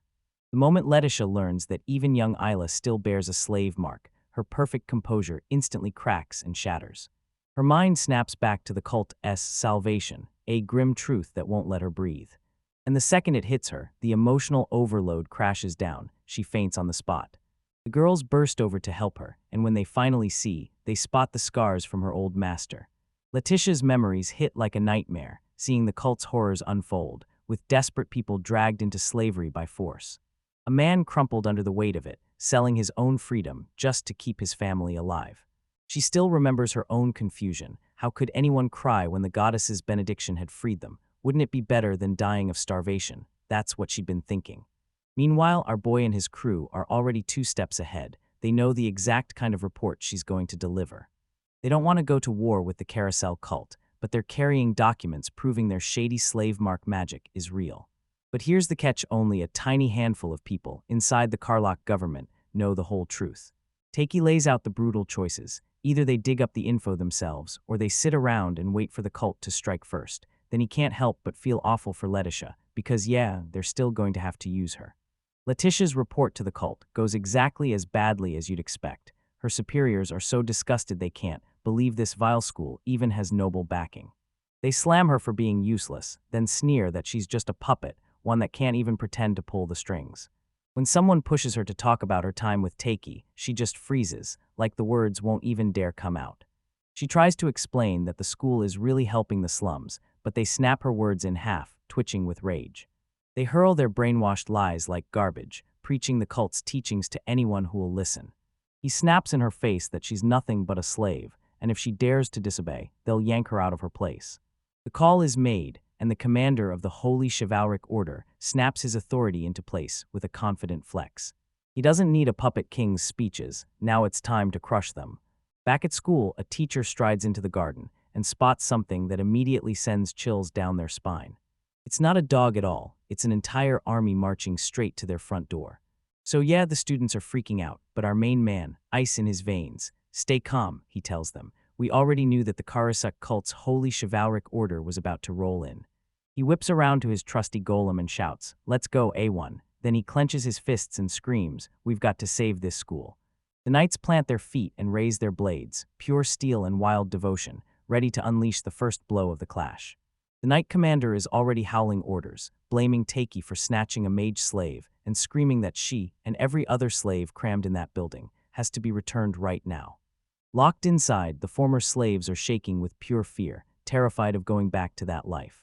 They remember it all, being exploited like tools, their masters stomping all over their dignity, then tossing them aside the moment they were done. Katarina lunges for the window, but Allah yanks her back hard. Our lead strolls out like he owns the place, totally unshaken, then calmly shuts them down. He won't touch their demands because this is private land, paid for with the right authorization and taxes. These students and teachers showed up by choice, no coercion, no law being broken. But the commander snaps right back, blasting Takei for hoarding the very goods that keep the economy and the cult alive. Then he spits out his truly disgusting philosophy: in this country, slaves aren't people, they're just objects. From the sidelines, Letitia spirals into a full-blown meltdown, total chaos breaking loose. She's frozen in panic, because the kids she was supposed to protect are suddenly caught in the blast zone. Know when it's time to act, the kids yank her back and fire off warnings. Don't go out there, it's way too dangerous. Takei calmly lays it out. These students aren't just studying, they're fighting for equal rights as workers so nobody can exploit them anymore. The commander snorts, saying that slave mark is a goddess-blessed benediction, a way for useless layabouts to finally find a place to belong. That's when our boy finally snaps, "Stop wasting my time." He screams as he lunges at the commander, declaring that slaves are people, not things, and they've got rights. He's yelling that so many people were forced to take the mark, and it's absolutely brutal to make them live with it for their entire lives. He gestures toward the happy crew inside, like, doesn't it feel right for them to carve out a home where they truly belong and just live as themselves? He cuts straight to the truth, his voice roaring with righteous fury. Tell me, are you really that terrified that the people you judge might finally get the same rights as you? The commander is completely crushed, no way to argue now. He spits out one brutal command, attack, and then he adds, dead serious, I don't care if you kill that guy. Takei's hexagonal barrier slams that arrow storm back. Every volley of arrows shatters into harmless pieces. Then the real fun kicks in. Takei fires up his very own golem, and it charges in like a wrecking ball, smashing the knights left and right, while the students go wild and cheer him on. Takei snaps an order to Afa, go cut down the mages controlling those mindless slave soldiers. Afa lunges into action and carves straight through a mage like it's nothing. Titch steps in and reassures everyone, A1 and I will handle it, just don't let anyone slip outside. A1 is a full-on disaster storm, hurling armored knights through the air like ragdolls with zero effort. The commander bursts into a cackle, totally blown away by the golem's raw power. Then he drops his ace in the hole, straight up, and I can't wait to test our brand new generation golem. He grins, and a colossal, terrifying golem towers up behind him like a nightmare coming to life. He outplayed everyone the entire time. Two colossal mechanical titans square off, and the whole battlefield feels like it's about to explode. The noise rips through the streets, pulling a crowd straight out of the slums, and they're not letting this slide. They start screaming at the Night Order, yelling at them to do their jobs right, and then get out of here. An old man finally steps up, sending his own slave to school, raising him like a true son. He drops to his knees before the commander, pleading with him to reconsider, because all he wants is for the boy to get a real education and carve out his own future. The commander snaps and brutally punches the old man in the face, blasting him flying through the air. Sieg finally out of the man's name. Like Letitia begs the commander to stop, but he shoves her aside and snaps, wondering if she's really willing to challenge the cult's rules. He's selling his brutality as protection, claiming he's shielding his believers from the Sky Dwellers, those monsters threatening their home. The kids freeze in pure horror as the truth finally hits. No, this isn't a normal scare, so they whisper to each other, terrified, realizing their big sister is one of the bad guys. They plant themselves in front of her, locking in like a living human shield. Right then, the commander's fresh golem suddenly snaps into chaos, screeching like it's trapped in pure agony. He's completely clueless about what's going on, and it's all slipping straight out of his hands. The golem erupts into wild, desperate thrashing. A giant chunk of debris suddenly rockets in and slams straight into Katarina. Isla rockets herself in front of him to take the hit, but our boy rockets in at the last second, slamming the barrier in place so fast it saves them both. The rogue golem keeps tearing through everything, rampage mode still locked in. The siege keeps grinding on until the knights finally haul it off, and everything collapses into a chaotic retreat. Rush rushes over to make sure they're all right. And then boom, the impossible hits. Katarina, who hasn't said a single word this whole time, snaps her head up, tears spilling, and breathes. That's Keeg's thank you. Everyone's completely stunned, like their brains just froze on the spot. Allah clutched her to her chest, shaking with relief, and then she finally spoke. After everything, SIIG gets hauled to the infirmary, still breathing, barely. But the emotional damage is already done. One of the young boys rushes up to Letitia, betrayal blazing across his face. I tried to protect you all, trust me, I wanted to, but I couldn't stop it, I'm sorry. Letitia drops to her knees, the world crumbling around her. Everything she swore was true, every lesson she trusted, turns out to be a lie, and a brutal doubt starts clawing its way into her heart. The dust finally drifts down, and our boy stands right in the heart of that massive hall, everything dead silent now, like the whole place is shocked by what the knight's order just unleashed. The hits are bad, but the emotional chaos they leave behind is absolutely brutal. The rogue kids who ditch the rules to save Letitia march up to him with their heads bowed, and one of them stammers, "Sorry, Mr. Principal. They told us they spotted her on the massive screen, watched that shady carousel cult exploit her for profit, and they couldn't just sit there and let it happen." And man, the story they tell hits like a truck. Letitia, born into a famous family, fled a marriage she never asked for, only to get swallowed by the cult's grip. They swore they'd give her a place to belong, but crushed that hope into a weapon, exploiting her and torturing her like it was nothing, then shoved her into slavery just to cover the crazy taxes they dumped on her parish for protection. All she wanted was a real place to call home. Then she got swallowed whole, lost herself completely, and turned into a puppet for their twisted games. The kids feel the whole world crushing down on them, but our main man steps in and rests a comforting hand on their shoulders. You can repay her kindness, he tells them, and right then, hope sparks in their eyes. Meanwhile, Katarina, the new girl, still can't quite shake her shyness, and the moment she finally starts talking to everyone, she's blushing hard like her heart might explode. Then she gathers every ounce of courage she has, locks eyes with the whole group, and blurts out, "Will you be my friends?" Yeah, instant reply, straight up epic. And of course, the kids go wild, already chanting if she and Big Sis can crash at the new hotel. So our hopeless hero whips around to Letitia, fully knowing that once she stood up to that cult, they're not about to just walk away. He offers her a lifeline at the hotel, a safe place to crash while they make sure the danger's really gone. Still shaking with gratitude, she nods and promises she won't be a burden, but Isla grabs her and crushes her in a warm hug, telling her to eat right, sleep well, and get ready, because the fun is about to explode. Even Sig, the tank of a man who got absolutely wrecked by that golem, gets told to stay put so they can keep a close eye on how he's holding up. Our boy flicks his eyes to Katarina, and for one quick second, a dark cloud sweeps over her face like her thoughts just got heavy. But we can't waste a second. Yuri is already on the move, and Afa warns him that hitting the hotel right now would trigger a full-blown national incident. The next day, the grand opening explodes into action, and that hotel is a certified masterpiece, like a palace rising from the slums. And you better believe that guest list is stacked. Major heavy hitters roll up in flashy carriages, practically vibrating with excitement for the party. The whole crowd erupts, and they lose it even harder for the fan-favorite bot, A1 San. One guy is straight up losing his mind over this one's inorganic feeling, and his friends are just standing there like, what are we even supposed to do about that? Just when you think it can't get any wilder, a whole other crew shows up, and Ditson instantly bulldozes Yanul with non-stop questions about the mission, shutting out the party vibe like it's nothing. Until it all swallowed itself into one unstoppable blur. Law's little sister, me, rockets through the air, tears of pure joy blasting down her face as she slams into Yuri with a huge, crushing hug. Dixon isn't buying it. He snaps at Annual for meddling while the women are gathering. Ifa just grins like it's nothing, totally unshaken, and tells Yuri she looks even better than before. Suddenly, the whole crowd ripples with murmurs, because Karluk's king just arrived, and the look on his face screams pure fury. Inside, the guests go wide-eyed as our boy steps forward. Then the king himself gets a personal welcome in front of a jaw-dropping open-air bath. The main lobby screams pure luxury, and the staff moves like they're trained to read your mind, so everyone gets treated like royalty the second they walk in. But the moment they stumble onto the old Emperor and Yanuel, boom, the whole vibe turns feral, because these two absolute legends are locked in a laugh-out-loud, high-speed ping-pong duel, and it's not really a game at all, it's a full-on clash between nations. Our hero just grins, soaking in the good vibes, especially with that insane food the chefs cooked up for everyone. But the three leaders, Emperor Yanuo and the king included, won't say a word, and the weight of everything hangs in the air like a blade. So yeah, just a vacation.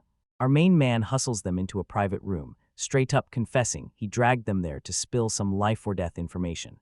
Karluk's king just drops a jawbreaker. He's a puppet, a powerless figurehead with the Teria faction pulling the strings, and he's been barred from real diplomacy. And it only gets uglier. An inquisitor from the rival Uparashna faction is already on the way to put someone on trial in just a few days. The king leans in and tells you the Karisu church is tearing itself apart in a civil war, and with the Blau empires rising, the Teria faction has gone full shady. They're the ones behind the missing people, the slave trade, and even the pressure that forces the military to churn out magic-powered weapons. To seal the deal, he whips out the proof, an arm ripped straight off the golem that just attacked them. The verdict's in, and it's a near-perfect match to the Empire's golem tech. That's got to mean just one person, Violet, the shadowy woman who slipped away from the old Empire's revolution.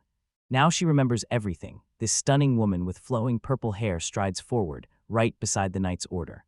When the realization hits, Yanuel shudders. Yuri's theory is dead on, because Violet is cloning the Sky Castle's tech, and some rich monster is funding her like crazy.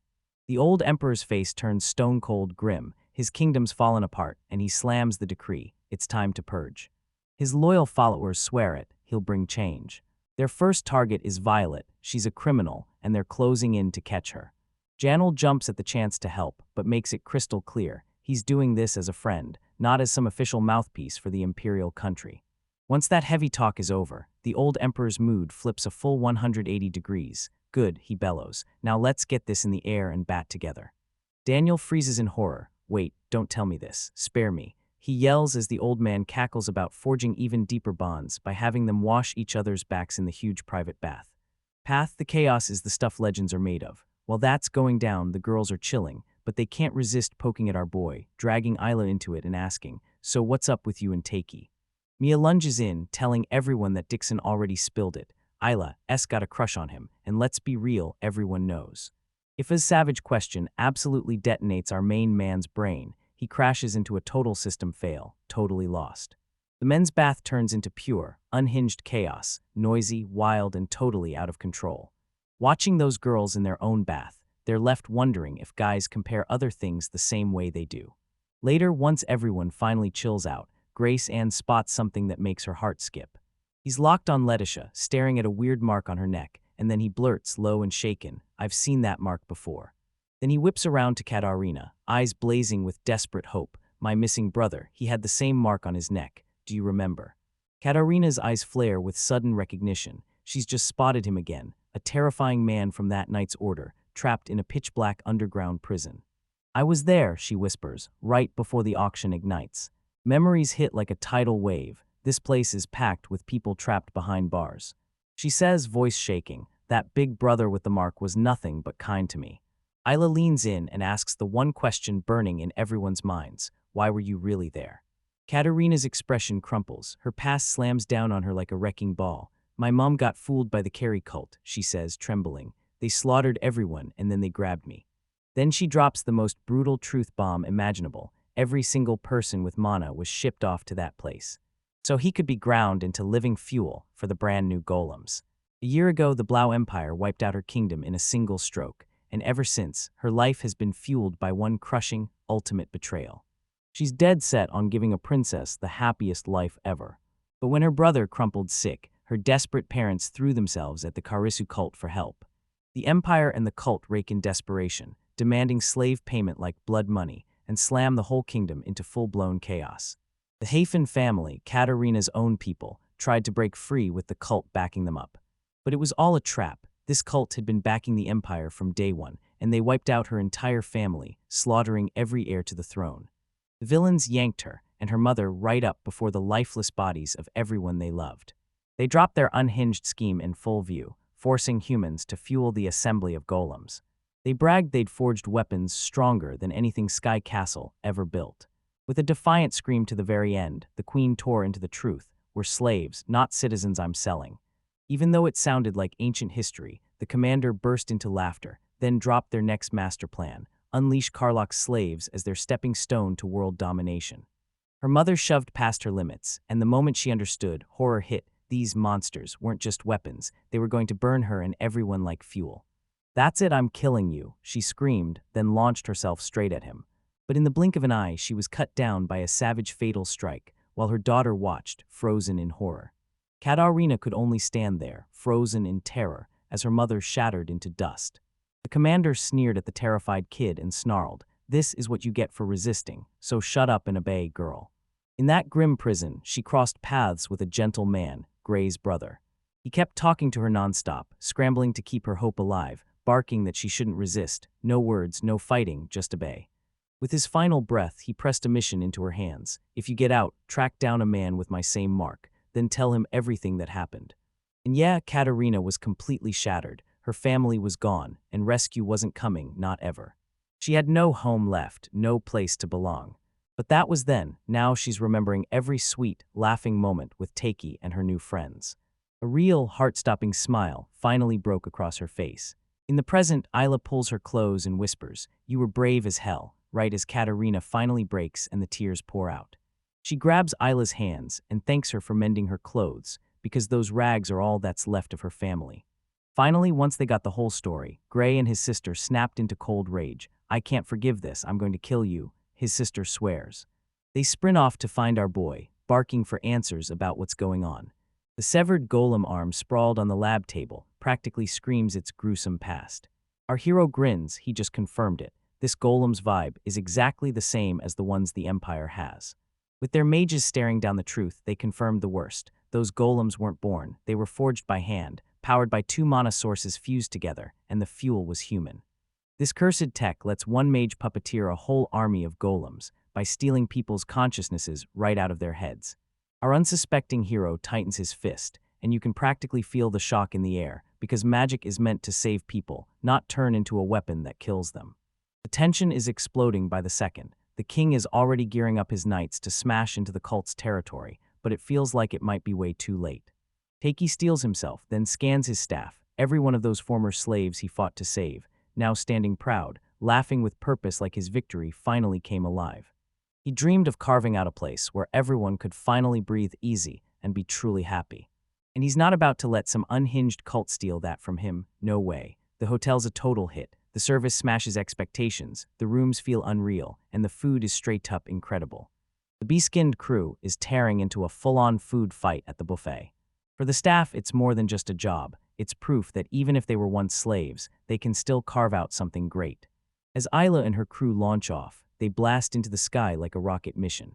Why does our boy suddenly get hit with this sharp wave of loneliness? Allah clocks the sweat on his skin, closes the distance in an instant, and demands to know if he's been overworked. He completely blew a fuse. Ditson's words kept slamming back in his head. "I heard Isla Dono loves you," and now he can't even talk to her like a normal person. And the crazy part is, he'd always seen her as family, so why did his heart start whispering that maybe it could be something more? Ifa snaps him back to the real world. Taiki-sama, it's the research facility. Yuri tore through every corner, found nothing at all, and that left only one terrifying truth: this place had to be underground. Letitia had warned about those guarded ruins tucked away in the slums, the perfect disguise for a secret lab. Our hero leans in and tells her, "Be careful, seriously." Then right on cue, a frantic call bursts in from Yuri on the monitor, and her face goes deathly pale with sheer panic. "Oh, hold up, your ass just got left behind, kid." She's gone, and the old priest has completely snapped, screaming at the top of his lungs that the holy knights unfairly locked him up. But the king of Karluk, out of patience and out of mercy, snaps in an instant, laying everything bare as he calls the cultists out for treating their devout followers like disposable tools for their own dark, shady gain. The priest slams the faith card, swells his chest, and loudly proclaims they're the goddess's true believers. The king just scoffs, so you'll betray the goddess you swear you worship, and then he demands a full-blown inquisition. Before the old man can even blink, a knight snatches him by the face and crushes his protests with a brutal steel grip. Knight crowds his face like it's choking him, his eyes blazing with rage as he snarls, "Talk, tell me everything. How many innocent lives has this cult destroyed?" He pins the squirming priest to the ground and drags the truth out of him, who got kidnapped and where their so-called magic research facility is hiding. Suddenly, everything snaps to a new scene. Takei's screen erupts with a frantic warning, and just like that, he learns it. Letitia is missing. The moment it hits, the entire crew freaks out, like full panic mode, as they fear the Karisu cult finally grabbed her for good. Hold up, Yuri, ice cold and unshaken, just drops a bomb. She's been tracking Leisha with a drone, and she swore she sensed something was off from the start. "You're lying," she snaps, eyes razor sharp. She snaps back fast, saying Letitia never technically lied, but admits she kept a whole mountain of truth locked away, hiding it behind piety so her own turmoil wouldn't spill out. That poor girl trembled, her whole world shattered, as she frantically hunted for a place where she could finally feel like she belonged. The drone camera locks onto her route, straight to a crumbling church buried in the slums. He steps up right away, snaps into action, and tells the anxious kids to stay where they are. "Don't freak out," he says with a calm, reassuring smile. "I'll bring your big sis back." That night, he vows they'll all feast together, and the promise hangs there like a storm waiting to break. Right there, the whole team piles into their sleek, high-tech ride, itching to hit the road and roll out. They instantly spot the cult's hideout, shielded by some nasty obstruction magic, and their drone feed starts glitching out. The elf lays out the plan: go find the magic circle fueling that shield, then smash it to pieces. Meanwhile, Letitia drifts through a chilling abandoned church, drawn deeper into the eerie silence. She trips over a stack of dusty old photographs, and a faint, bittersweet smile flickers across her lips as she stares at those happy faces. Elsewhere, our hopeless hero and Ella are hunting through a fresh area when Ella spots something that instantly turns Takei a breathtaking shade of red. Across the base, the elf and Yuri are locked in a full-blown lovers' quarrel, and Yuri keeps snapping at him for being totally insensitive. Right then, A1, the stoic robot, shot out the news. It had something.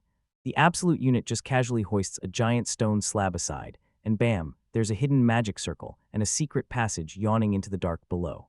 Taiki snaps at Yuri to start downloading the drone footage, every move Letitia makes.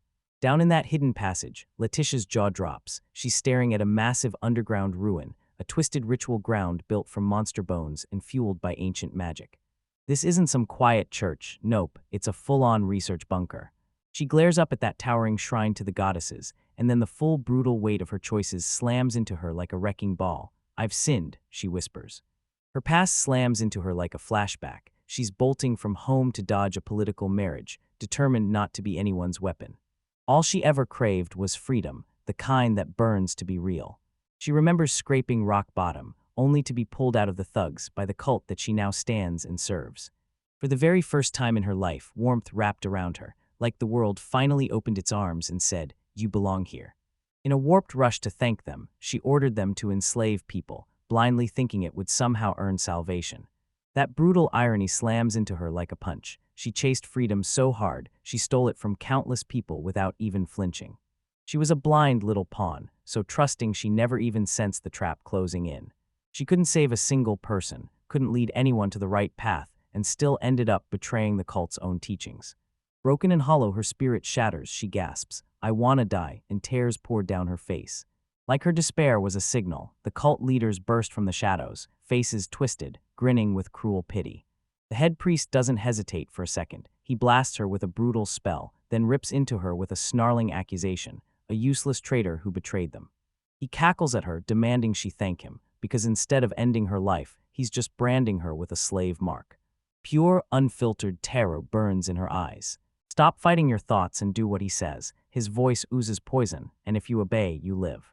They shove her to the altar, shattering every last bit of her will. Now she's finally broken enough to serve the Karisu cult. Fresh off the rescue mission, Yuri dives right back in, driven by pure focus, crafting a razor-sharp map of the underground labyrinth from the drone data. They watch the cultists shove their gear into place, and it's obvious they're about to bolt. Yuri snaps into action and declares she's going after them solo to find a way to erase those slave marks, yelling at Taiki to keep his focus on saving Letisha and the others. With a fierce vow blazing in her chest, she promised to save her friends, Isla and Afa. Yeah, she rockets into the darkness. She spots a bunch of cultists in a blink, hauling crates packed with magic tools. Her eyes narrowed to slits as she scanned that wild, bizarre pile of artifacts. Realizing that one clue could be hiding anywhere, right in the shadows, just waiting to be found. Isla's freaking out over Yuri, but our boy comes in fast and calms her down in seconds. Seeing she's still dead set on helping, he finally gives her the green light on one condition: she has to take A1 with her. It's gratefully. Then she snatches Taiki on impulse, leans in to whisper, "Please be careful," and takes off, leaving him stranded in a flustered, betread daze. Taiki and the elf finally track down the prison, only to find it totally empty. No one, nothing, just silence. A lone woman, shaking with pure terror, is cowering in a filthy cell, terrified for her life.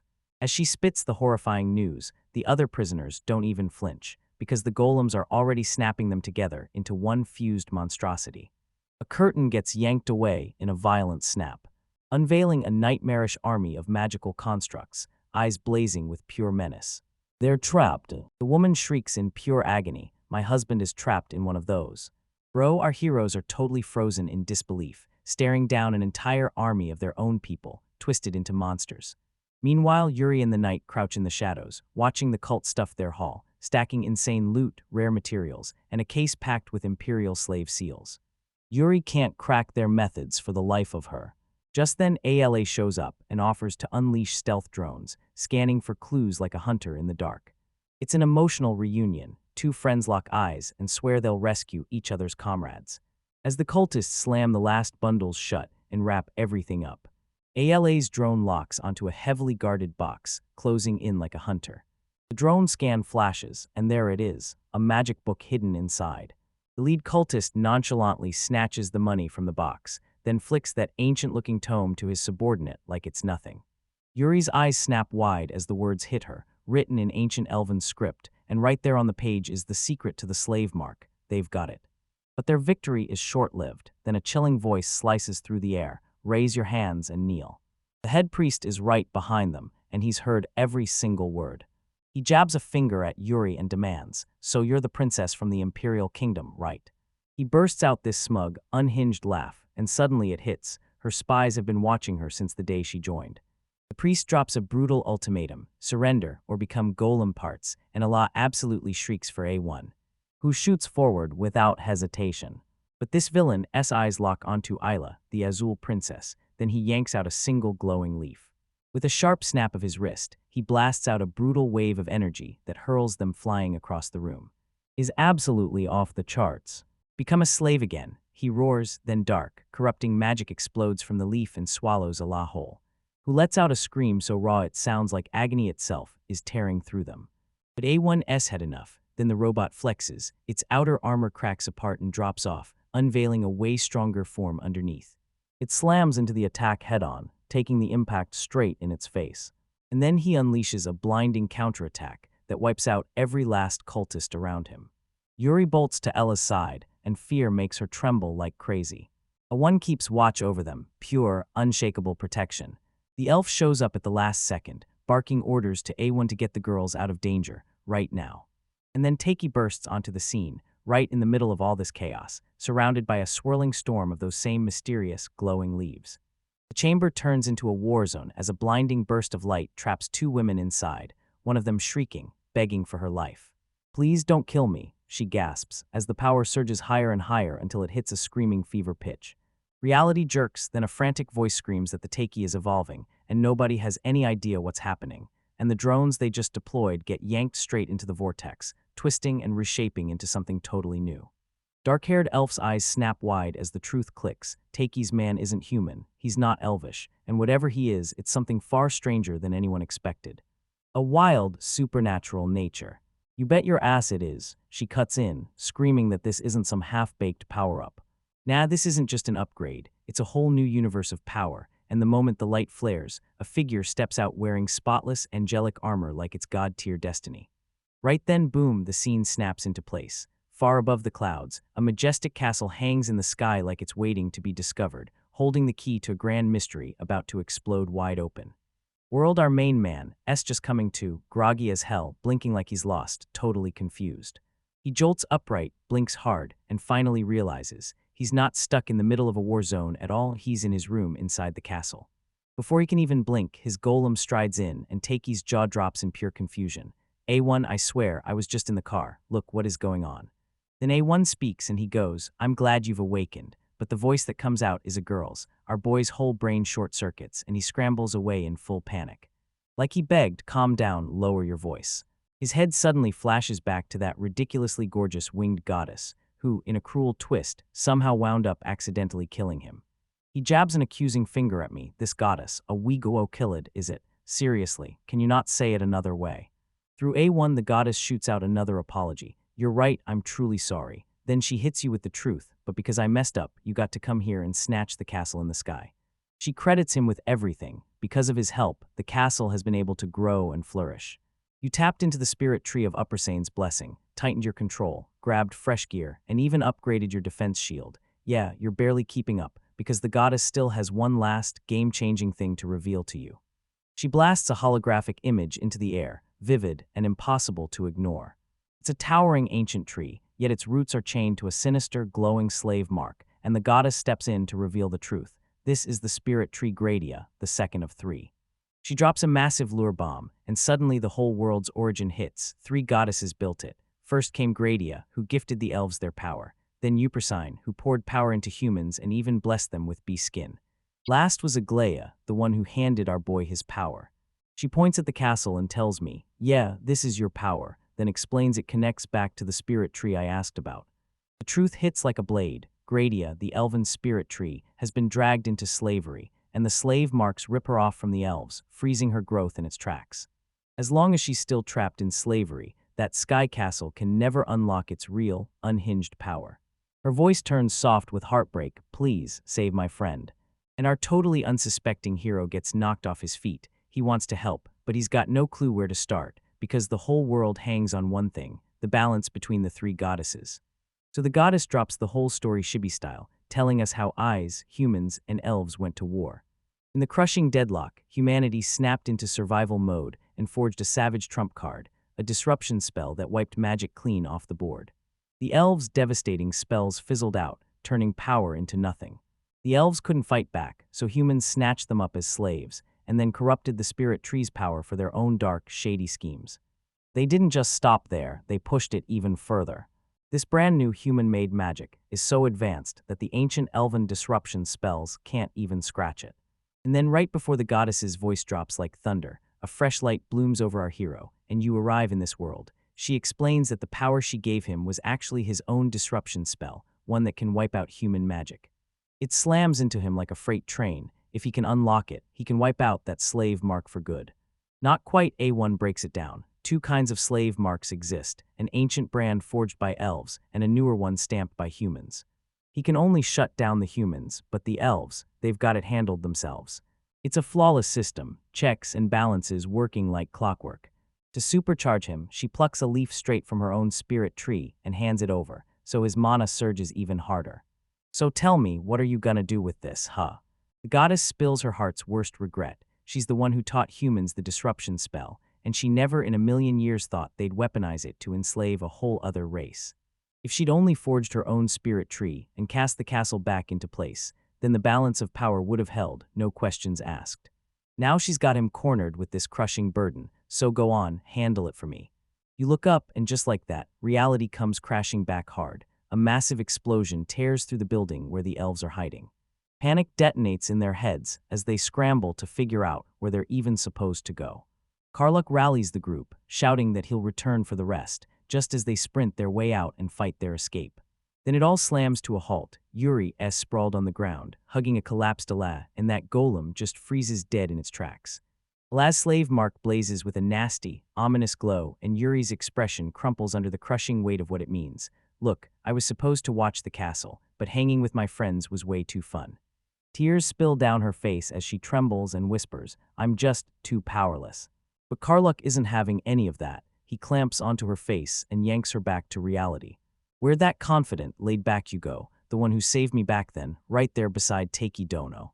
He reminds her that everyone, especially their friends, sees just how strong she really is. His words landed like a punch. Yuri wipes away her tears, and her resolve toughens into something unbreakable. "Sorry, I let you see my ugly side." With fresh grit in their hearts, they gear up and prepare to leave. A former noble is grabbing one last scumbag slaver and tying him up tight. He isn't wiping them out, he's keeping them alive because they're needed for the trial. The other girls storm in, and you can finally see it. She's got the young girl locked down, straight from that auction. She was the one who pointed them straight to the right place. Their move was simple: get to the hotel or the school fast, because Teiki's shields would stand between them and danger. Yuri locks eyes with her friend, and in a voice like steel, she swears, "Isla, I'll save you." Outside, a creepy little cart that's been set up like a bus just sits outside the castle, dead still and ominous. An angry crowd of townsfolk surges in with torches blazing, furious, and demanding the Karisu cult hand their families back. They're finished standing around for the Inquisitor. Right when the pressure finally peaks, the cult unleashes its golems, and they come crashing down on them. And right there on the rooftop, a brand new figure materializes, standing in the spotlight with the captured families flanking them. Karluk and Yuri stood there, staring in pure disbelief. A woman draped in sleek dark armor, humming with brutal power and pure malice. "It's Violet." Yuri and Karluk immediately lock onto that icy voice, like they've heard it right before the storm hits. Violet locks eyes on the Sky Castle's bus. "Wipe it out," she shouts, and her golems slam forward into a roaring charge. Karluk spots the opening. "This is it. We're pulling their focus, so everyone run." He whips the panicked crowd toward the school, and the barriers are still up and crackling with power. Golems crashed into the empty bus, smashing it to pieces with mindless fury. Yuri locks onto Violet with sharp, narrowed eyes, because the enemy has finally stepped into the light. But that bus was just a decoy. Inside it, a drone blasted out a gigantic energy shield, keeping a group of kids safe as they cowered nearby.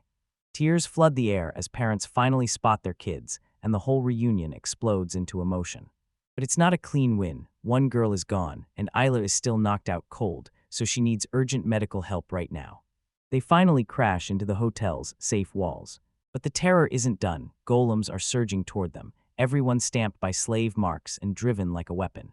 Right when despair starts clawing at them, something plummets from the sky, reinforcements from the castle. Meanwhile, Violet's eyes turn ice gold as she snaps orders to her mages: follow the reinforcements trail and find the Sky Castle itself. From atop the floating fortress, the residents huddle together and watch the chaos explode before their eyes. Cold bites the streets as dragons and golems swarm the city below, crowding every shadow. Suddenly, a huge, sinister sigil blasts across the entire sky like the world is being marked for something terrifying. A thunderous voice blasts through the air. War is declared by the Mage Federation as the Alliance states and the Karluk Church line up and condemn the Sky Castle's brutal attacks. They're spewing straight-up propaganda, pinning the social collapse and the pain they caused themselves on our heroes. First, with one savage power move, they brand the Sky Castle as the world's enemy. The moment the army arrives, the castle's people freeze in terror because they spot those slave marks on the attacking dragons and golems. The ex-slaves sob in agony. "So tell me why he's being dragged through the mud like this. Taiki-sama was the only one brave enough to come save us." That barrier around the castle is unbreakable, but tell me, how long can it hold? That's when Ditsun, the resident mad scientist, finally snaps and unleashes his real power. He tells them the idea hit him from right, inside the castle's creation zone. "Eat this, Golem can none," he bellows, dumping every ounce of his knowledge and burning energy into that one command. A colossal blast of energy annihilates a massive chunk of the attackers, and they're forced to scramble back in retreat. But that win doesn't last. Ditsun crumples to the ground, drained to nothing, because his blueprint was hiding a fatal flaw that eats magic at a catastrophic rate. Logic just unleashed the last dragons. They surged in a furious swarm and tore straight into his precious Golem-kun. "Stop right there, don't you dare. That's my precious child," and he's screaming while they rip him apart. A dark mage mounts a dragon and readies the final blow. Then bam, a sleek white armored fighter vanishes in with a flash, blocks the attack like it's nothing, and bam, you're looking at a brand new epic battle form. Taking that leap and perching on its shoulder like it's nothing, our main man Taiki stays cool as ice. Sorry I'm late, A1 just announced its code is fully upgraded. While they yank the castle to safety, the ground team will slam through the rest. His loyal friends down on the ground stare up at him, grinning like proud heroes. Don't worry, we'll always be your allies. Tiki grins and says, thanks, seriously. You, the Dark Mage, are totally thrown off. Damn it, who is that guy? He's seconds away from the truth. Awonks is about to unleash the real power of the Sky Castle. Back at the hotel, everyone crowds around the monitors and watches the light show explode across the screens. This is amazing. Taiki-sama finally showed up and tore in to save the Sky Castle. Outside the school, the golems are scrambling back in full retreat. On her bed, Ella jerks awake, and one name slips from her lips like a prayer, Deika-sama. Above him, the sky tears open with crackling light and brutal explosions as our hero fights his way through the chaos. Violet stands up on a rooftop and watches the city sprawl beneath her, her face impossible to read. Later, Isla's eyes snap open, and a cozy warmth floods her whole body. She snaps her gaze up, and there it is. Taki's got her in his arms, her face ignites, and she panics like crazy.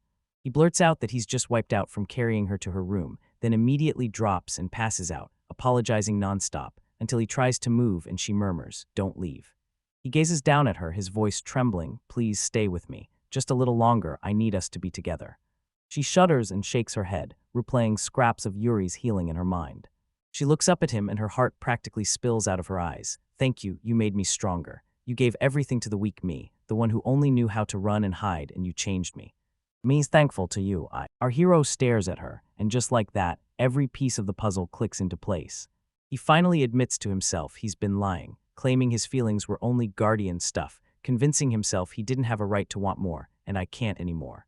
The second he locks eyes with her, every mask drops. "I love you, Isla. And you can feel it. My whole life ignited the moment we met, because I've loved you from the start." Tears of pure dreams spill down her face, and right after I choke out, "I love you too, Taiki-sama." They lean closer, and a silent promise snaps into place between them. At breakfast, the vibe flips instantly. Taiki and the elf princess are practically welded together at the table, so close there's no way a single scrap of paper fits between them, trading looks that scream, "Yep, we're officially a thing now." And trust me, if there's a shift, Ivarian notices fast. The whole squad just freezes, staring in total confusion at this sudden turn, while the little vampire girl, no filter, no mercy, bluntly says something like, "Yeah, maybe we kissed and made up," and somehow it only makes everything weirder. Then she follows it up with the same move my parents used to do, and the elf queen snaps into full-blown panic. That sick, awkward tension instantly shatters the second the convo snaps back to brutal reality, because last night, Kara's church made a move and straight up tried to abduct the refugees our guy just saved. But they never saw it coming. Tiki's golems were already on patrol, and they crushed that kidnapping attempt fast. And just like that, the truth hits, hard and ugly. The church never treated King Karluk like a partner. They only saw his kingdom as something to strip and plunder, and all that friendly story they sold was nothing but a smokescreen to snatch the reins. Now they're going straight for the king and the royal castle, flexing their power and trying to scare off anyone reckless enough to stand with them.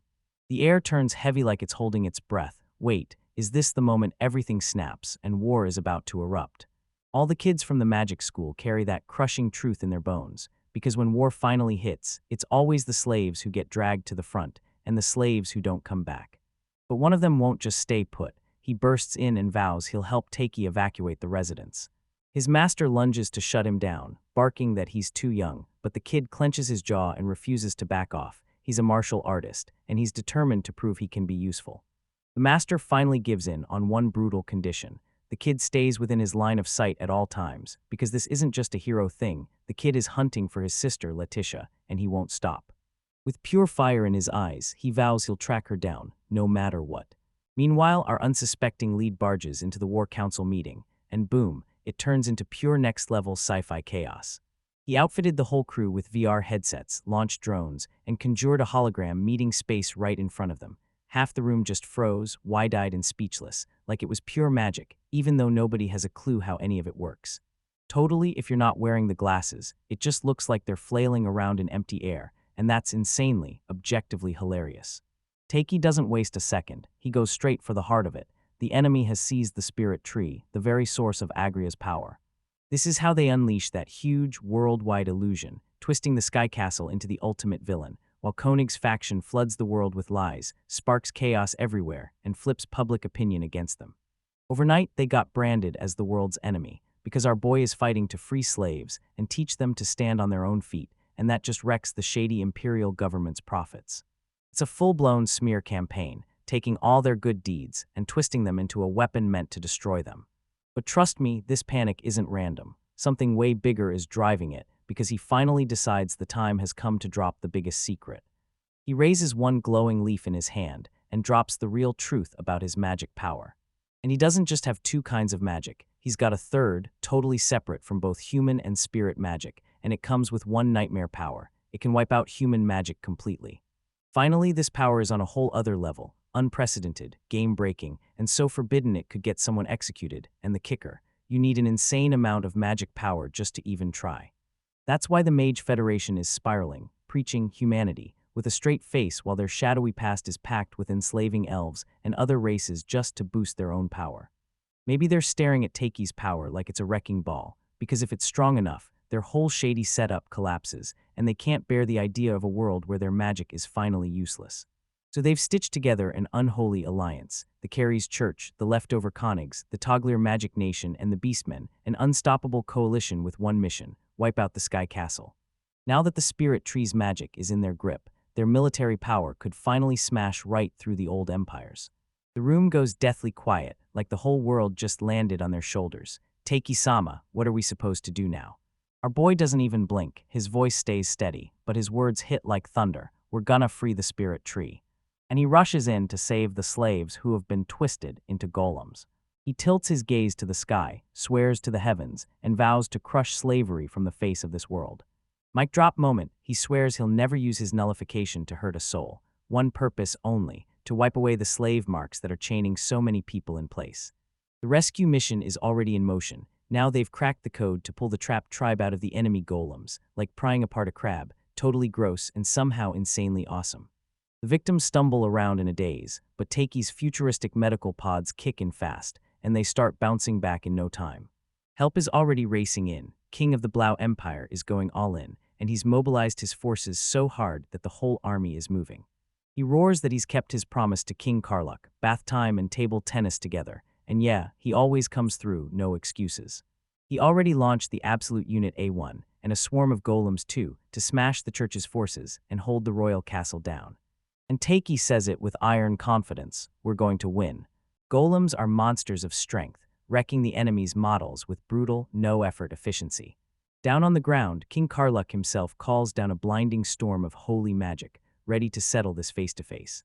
Finally, the city goes full meltdown. Civilians scramble to flee, yanking themselves out through teleportation boxes. That young martial artist hustles to get an old woman to safety, and she calls him out for being a former thief. He doesn't even try to deny it, because every line on his face screams, "I'm done with that life, I'm changing."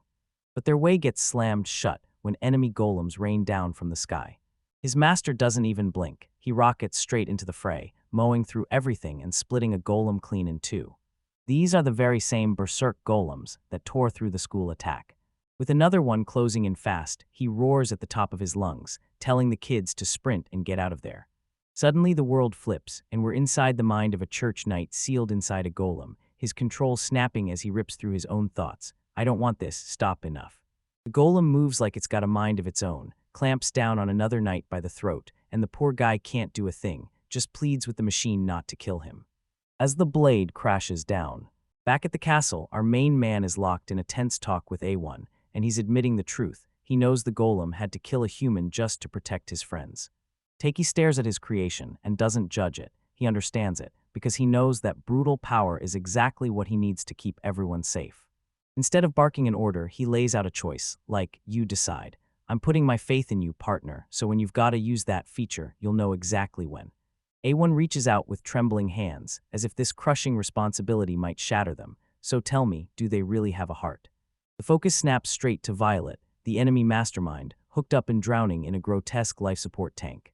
We get yanked straight into her nightmare of a past, and ice-cold mother spits, "You're useless," then snarls, "I never should have had you in the first place." A kid got tossed into a brutal experiment with countless others, everyone chained together like cattle, and there was no way out. One after another, the other kids get incinerated, lifelines snuffed out for nothing at all, while a guard barks, "Just die." In a raw, desperate scream of "I don't want to die," Violet's buried power detonates out of her, yanking her out of the flames. Right now, her attendants rush in and tell her the preparations are finally set. She pushes herself up out of the bath, and her eyes burn with ice-cold resolve. That twisted philosophy, cooked up from her trauma, is the only thing still powering her, and if I'm going to survive, I have to wipe out anyone better than me, crush that man's power, Agria Spirit Tree. Our hero rockets back to his legendary Sky Castle, and the whole place feels like it's waiting for him. Just before everything goes sideways, there's one tiny heartbeat of calm. For now, the chaos that tore through Karluk has been finally forced to calm down. But the enemy troops are already rallying for another strike on the castle, and Takei's drones are tracking every move. The way's wide open, now they've got to fight. They'll rip the whole castle off its feet, drag it over the nation of Tertsul, and kick off a full-on rescue mission for the Spirit Tree. Takei slaps the plan on the table. He's charging straight at the main force head-on. As me and Yuri-san slip through the shadows on our stealth mission to rescue the tree, a former elf slave burst in with deadly powerful gear, crafted from the few Spirit Tree leaves we barely managed to save. Crank it up and their magic goes nuclear. The castle's shields will blast enemy drones and wyverns out of the sky, and that healing device will kick in to pull the people trapped inside the golems back from the brink. The moment the Spirit Tree is finished, every single slave brand vanishes like it never existed.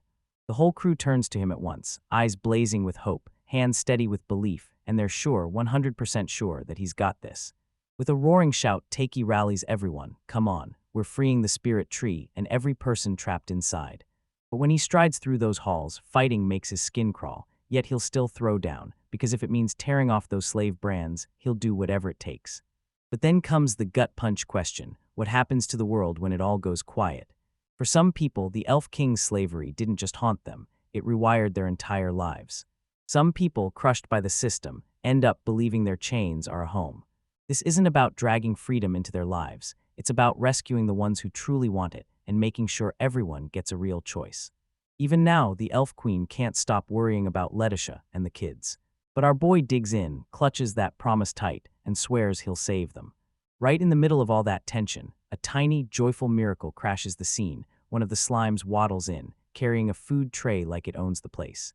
And right behind it, two familiar faces were waiting. It's Seg's brother and that other kid's dad, the very men who got captured and turned into golems during the school attack, and they're alive. The reunion hits like a dam breaking. Tears shaking relief, the whole world sliding back into place. As Yori steels herself for a deadly mission, the Elf King slips a powerful earring into her hands, one sacred relic every elf settlement swears by. It's their last shot to make the elves of Tertsul believe they're not the ones coming to destroy them. He's terrified he'll lose her, but she flashes a promise: I'll be fine, then steels herself to do whatever it takes to protect her friend and this brand new home. Elsewhere, the bee-skinned girls are about to get their lives flipped. SHNI steps up and says that once her slave brand is gone, she's done with the village forever, and she's heading out on the road to a brand new journey. Sky Castle just opened her eyes, and suddenly the whole world exploded with possibilities, and she wants to chase every single one. Her courage sparks something in everyone. Now they're hungry to learn more, grow deeper, and uncover who they truly are in a world where chains are gone. Mi's mother locks eyes with her, pride surging in her heart, and grants her a blessing to live the life she's chosen. Under the pale moonlight, two forces clash as they race toward the final standoff. Viola leads her army into the night, their twisted justice driving every step. They pump their troops up with propaganda, screaming that Agria's Spirit Tree must be destroyed, so they can save the world, crush chaos, and lock everything back into order. In a gloomy sanctuary, they tear the leaves off the captured, sobbing Spirit Tree. Rallying their slave golems, they're gearing up for the final, earth-shaking battle that's about to explode into action. The final battle for the Spirit Tree is about to explode into action, and the air is buzzing with pure electric energy. Takei lets out a huge sigh, thank goodness, because every last check on his war machine is finally done. His crew watches him like he's pushing himself too hard, but he just waves it off. He's only tweaking his golems with extra drone functions, no big deal to him, yet he's way more worried about me and Yuri heading in without that support. But Yuri just shoots him a look that screams everything: I trust you. Case closed. Now it's go time because the enemy has already started moving. Our main man's jaw tightens with pure resolve. This fight is the final chapter, and they've got to crush the slave marks that keep feeding this endless suffering. The sky instantly tears open in chaos. Golems and dragons slam together, blasting each other in a furious storm of metal and fire. Right on cue, a gigantic energy blast detonates and wipes out a chunk of the enemy army, one blinding flash that screams, "This is where the real fight begins." From her high perch, Violet, enemy general and all, stares down the battlefield as the fighting rages on, and she's thrown off by one thing. Her forces have way fewer golems than last time, but she can't figure out the trick yet. Violet just cackles, wicked grin stretched wide, and she's practically buzzing to storm the front lines and rip everything apart herself, like she's totally lost her mind. Meanwhile, down on the streets, the whole city lies in ruins. And in the war-scarred streets, a shady operation is already moving, quiet, dangerous, and about to change everything. Guards haul a creepy cart through the streets, insisting it's packed with survivors and bound for the spirit tree. Then Yuri suddenly bursts out of nowhere, right in their faces, and sends their minds spiraling. These goons are so rattled they straight up forget what they were told. Crouched in the cart, I watched her in total awe. She had zero clue magic could be this wild, this deadly, and this unbelievably fun. One guard shouts that the sky is packed with golems, way too many, and he panics, worried sick about the people trapped inside. That's Mi's cue. She snaps her fingers, and the guy gets frozen solid on the spot, like instantly. "Hey, what are you doing?" he blurts right before he's turned into a damn popsicle. Yuri's mind is blown. Mi keeps leveling up by packing her magic into raw, non-stop offense, and Yuri's even pulling out a secret trick of her own. She yanks out the magical artifact she swiped from the church, this tiny bit of tech built from Takei's drones. Yeah, she slams it on the wall, and it bursts to life, blazing into this massive teleport circle that drinks mana from the spirit tree leaves. The plan clicks into place, leaves ignite with eerie light, and the enemy soldiers get ambushed by invisible laser attackers ripping in from every angle, until chaos erupts and they drop one by one. They're completely clueless about what's going on, but one of the higher-ups catches the tactic being muttered, and yeah, that's downright nasty. While the enemy's fully distracted, the road to the spirit tree is suddenly wide open. Yuri raises a symbol and declares, "We're not soldiers, we're friends from the Sky Castle." Mi pleads with Yuri to save the elves, swearing she'll race after whoever's hijacking the spirit tree's consciousness. Yuri nods, shoves a bundle of spirit tree leaves into her hands to crank up the healing magic, and warns her, no reckless moves. Mia flashes a fearless grin, "I've got strong allies, I'll be fine." Then she rockets straight toward her target. This wrecks me. She spots the elves, crushed like they're nothing at all, their lives tossed aside without mercy. And that's why she can't help it. Seeing all her friends' faces makes her question why everyone's treated the same. She flashes back to her own past, how they were all trapped as slaves until Takei tore them free and handed them a future, and in that exact moment, her path locks into place like destiny.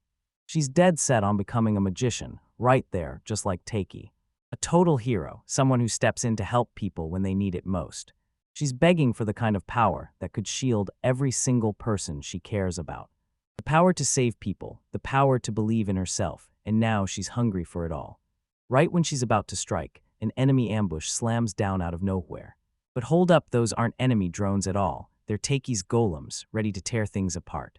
A brutal grin splits the golem's face, then it all kicks into gear. Now that the Takei is in her hands, she'll charge in and save everyone. She tightens her grip on this new power, and suddenly it's like she's got a whole army marching behind her. Her eyes blaze with pure determination. "Take this," she screams, blasting a brutal wave of ice that swallows the enemy soldiers whole. You finally see the plan snap into place. Takei shoved me in charge of the golems for a moment, then used his power, boosted by the spirit tree leaves, to crush the consciousness controlling the tree and wipe my slave marks out for good. He puts all his faith in her, trusting Yuri to strike first and save the elves. But doubt hits me like a wave. If this all works, won't everyone just split off and go their separate ways? The thought hits her like a wrecking ball. She wants to cage the bad guys, she wants to save everyone, but she can't bear to leave her friends behind. No matter what happens, those bonds don't break, friends stay friends. A wild montage of their memories slams across the screen, shouting how close they are, because no matter what chaos hits them next, they're still tied together. And Takei and the others jump in with them. This beautiful heartwarm group moment takes over. "I adore you too, Mia," she cries, her heart bursting with love. With her resolve remade, she steps forward and declares to everyone, "I'm going to become a magician who helps people." Suddenly, alarms explode to life across the whole castle, blaring like a war siren. Beep. A monstrous creature erupts on the monitor, and it's way worse than you ever expected. This isn't just a dragon. It's a disgusting mashup of a dragon, humans, and a golem, and just staring at it makes your stomach twist. It slams straight into the castle, and our heroes have no choice. They brace for impact right now. But Dixon snaps to it. This attack isn't just about the castle. The beast is zeroing in on the empires and the royal kingdom's reinforcement camps. And who storms right to the front? Violet herself. She locks onto our unsuspecting lead and declares, "I'll fight you and your golem." Takei can do nothing but freeze, like the whole moment slams into him, Violet. She snaps a look at him, pure murderous intent, and promises, "I'll wipe out both you and the spirit tree." But our boy refuses to budge. His resolve is blazing, hotter than ever, and with every ounce of determination, they square up, locked in, waiting to unleash the final battle. The showdown kicks off, Violet versus Takei. She spits, "I'll crush you and your golem." Their powers collide in a blazing burst, and a flawless shield of raw energy snaps into place to guard our main man. Violet freezes. How in the world did you pull off getting that much magical power? And his answer, studying. That plain, honest word lights a fuse in her. She can't wrap her head around how anyone can build that kind of strength without paying the price. She snaps, "You're too soft," and blasts a massive wave of energy straight at you, then dares, "Come at me like you're trying to kill me." That attack is brutal. Before anyone can react, it blasts everyone straight into the crossfire, and nobody saw Takei unleashing that kind of raw, destructive power coming. Ifa rockets in and tackles the dragon head-on to pull Ditson out before the blast hits. And why's this old man out here in the middle of a war zone, chanting praise for his kid, smart, cute, the best, like the battlefield's no big deal? Seriously, what a ridiculous, doting parent. Then he chows down on the healing device meant to save them, right there. They're going to fire up the device to tear apart the golem pieces fused inside the dragon, the ones acting like built-in magic power tanks. Pai-chan rushes in, rips the golem parts apart, and pulls the poor people back from being trapped inside. And when Titch sees that, a wild thought sparks. Maybe he can turn the healing device on Violet herself. But Violet won't fold. She refuses to lose, trading power for power with him like every hit is personal. "We're not here to kill you, Ticky Pants. Why not for once take a second and actually talk with her? They'll snatch you up and hand you to the Blau Empire for judgment, easy. And once she says that, I'll cut you down before it even happens." This snaps her straight into a flashback, one brutal memory of a world where the strong don't just win, they crush the weak. That slave mark means nothing. Get strong, and you'll survive, just like a voice from her past pounding back in her head. Snapping back to reality, she finally snaps, screaming erupts, and Tai cuts through it with a cold, hard question. "Are you really gonna keep living in fear, letting others use you?" He lays out the savage truth, then hits you with the question, why aren't the mages and every other force tearing into the front lines? Because everyone was gearing up to break free and run. From the very start, his words sliced right through her fury, saying she was nothing but a scapegoat, just to buy them time to slip away. She erupts into this broken, unhinged cackle, like she's lost her mind, and then she shrieks that laughing won't earn you a single mercy, because a self-destruct magic circle is carved into her chest. His scans had already caught it. "You toss human lives aside like they're nothing, even your own," our boy growls with a grim stare, because he knows those dragons carry the same mark, the same circles carved into them. "I'll smash the fight back into submission, using everything I've got, the full power of the Sky Castle."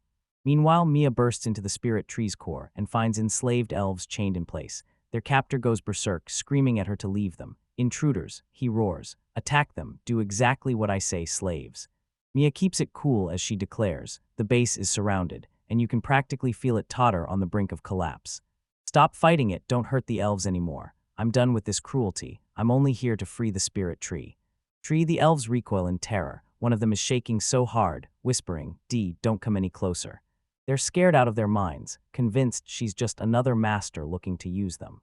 "My voice stays soft, but I'm here to save you. Count on it, I won't raise a single fist." She says the only way to save them is to free the spirit tree. No excuses, no other path. Her eyes beg them, full of empathy, and she pleads, "Please trust me." She can't stop thinking about how terrified she was and how Isla and the others came in and saved her. "I swear on everything, I'm not here to hurt you. Trust me." Right then, she feels it, like she's finally inching closer to becoming just like Takei. The lead elf locks onto the sincerity in her eyes, steels himself, and shouts to his brethren, "Trust that girl." Just then, the healed elves came marching in. Everyone assumed they were dead, and when they finally reunite, the emotion hits like a tidal wave. The last guard tries to flex his authority, but she's done playing one sharp gesture and his mouth is sealed shut. "I thought you said you wouldn't use violence," he gurgles. "Shut up," she snarls, and the ice clamps down like a lock. With the last obstacle finally cleared, the elves wheel toward the spirit tree and start apologizing for every ounce of pain they had to unleash. one shared nod, then they loosen their grip and let go. The world trembles, dark magic shatters reality wide open. The spirit tree bursts into freedom, and the whole chamber floods with warm, blazing light. Our main man stands face to face with a towering, glowing spirit tree, and the moment he's been chasing finally explodes into action. He clenched his fist, pure determination burning in his eyes. "I'm using the disintegration technique," he declared, "and I'll wipe out this slave mark." This is it, the last move to save everyone. Down on the battlefield, Ashihara bolts her gaze upward, eyes bulging in shock as the tree finally gets freed, and the only thing left is her. And she snaps it, bam, at the spirit tree, then screams and rockets forward like a missile. "I'll kill you," but our boy is already one step ahead, rushing in to intercept her. "Don't run." He barks, and a shimmering shield pops into place as she collides. Shihara skids to a stop, utterly dumbfounded. "What?" she yells, because the entire floating fortress, her target, has just yanked its deed and vanished up into the sky. Our unsuspecting hero flashes a smug grin and blurts that he's been holding back the entire time, keeping the castle's power sealed, fighting through brutal adjustments. Yet now, no more. Training wheels are gone. He whips around to Isla, eyes blazing and voice ice cold. "This time is different. I'm going all out. You ready?" "Really?" Ella shoots back a hard yes, Taiki-sama, but right then Shihara snaps into panic, freezing mid-breath like her body's been turned to stone. What? My body, it won't move," she stammers, totally paralyzed. Taiki barks the order, "Let's go, A1, and then he flexes the castle's power. Anyone who dares to invade is instantly made to dance like a puppet on his strings. Then the attacks hit, and straight-up chaos detonates. The Sky Castle blasts out an unholy wall of light, and a raging surge of energy wipes Shihara's entire army off the map. Every dragon's golem on the board, yeah, all of them, gets blasted into dust in this wildly epic light show. Shihara can only stare in terror as her own creations start bubbling and melting into nothing. "Dabai, what are you doing? Stop this, my power." Before she shrieks for it to stop, pure desperation pouring out of her voice. But it's hopeless. Her own golem lunges for her, her face frozen in pure despair as she chokes out, "Stop it, everything I built." And just like that, it's over. She drops to the ground, completely crushed, while our hero stands tall, triumphant, surrounded by his crew. A1 shuts down the moment with calm, stone-faced confidence. Mission accomplished. After hauling the trash out, Taiki snaps his focus back to the spirit tree. From the tree's glowing light, three ethereal, goddess-like spirits burst into view, their faces calm and radiant. They snapped their eyes open, grabbed his hand, and thanked him by name.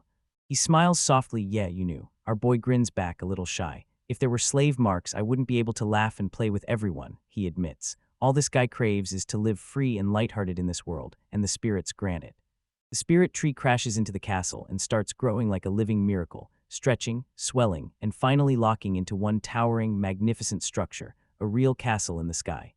They actually pulled it off. Sky Castle is finally fully grown. Down below, the girls are cheering like they just won the world. Then the vibe flips in an instant. They stumble on a cluster of Shihara's golems, all huddled tight in the ruins. Whimpering in pure terror, "Help me, I'm sorry, please, I'm sorry." Terran's faith is crushed looking but unbreakable. She screams, soaked in confidence, "It's fine," and then shatters the despair with one promise. "Daikasama will save you, he'll save everyone." And then, right on cue, an enormous tree explodes up in the middle of their own castle. Blanketed them all in shimmering leaves, like the whole world just lit up for them. The terrain snaps her attention, her eyes flare wide with pure, jaw-dropping wonder. The instant that leaf brushes her skin, the slave mark on her neck flares to life, then disappears into nothing. She's left totally stunned, unable to even speak. Allah scans the room and watches the exact same miracle unfold everywhere around her. And then boom, she feels a sudden warmth blooming right on her own chest. Then the brand that's ruled her whole life shatters, turning into a swirl of glowing light.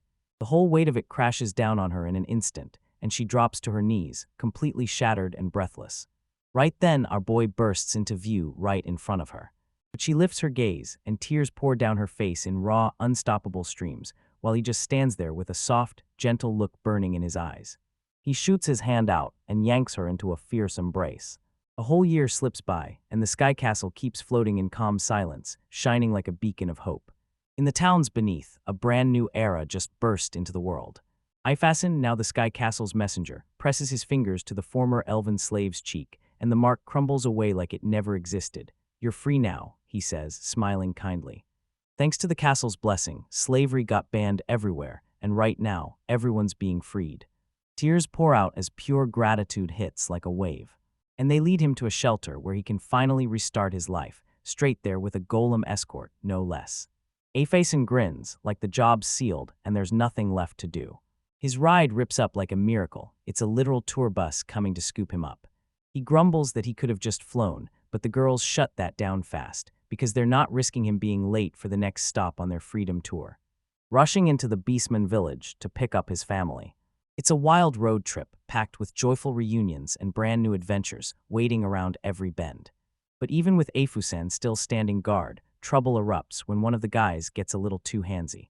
At last, the light still fades, because not every ending smiles. In a bleak, freezing prison cell, Shihara slumps alone in a straitjacket, shattered to the core. A scientist shows up and lays it on the table, redemption. She wants to turn her twisted tech toward good and build prosthetics with it. She throws herself at him, begging for help with desperate, shaking hands. Help her? No way. She shuts down his offer to restore her body, because she'll never choose freedom. She calls that cold, quiet prison cell the most peaceful place she's ever known. The scientist recoils in shock and disgust, then storms off, leaving her to stew in her misery. He trudges off, shoulders slumped, pure disappointment hanging in the air. And he kept muttering that his magic had failed to save anyone.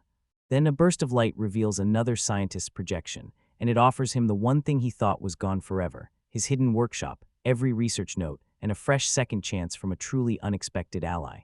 Life rolls on, and the bureaucrats are buried under mountains of trial paperwork, yet their real excitement is the party coming right around the corner. He gets absolutely roasted by his coworkers just because he keeps trying to escape work, and the trolling is hilarious. Book clutched in his hands, his friends snapped at him to read the documents right there as they went. No mercy, pure savagery. Elsewhere, kids are laughing as they hustle to make heartfelt gifts.